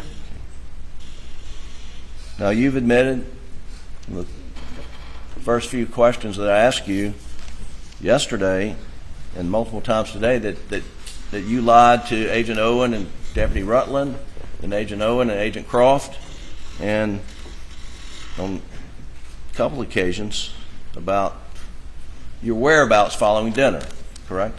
I did lie to them, as we discussed repeatedly. And you've explained that it was this addiction, opioid-induced paranoia you just couldn't shake. Is that right? That's right. You know, like I said, there's certain things, anything, that make you paranoid, but I could get over it really quickly. But that night, I didn't. And you had a bag of pills in your pocket, did you not? I did. And when you got down to the kennels, we're not going to repeat all that, but I mean, did you ever see anybody down there, anybody else? No, there was nobody. There wasn't anybody down there when I was there. And did you believe that the information, whether you were there or not there, would advance their investigation in any way? No, I didn't. I didn't think that. And why didn't you think that? Because they were fine and doing good when I left there. Did on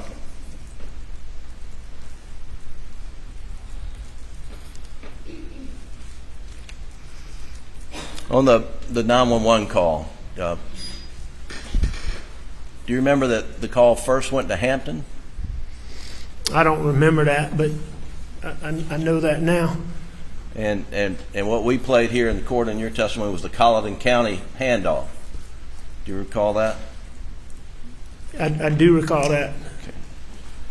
I think at some point the part in Hampton might have gotten played too, didn't it? But I know the main part was the Colleton part. But it was like a minute into the call. But initially it went to Hampton, then subsequently it was transferred to Colleton. That's right. And then a minute or so into the Colleton call, you said, "I've been up to it now." You remember that? I do remember saying that. I remember hearing it. I don't remember saying that, but I remember hearing it. Okay. And that is accurate.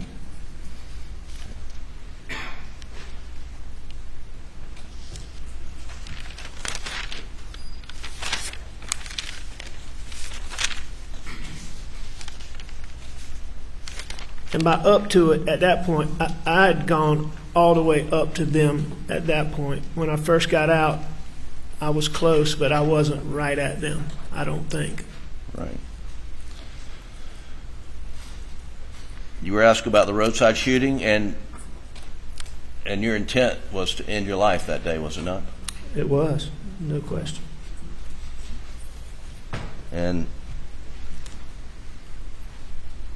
And you were shot but not killed, and then you made up a lie to law enforcement about what happened, right? That's correct. Were you trying to protect Curtis Eddie Smith by doing that? Was I trying to protect Curtis Eddie Smith? Yes, sir. I don't know exactly. It all had to come together so quick. I don't know that I was trying to protect Curtis Eddie Smith. Okay. I may have been, but it was just, I wasn't supposed to be there. And then I was.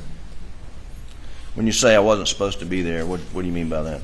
I intended for him to, I intended to be gone. I intended for him to shoot me, and I intended to be gone. And the one thing, my main concern at that point was that I did not want Buster knowing that I had tried to do that. Okay. That was my motivation in telling that story. I see. Did you eventually voluntarily convey to Agent Kelly and others that was a fabrication? I did. After, I don't know, a few days in detox, when I finally got over those initial, just where I could just function, I think I told you first, then I think I told Buster, then I think I told Randy and John, and y'all arranged either the next day or 2 days later to come, and we called Ryan Kelly.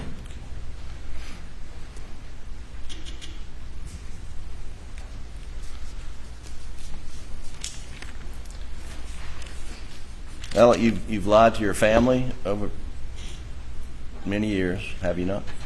I lied to my family about my addiction. And you hid from them you were stealing client money, did you not? Oh, I never. They didn't know anything about that. And you've lied to your law partners about financial dealings and perhaps your addiction? Yes. And you've lied to law enforcement about not going down to the kennels after dinner, but eating dinner and taking a nap. Did you not? I did.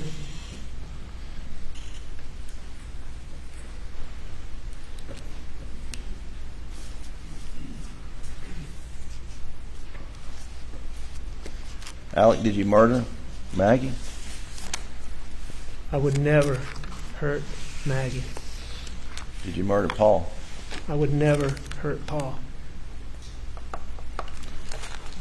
If I was under the pressure that they're talking about here, I can promise you I would hurt myself before I would hurt one of them. Without a doubt. Thank you. That's all the questions I have, Your Honor. Waters. May it please the court. You said that you were concerned when you talked to David Owen about the bag of pills in your pocket, correct? I mean, no, sir, I'm not saying that I was concerned about that. I don't think I told you I was concerned about that. I'm just telling you that was a fact. I had a bag of pills in my pocket, and that was one of the things, that was one of the many things that came together that night. And you're trying to tell this jury that as a reasonable husband and father in this situation, concern about a bag of pills in your pocket was more important to you than telling law enforcement and narrowing the time when you last saw your wife and son alive. That's what you want to convince this jury of?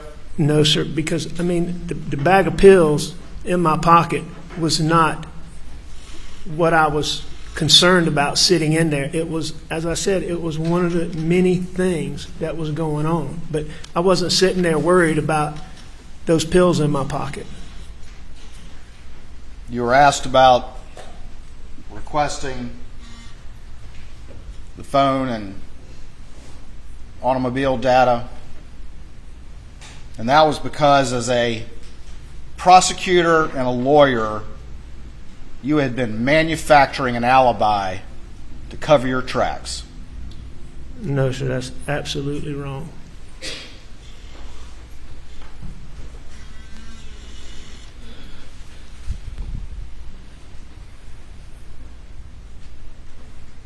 You admit you were wrong about a lot of things in what you told law enforcement about June 7th, correct? I was wrong about things.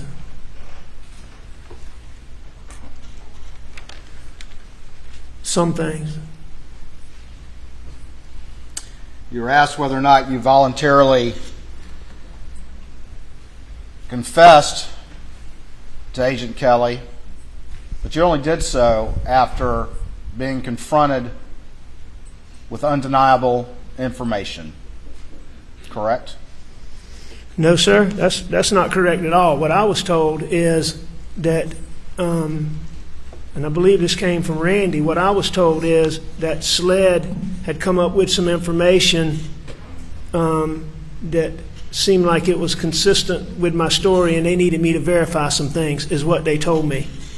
And, you know, I knew that resources had already been wasted. I didn't want them wasting any more resources, and I told them the truth, but there wasn't any, nobody had presented me with any evidence. And you just testified that you told Jim Griffin first, correct? I believe that I told Jim Griffin first. But at that time, you didn't say anything about those kennels, did you?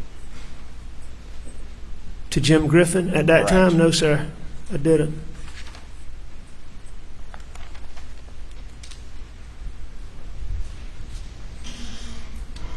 When you testified on direct yesterday, and you were asked about leaving the kennels with your new story, in light of the evidence that's been presented in this trial, your words were, "I got out of there," correct? I believe that's what I said, yes, sir. And you also said during your testimony on cross-examination that you hurt the ones you love the most, didn't you? I did say that.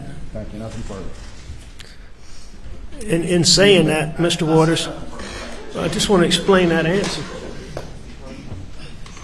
I mean, he just asked me a question about what I said, and then I was going to explain why I said it. All right. As I told you earlier, you're implying to this jury and to me that that was me talking about hurting Maggie and Paul. And that's not what that was. What that was is me saying, I know I hurt my brother, my partners, my clients, many of whom I told you I loved, all of whom I cared for. And that's what that was when I'm talking about how my misdeeds, how I hurt the people worst, were the ones I loved the most. I just asked you what you said, correct, Mr. Murdo? You did ask me what I said, but in asking me that, you're putting an implication on there that I am explaining. I just asked you what you said. Okay, yes, sir. Thank you. Nothing further. Step down.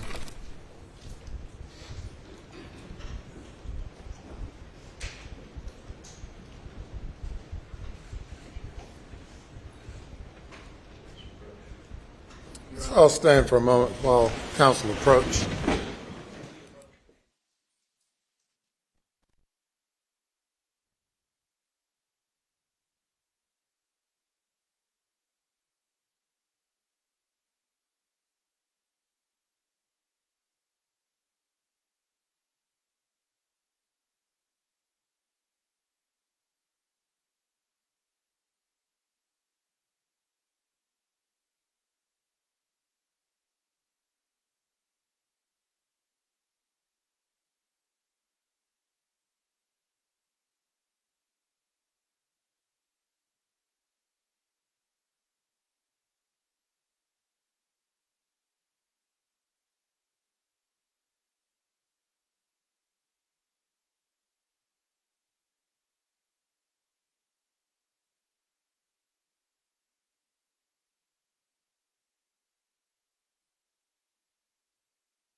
Be seated, please.